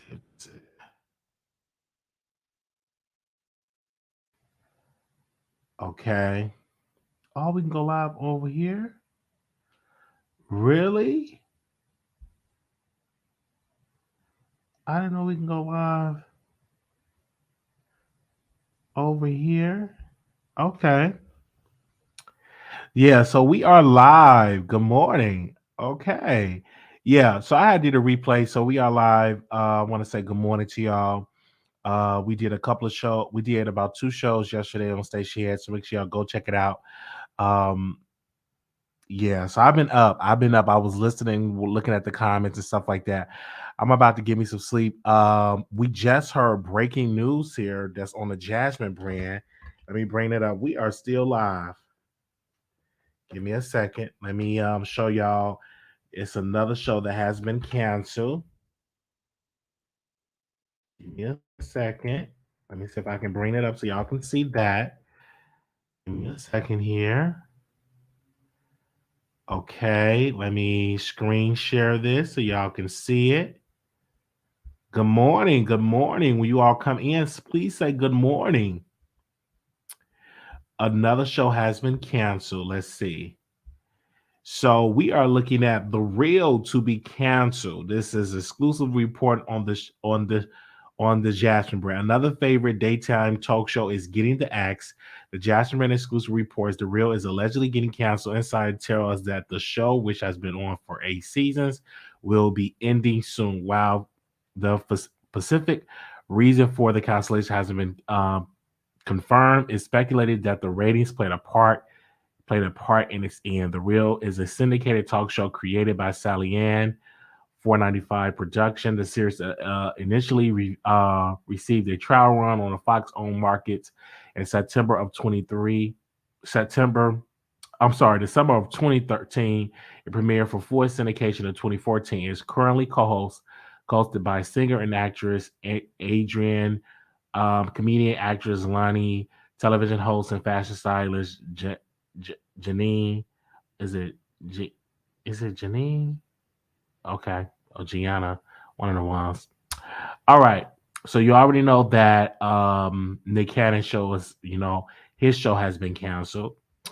News of The Real alleged cancellation amongst the comes amidst reports that Nick Cannon talk show has been axed. His show was on the air for roughly 6 months, and the comedian and hosts have yet to confirm the news. There have been no official announcement to the date from The Real. Do you watch The Real? Let us know in the comments. So they have been reporting on that today. So that just been the news today. So hey, I feel like a lot of people stop watching The Real. Oh, Jeannie. I think that's her name, Jeannie. Hope I'm saying her name right. But a lot of people stopped watching The Real after Tamar was let go. After Tamar was let go and fired, I mean, a lot of people stopped watching The Real.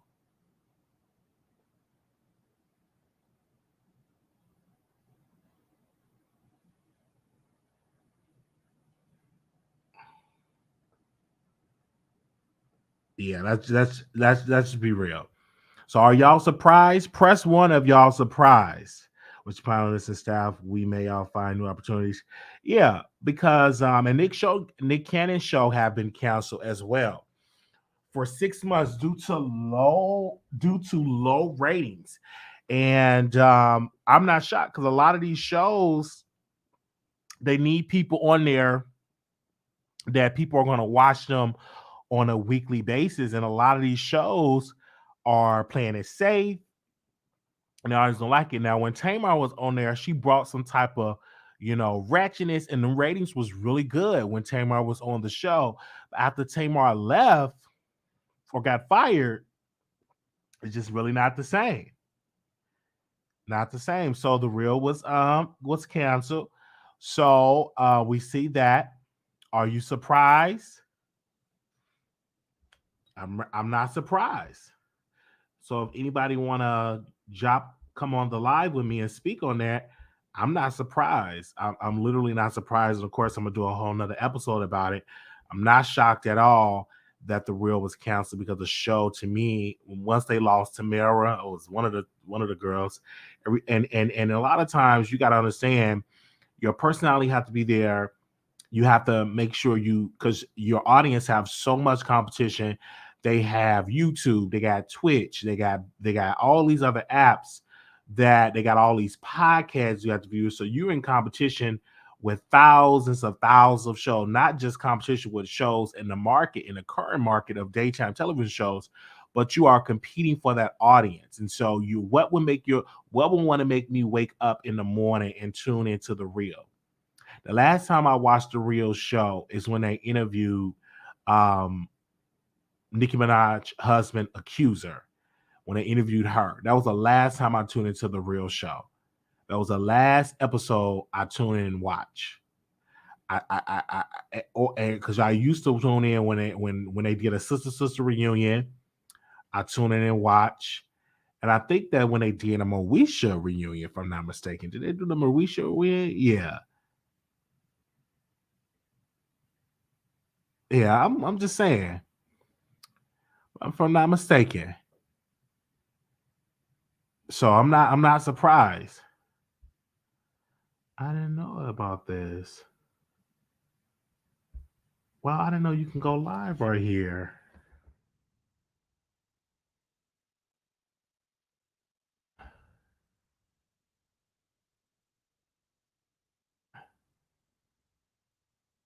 Okay, hold on, y'all. I didn't know I can go live on here. Wow. Test 1, 2.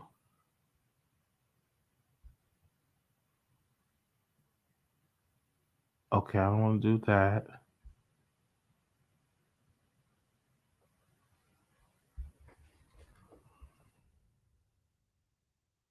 I'm just testing something out.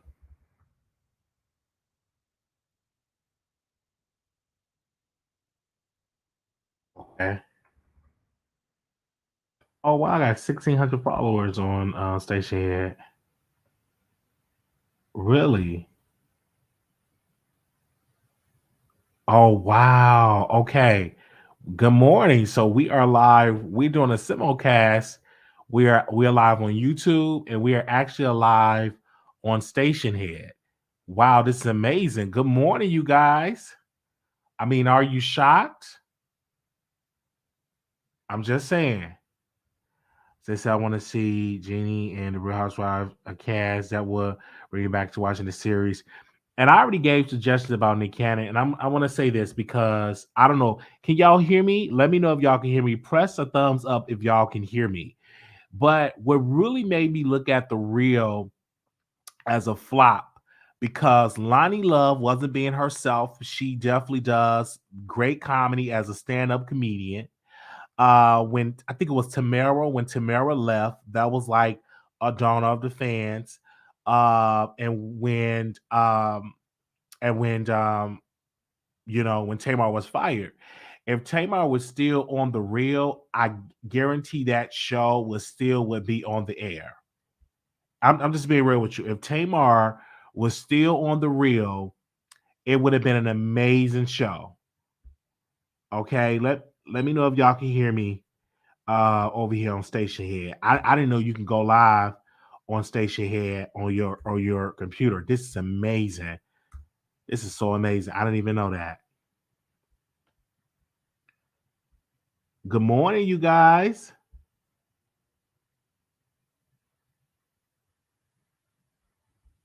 I did not know that.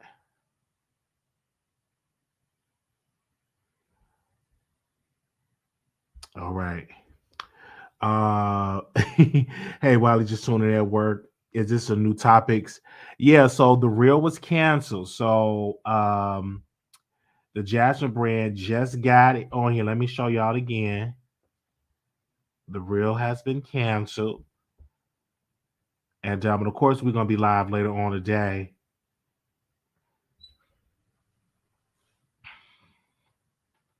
I'm gonna screen share this. And so I'm not shocked. I believe content creators like you and some other YouTubers we the people are watching. Yes, if a production company take time and bring us YouTubers together, and I'm not talking about the old YouTubers like Funky Dineva. I'm talking about people like myself. You can put Maddie on there, who else in there? TS Madison on there. You can bring all type of people that should be on that show. But yeah, if we were to do that, I think a lot of people will be tuned into that particular show. If they were to do that and bring like a Tasha K on there and bring like a Lovely T and a Wiley, and I'm like, I believe that would be a ratings, but it will be increased. It would be great in the ratings. Most definitely, I think the ratings would definitely be good. Okay. But yeah, but Jeannie Ma was on maternity leave, and now she's finding out that her show is canceled. It's quite sad. But these shows are not giving people a chance anymore. They are looking at it and saying, hey, if folks are not going to pay their dues, pay their just dues, when it comes to this, they're going to cancel it. They're going to cancel these shows, and that's definitely what's been going on with television now. They only giving these shows a certain amount of time, and when they're not doing well, they're gonna cancel the show. And shows get paid by having people on there that's doing incredible with the numbers. And I'm not shocked that the show was canceled because, like I said, when was the last time you tuned in and watched the show? I wasn't, and Nick Cannon's show was even worse in the ratings. His show was even worse. And I'm like, if you really want people to tune into your show, the ratings got to be good. And the ratings, unfortunately, was not good for neither show. And when Nick Cannon, Nick Cannon's show could have definitely been amazing. You know what I'm saying? Could have been amazing.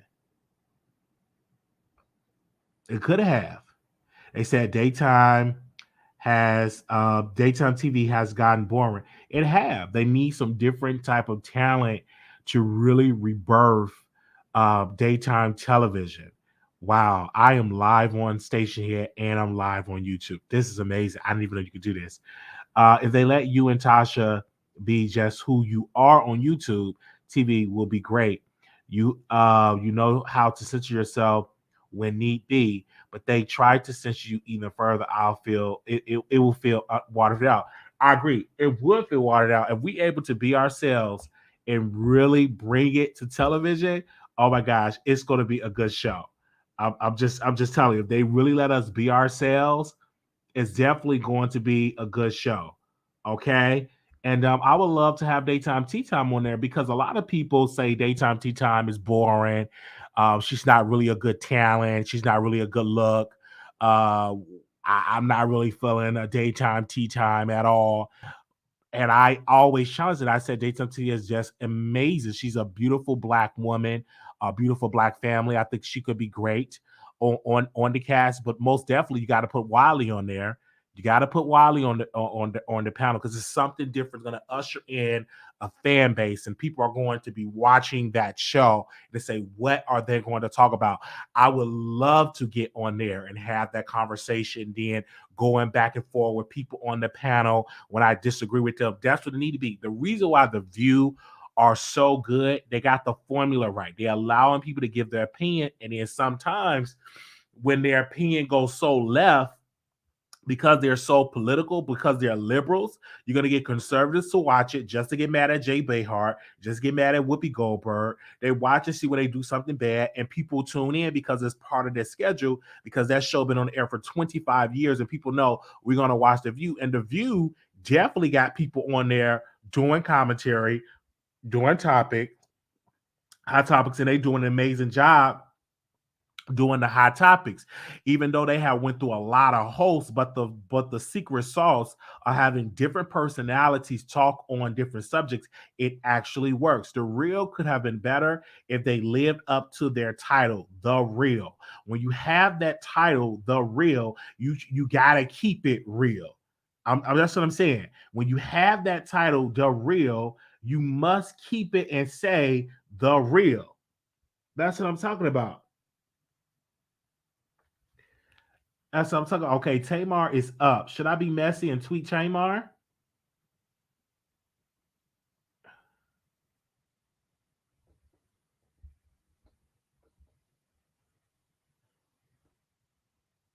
Let me tweet Tamar. Tamar.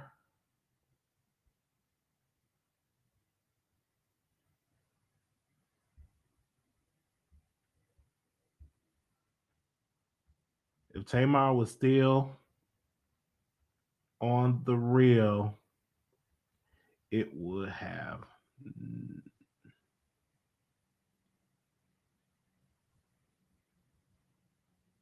Okay. Okay, I put a tweet. If Tamar was still on The Real, it would have never gotten canceled. It would never got canceled. I'm just have to put it out there. All right. Can somebody come on here on Station Head? Can somebody send a request to come on here on Station Head? Lovely. Can you come on here for a second? I see you, Vicky. I want to see how this is gonna work because I want to see can my YouTube people hear y'all over here on Station Head. Vicky, can somebody come over here on Station Head and try to come on stage with me for a second? Yes, I tweeted her. Y'all need to retweet. I say forget TV. You're better off on YouTube. We'll grow over there, Wiley. Plus, there's where the bag is at. People are leaving television to join the YouTube community. What I'm talking about for me, for television, I'm not going to leave YouTube. YouTube is another arm of that.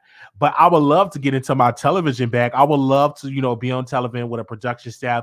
And it's very expensive to run a television show because you are literally employing hundreds of people work behind the scenes to make that show work, but you must have the backbone, the bread and butter is that good personality. And talking about those good topics, this is why my fear with Sherry Shepherd, I don't see that show actually doing good with Sherry Shepherd. I'm just saying. I don't see that show doing very good with Sherry Shepherd because I think that it will not actually last with Sherry Shepherd, in my humble opinion. Okay, I'm trying to bring somebody on. Okay, I see Duval on here. Give me a second, you guys. Cancel invite. Let me see if I can bring him on because I see him listening. I don't know if it actually worked. Good morning. They say yes, it's live. Yes, this is live. You hear me? I'm trying to see if I can bring a person on stage here. Hello, Duval. How you doing? Can you hear me? I can hear you. Yes. Okay. Well, I'm gonna put my earbuds in so I can speak better. If that's okay. Okay, I can hear you. Can y'all hear him on YouTube?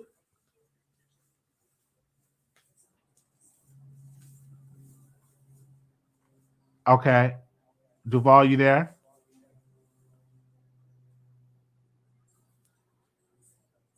Duval, you there? Hey, Wiley, give me a second. I'm going to get my earbuds. I'll be right back. Oh, it sounds better without your earbuds, but okay. All right, can y'all hear him, ladies and gentlemen, over here on station here? And good morning. Can y'all hear him over there on YouTube? Oh, okay, y'all. Both we doing a simulcast. What? All right.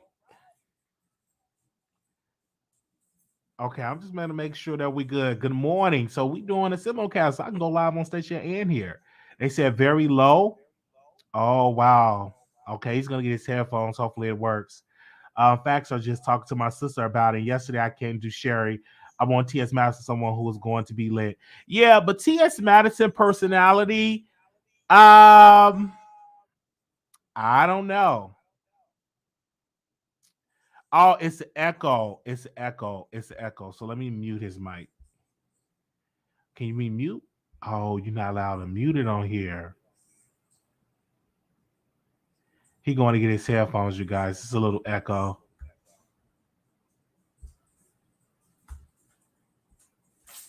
I'm just making sure it'll work or something. Let me see if I can mute it. Okay, he's getting his headphones.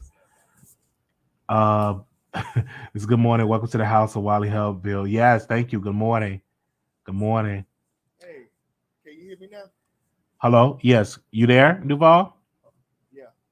I'm here. I just had to get some earbuds in my ear. Okay. What's going on? Another Muzz, doing good. Oh, okay. Oh, so you need something to talk about? No. I was just making sure it was working. I think it's working because I can hear you. Let me ask him. Can y'all hear him? And on station here, can y'all? Oh, they said they can't hear him. Can you speak up, Duval, a little bit in your phone? Can they hear me now?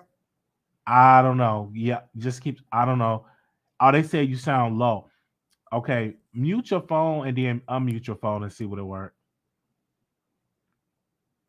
Let's see now. Now can they hear me?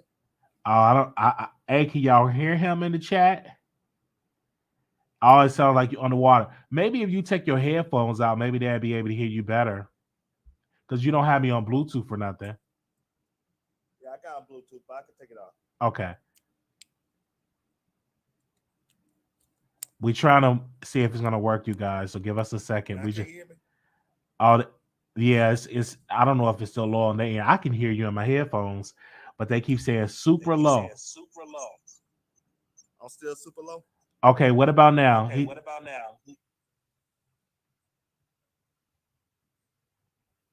All right, they said super low. Yeah, sometimes it'd be like this on Station Head. I'm sorry. Yeah, Station Head, it'd be like that.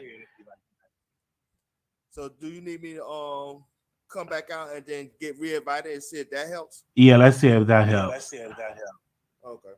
Okay, hold on. We just testing it out, you guys. Good morning. Good morning. Okay. Can y'all hear me? Are we good? All right. So it'd be kind of hard trying to bring a Station Head guest on because it'd be like a little echo. Let me see. I'm just testing something out. This is my first time actually going live on Station on the thing, and it notify your people. I can hear them. I have headphones on though, but now there's an echo. Okay, yeah, I think it would be like an echo on here if I try to bring a guest on. It'd be like an echo. Hopefully it works. Okay, it's trying to bring them on. Hold on. Good morning, you guys. We're just doing a little test real quick.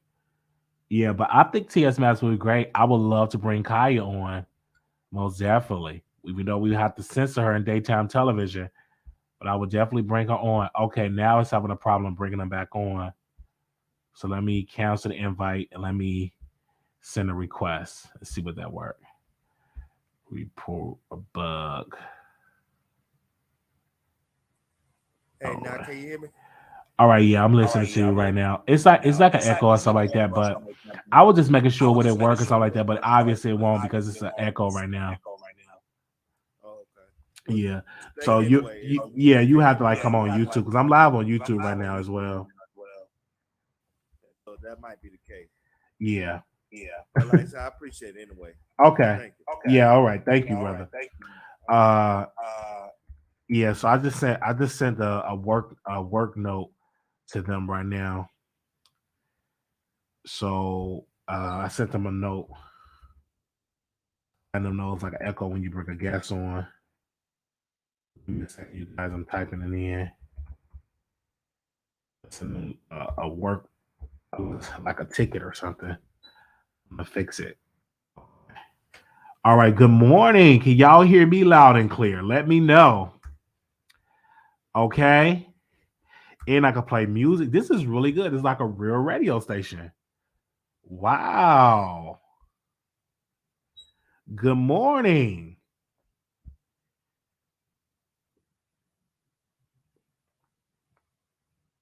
All right. So yeah. So I don't think the echo will work because I'm doing on 2 shows. So probably it'll echo on my end. That's probably because I got like 2 shows going on. So or it will echo. Like, or when they talk, I probably will have to mute myself. All right. Good morning, y'all. So for those that are just joining in, The Real, they did announce that they have canceled the show. So I just did I tweet that to Tamar? Oh, I haven't tweeted to Tamar. Hold on.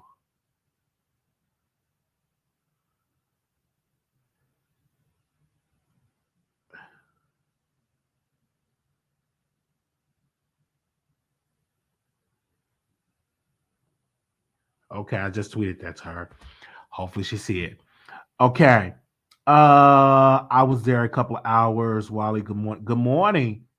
I miss Wendy. I always tune in to hear what she had to say. She was messy. I didn't watch The Real. This is like really a lot of people, stopped watching once Tamar Braxton was fired. A lot of people stopped watching The Real, but I'm seeing right here they have an exclusive tea here, and I'm checking all the blogs to see have anybody else reposted this. So I'm checking all the blogs. So give me a second. Let me see any other blog posting this. They said The Real was canceled. It's kind of sad because that means people are losing their jobs. I already seen that. I'm live now. Somebody live sending it to me. Even though I'm gonna go live and talk about it again. This is just like our morning show. Let me see. Did anybody else talk about it? Okay. The only person that got the exclusive is a Jasmine brand. Let me see the B Scott talk about it. Let me go to B Scott. Because B Scott usually get it like exclusive.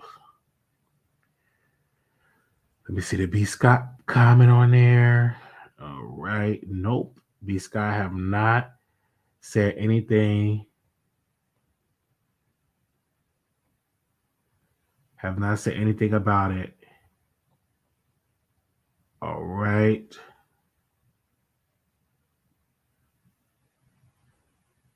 Oh, this is something I want to talk about.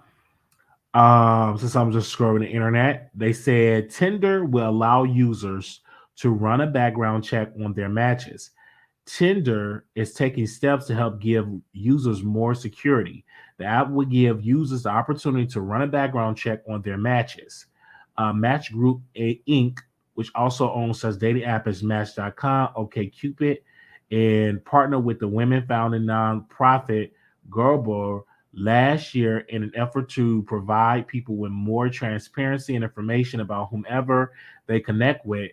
The program will scour public records and alert someone if their match have any prior arrests or convictions, as well as notify them if they have registered as a sex offender. Gerber only requires a full name and phone number to run a background check, which typically takes around 3 minutes. The first 2 searches are free, following by a $2.50 fee for every subsequent search. Wow, this is gonna be amazing. Oh my gosh. But then sometimes you can't really look at that if it's just a first name and last name. Some people had the same first name and last name, unless it shows like a mugshot. Oh my gosh. Wow. That's just the people gonna be doing now. That's good. That's really good for people that's on the dating apps, but still, you know what I'm saying? What about a person like is catfishing you and using a false name? That's only if a person going to give you a real name. Who in there right now use Tinder? Don't you have to pay to use Tinder? Because I have a Tinder, but I think you have to pay to use it. I think like people can use like a false name. I don't think people will really be using a real name on Tinder. They be using big booty, blah blah blah. I don't think people are going to get up in there and say, "My name is Billy Bob," and give you that information. Some people have false things on there. Do they really use their real name on there and not their screen name? I don't. Let me go on my Tinder. Hold on. Let me see. I'm gonna check right now. Where's my Tinder account? Okay, I gotta download it with my Tinder. Okay, I'm gonna check right now. I'm gonna let y'all know. I'm gonna check my Tinder account and see, do people use their real name. I'm checking in my Tinder account right now. And I just joined because one of my friends joined. So I joined Tinder. I've never been on Tinder before, but until like I just joined, like you can use fake names on Tinder and it's free unless you want the plus version. I never paid for Tinder and haven't used it in years. It actually want me to be single right now. LOL, yeah, because it make you want to pay. Yeah. Tinder's only saying that to make y'all feel comfortable about using the app. Yeah. Maybe later. Okay, see, it's trying to make me want to pay. Okay, Amanda. I got an Amanda in my area. Rose. But it's not a first and last name. Oh my gosh. There's a lot of white people on here. I don't really see no black people on my Tinder in my area. White girls.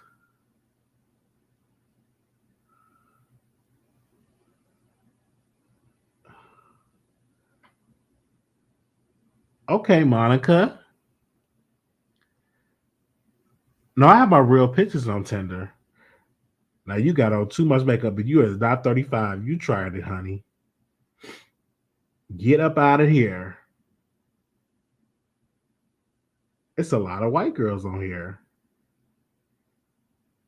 Okay, I'm just on Tinder. Are you really here now? I am here. I'm live, child. I'm live. Good morning.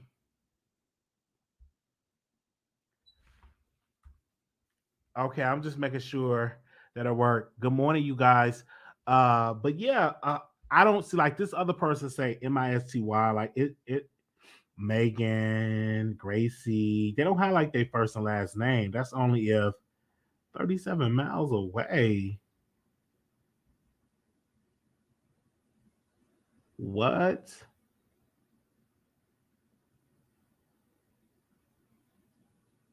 Okay, I don't know how to use this. Yeah, I was just looking on Tinder and stuff like that.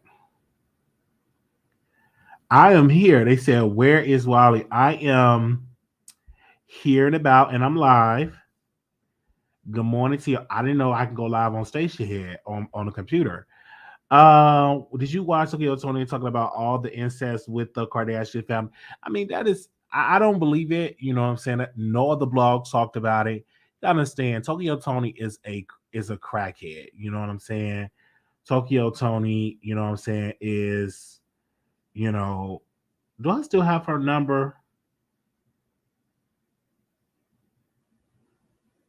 Do I still have Tokyo Tony number?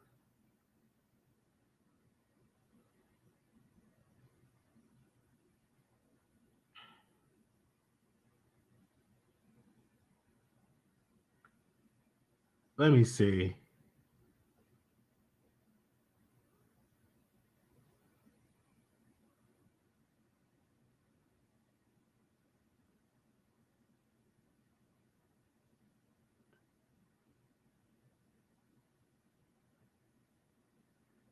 I'm trying to see that I still have her number.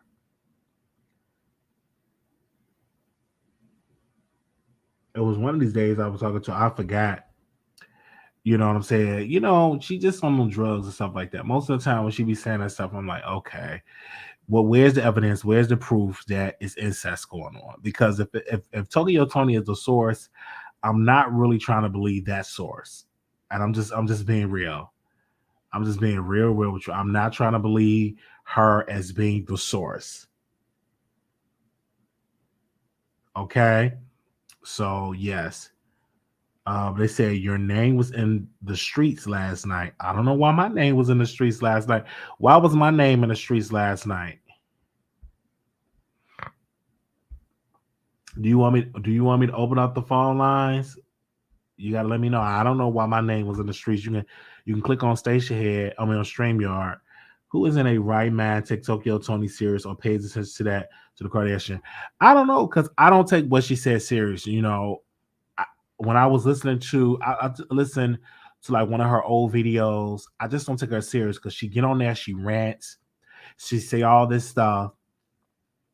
Um, yeah,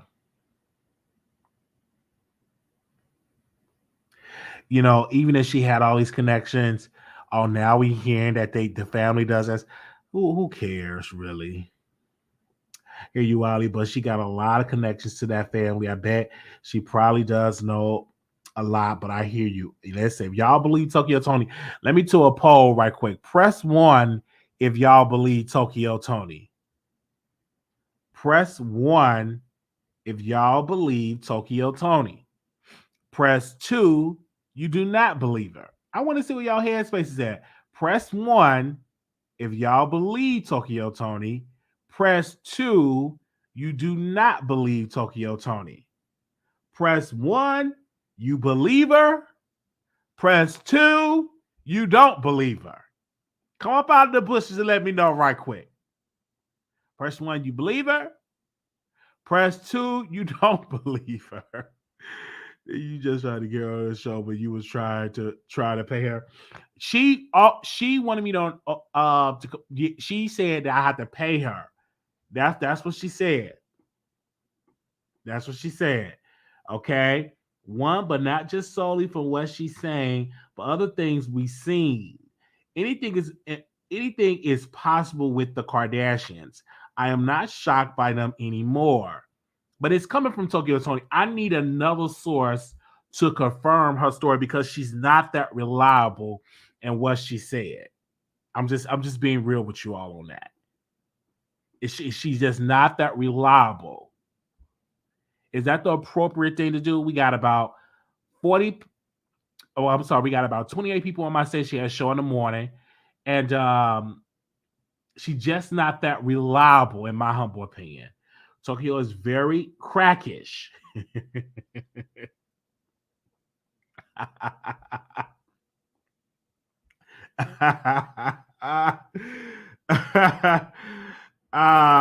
Storm paid her that $350 to that interview.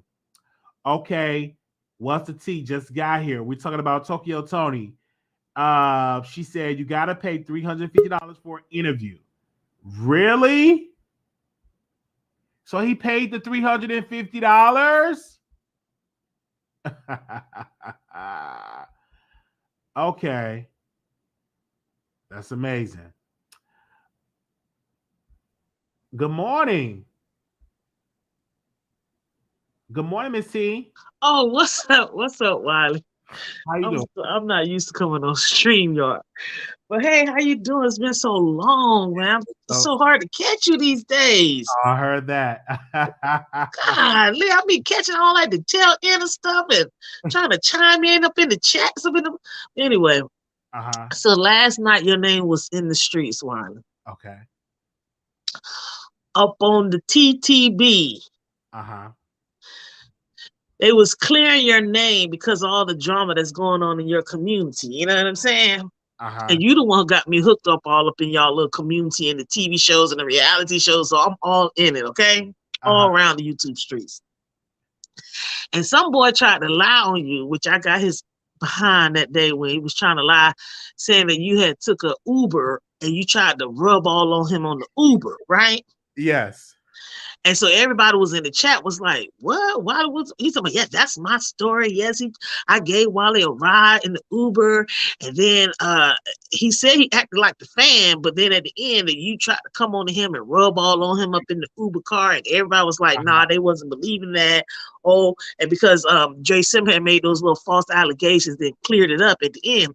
So TTB last night just came out and was like, yeah, one of the producers from Houston had paid the dude to come on to TTB that night and say that you was trying to rub him up in the Uber. What? Because because that dude was going to be a new member of the show of Houston. So I guess they was trying to start a storyline. What? Because I knew this was really weird because this man came on that time. I picked him up and dropped him off at work on my boyfriend account. And back in 2016, I wasn't even in Dallas. You know what I'm saying? So how the world could this happen? I'm like, what is going on here? And it's just like, I knew this was like a lie and I didn't really talk about it because I'm like, what are you talking about, dude? Like, this is weird. I mean, it was crazy that night when he was on the show that night. Oh, wow, he was acting like this is my story. Like he was like trying to do a Me Too movement on you. I was up in that chat like, oh no, I know you're not trying to come for Wiley like that. No, Wiley was no. And he said I used my boyfriend account to drive Uber. Right, and I was driving him to work at a nursing home. And they said when he saw you, he was like a fan though, you know. He said like I was like, oh, you Wiley so. But then I guess you kind of like bust the moves on him and was trying to rub him up before you got out the car. That's me. It was so funny because this man is like really doing this, and I didn't, you know, I was like, whoever did something to this man, whatever this man is going through, I don't know what's going on with this man, but I'm not about to indulge in this liar. But I'm glad that it all came out because it was really weird. I didn't really engage in him. I didn't really go up on there, try to drag him or anything like that because the truth going to come out. Yes, it did. And TTB cleared it up. So yeah, he was like, allegedly this guy, and just told the whole story how that producer paid the dude to come on to tell the lie on you because he's trying to be a new person on one of the Houston shows because there's a whole lot of drama going on right now. And I'm like, I'm not coming on these shows. And they be asking me to come on these shows all the time. They say, well, can you come on? Can you come on to be a friend of the show? And I always say no because number one, it's too much, it's too messy. Number two, you do not get paid. So if I'm giving you all this drama and I'm giving you all this stuff, I'm inviting you into my home, I'm inviting you into my space, I need a paycheck. They don't get paid. You know, I don't need clout because I can come on YouTube and I can talk to you on the regular. So just saying that, I can introduce you to this audience, that doesn't get to me. Like, you really gonna have to pay me for me to come on those shows. And that's just my I get it too, Wiley, about the being paid. But you know, sometimes I just read an article where Rick Ross said that when he first endorsed the Ciroc brand for P. Diddy, he did not get paid. He was doing it for free. He said that when he did it for free, it helped that Ciroc get on, get popular. He ended up getting $1 million check, So sometimes I know everybody want to get paid, but sometimes exposure is a way of payment too. And I tell you one thing, I get what you're saying, but while I am definitely, I want you to win. You understand? It would make like for real. And I just really think people need to see you.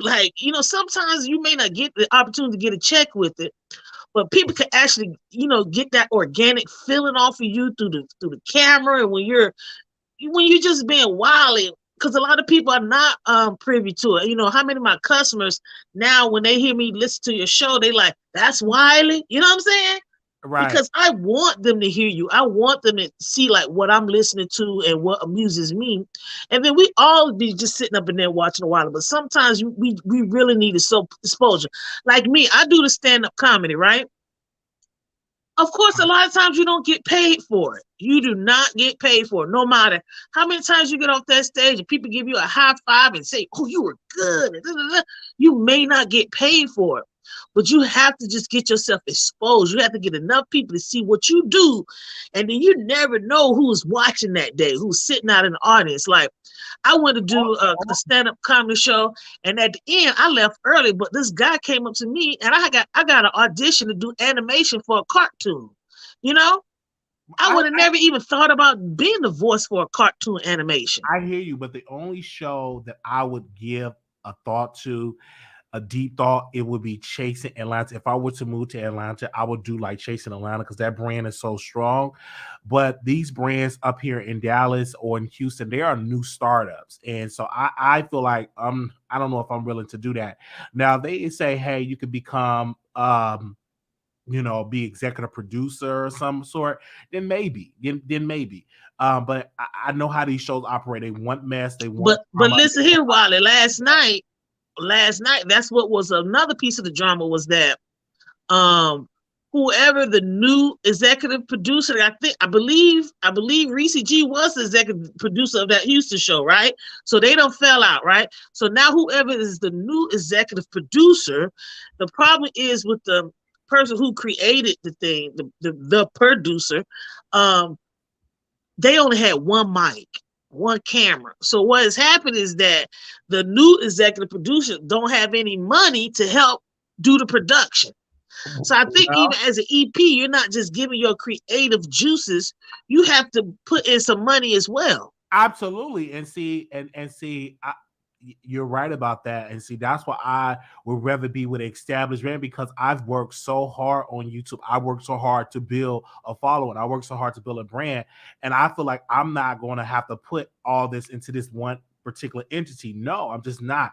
I get offered, they call me, and I always decline because it's free. You got to pay for your own outfits. If they go out of town, you got to pay for the tickets to go out of town. Now, if you get into an argument and you get into altercation, you invested into this, and you may not get nothing back in return. But if I were to do any show, it would definitely be Chasing Atlanta. If I was in Atlanta, I would audition for that, because that show gets hundreds of thousands of views, per episode. That's like the highest rated, online show out of all of them. Really, Chasing Atlanta is one of the biggest, if not the biggest, reality series, and the rest of them just falling behind. But I just not gonna do these shows up here for free, because the stuff that they pull with that young gentleman, why would I come in and all basing on you coming in the show through a whole lie or something? I'm not going to be doing that just for a click and a view. Come on now, I have integrity. I'm not going to be doing that because I'm going to be wound up in jail because it's going to be too serious. You know what I'm saying? And I'm just not going to do that. Wound up catching a charge. So you ain't trying to be flipping over the computers up on their ass no more. Right. Like for okay. For so Wiley, when you coming back to the A? I'm not gonna have. Well, I'm definitely looking into it. Because we didn't get a chance to go have no drinks. I want when you come, I want you to get the experience of going to a little open mic. Hopefully, I can hype you up to get on stage. You know what I'm saying? Okay. Yeah, don't get scared. Don't get scared.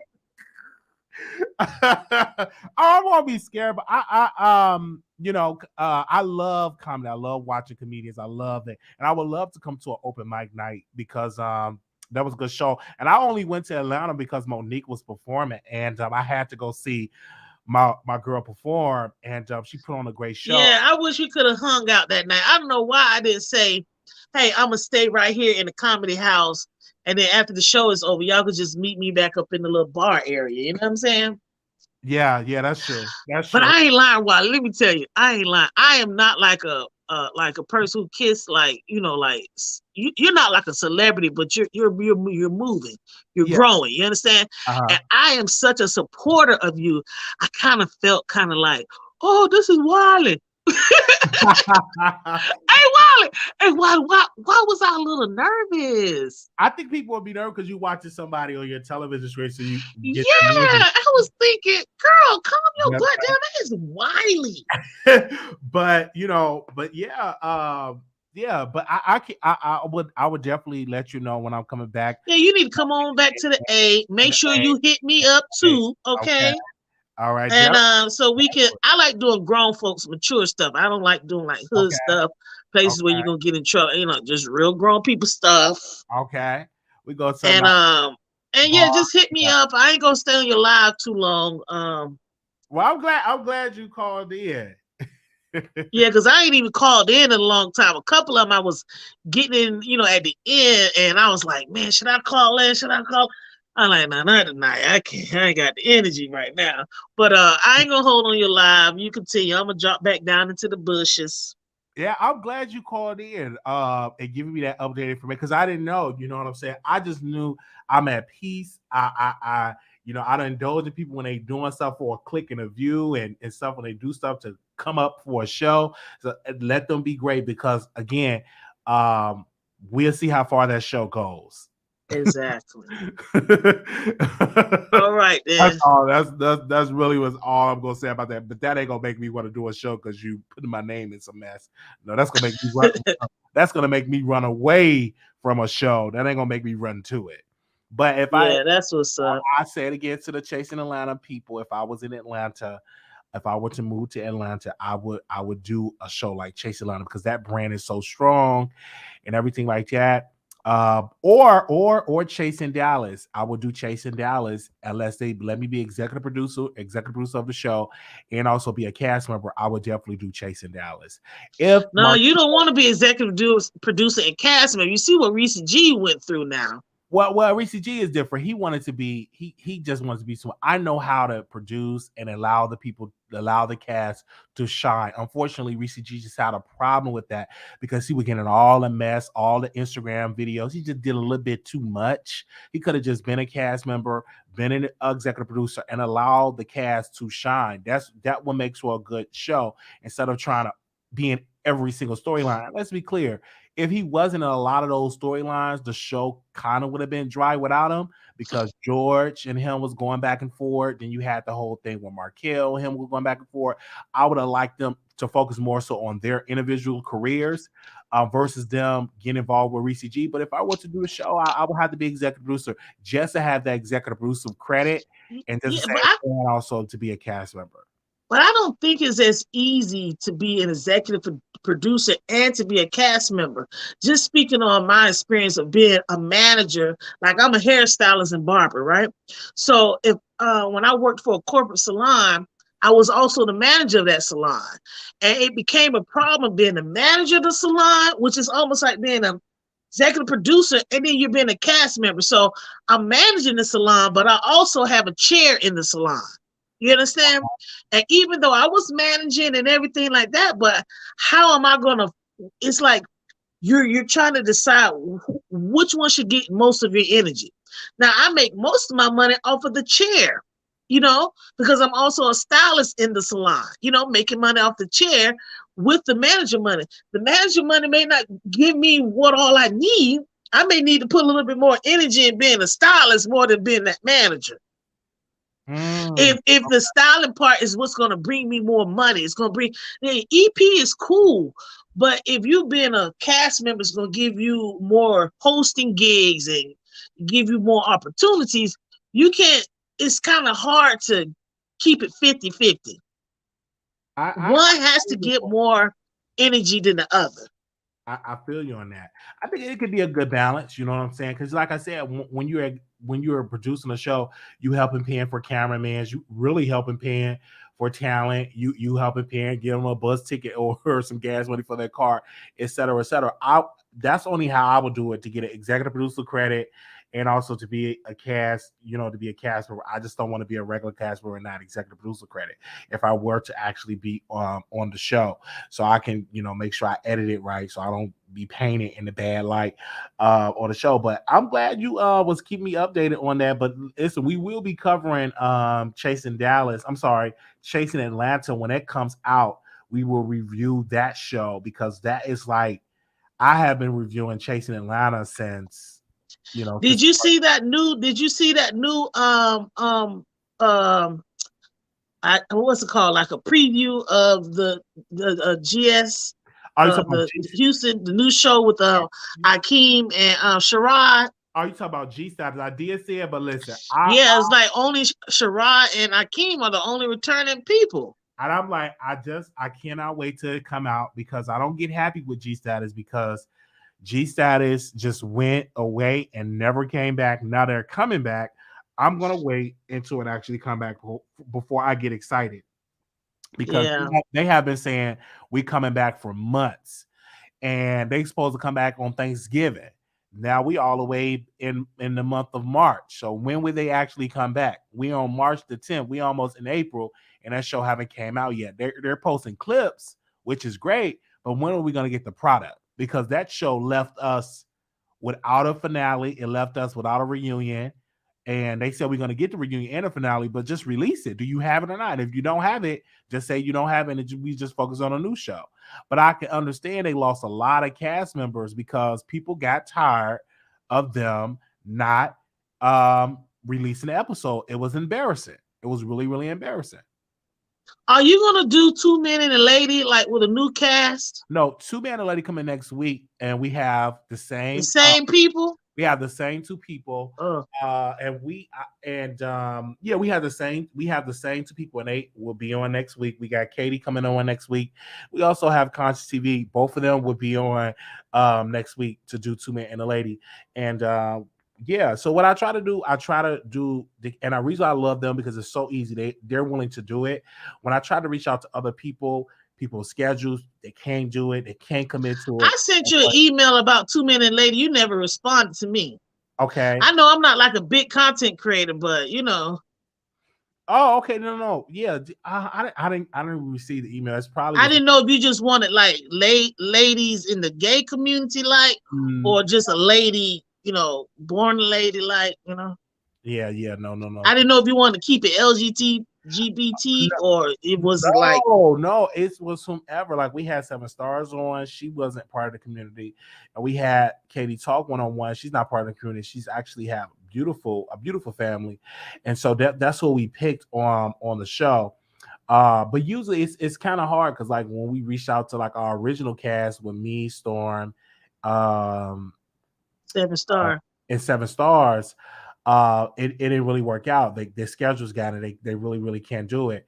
So I reached out to Katie Talk 1-on-1, and I was like, "Oh, Katie, you would be great. You would be great. So you come on." And I reached out to Conscious. He's willing to do it, and I said, "Okay, Conscious, you can come on." But I know once this run is over, then I'm gonna reach out to some other content creators and say, "Hey, do you want to be on the cast? You could be on the cast. Yes, because there's some people like me that be in the bushes that we may not have like a YouTube bumping channel, and then some of us not really trying. My channel that I'm creating is something you do with my career, but still, that would be a good show because I like the topics that y'all talk about. Yeah.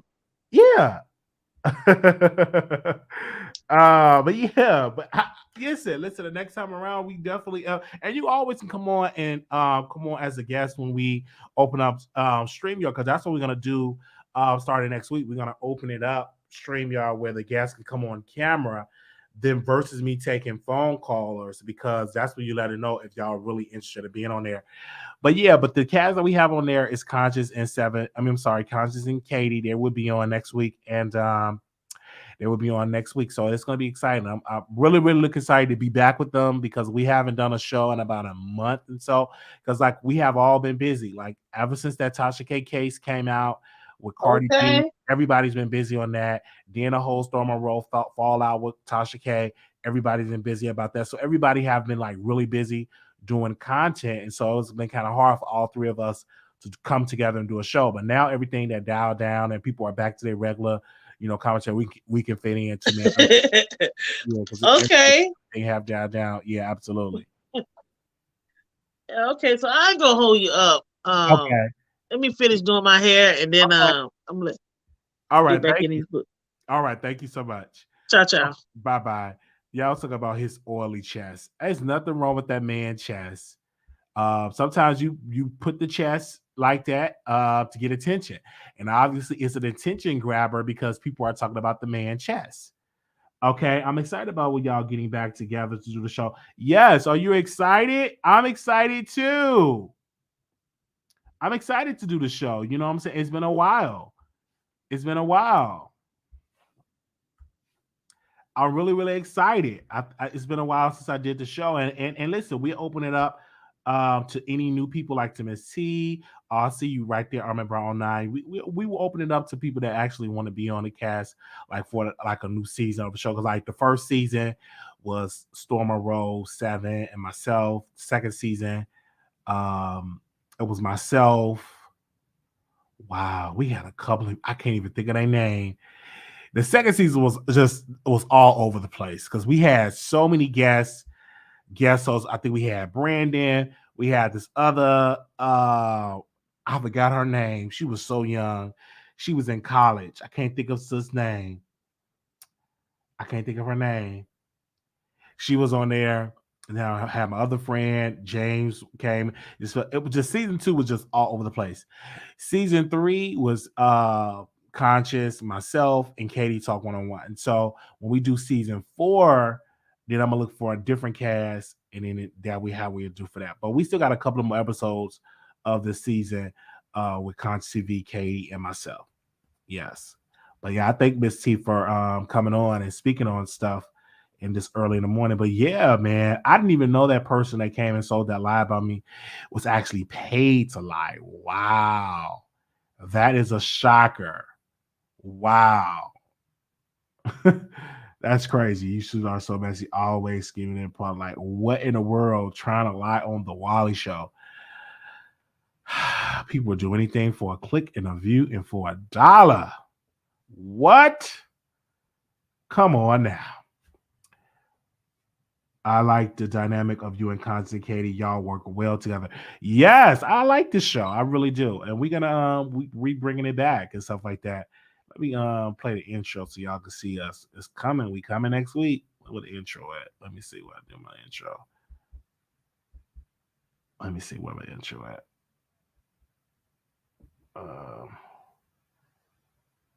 Is this it right here? Okay, here we go.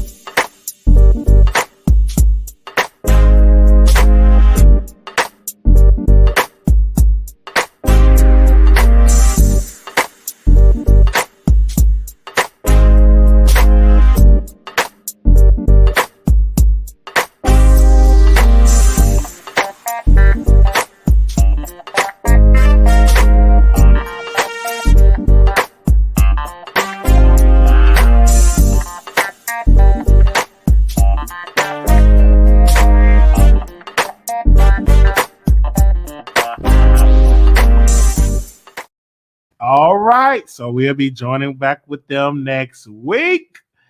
So excited to be back on the show with my people. All right. Yes. Thank y'all so very much, YouTube. I'm about to go live or continue to go live over here on Station Head. I'm going to see y'all later, YouTube. Y'all have a wonderful day.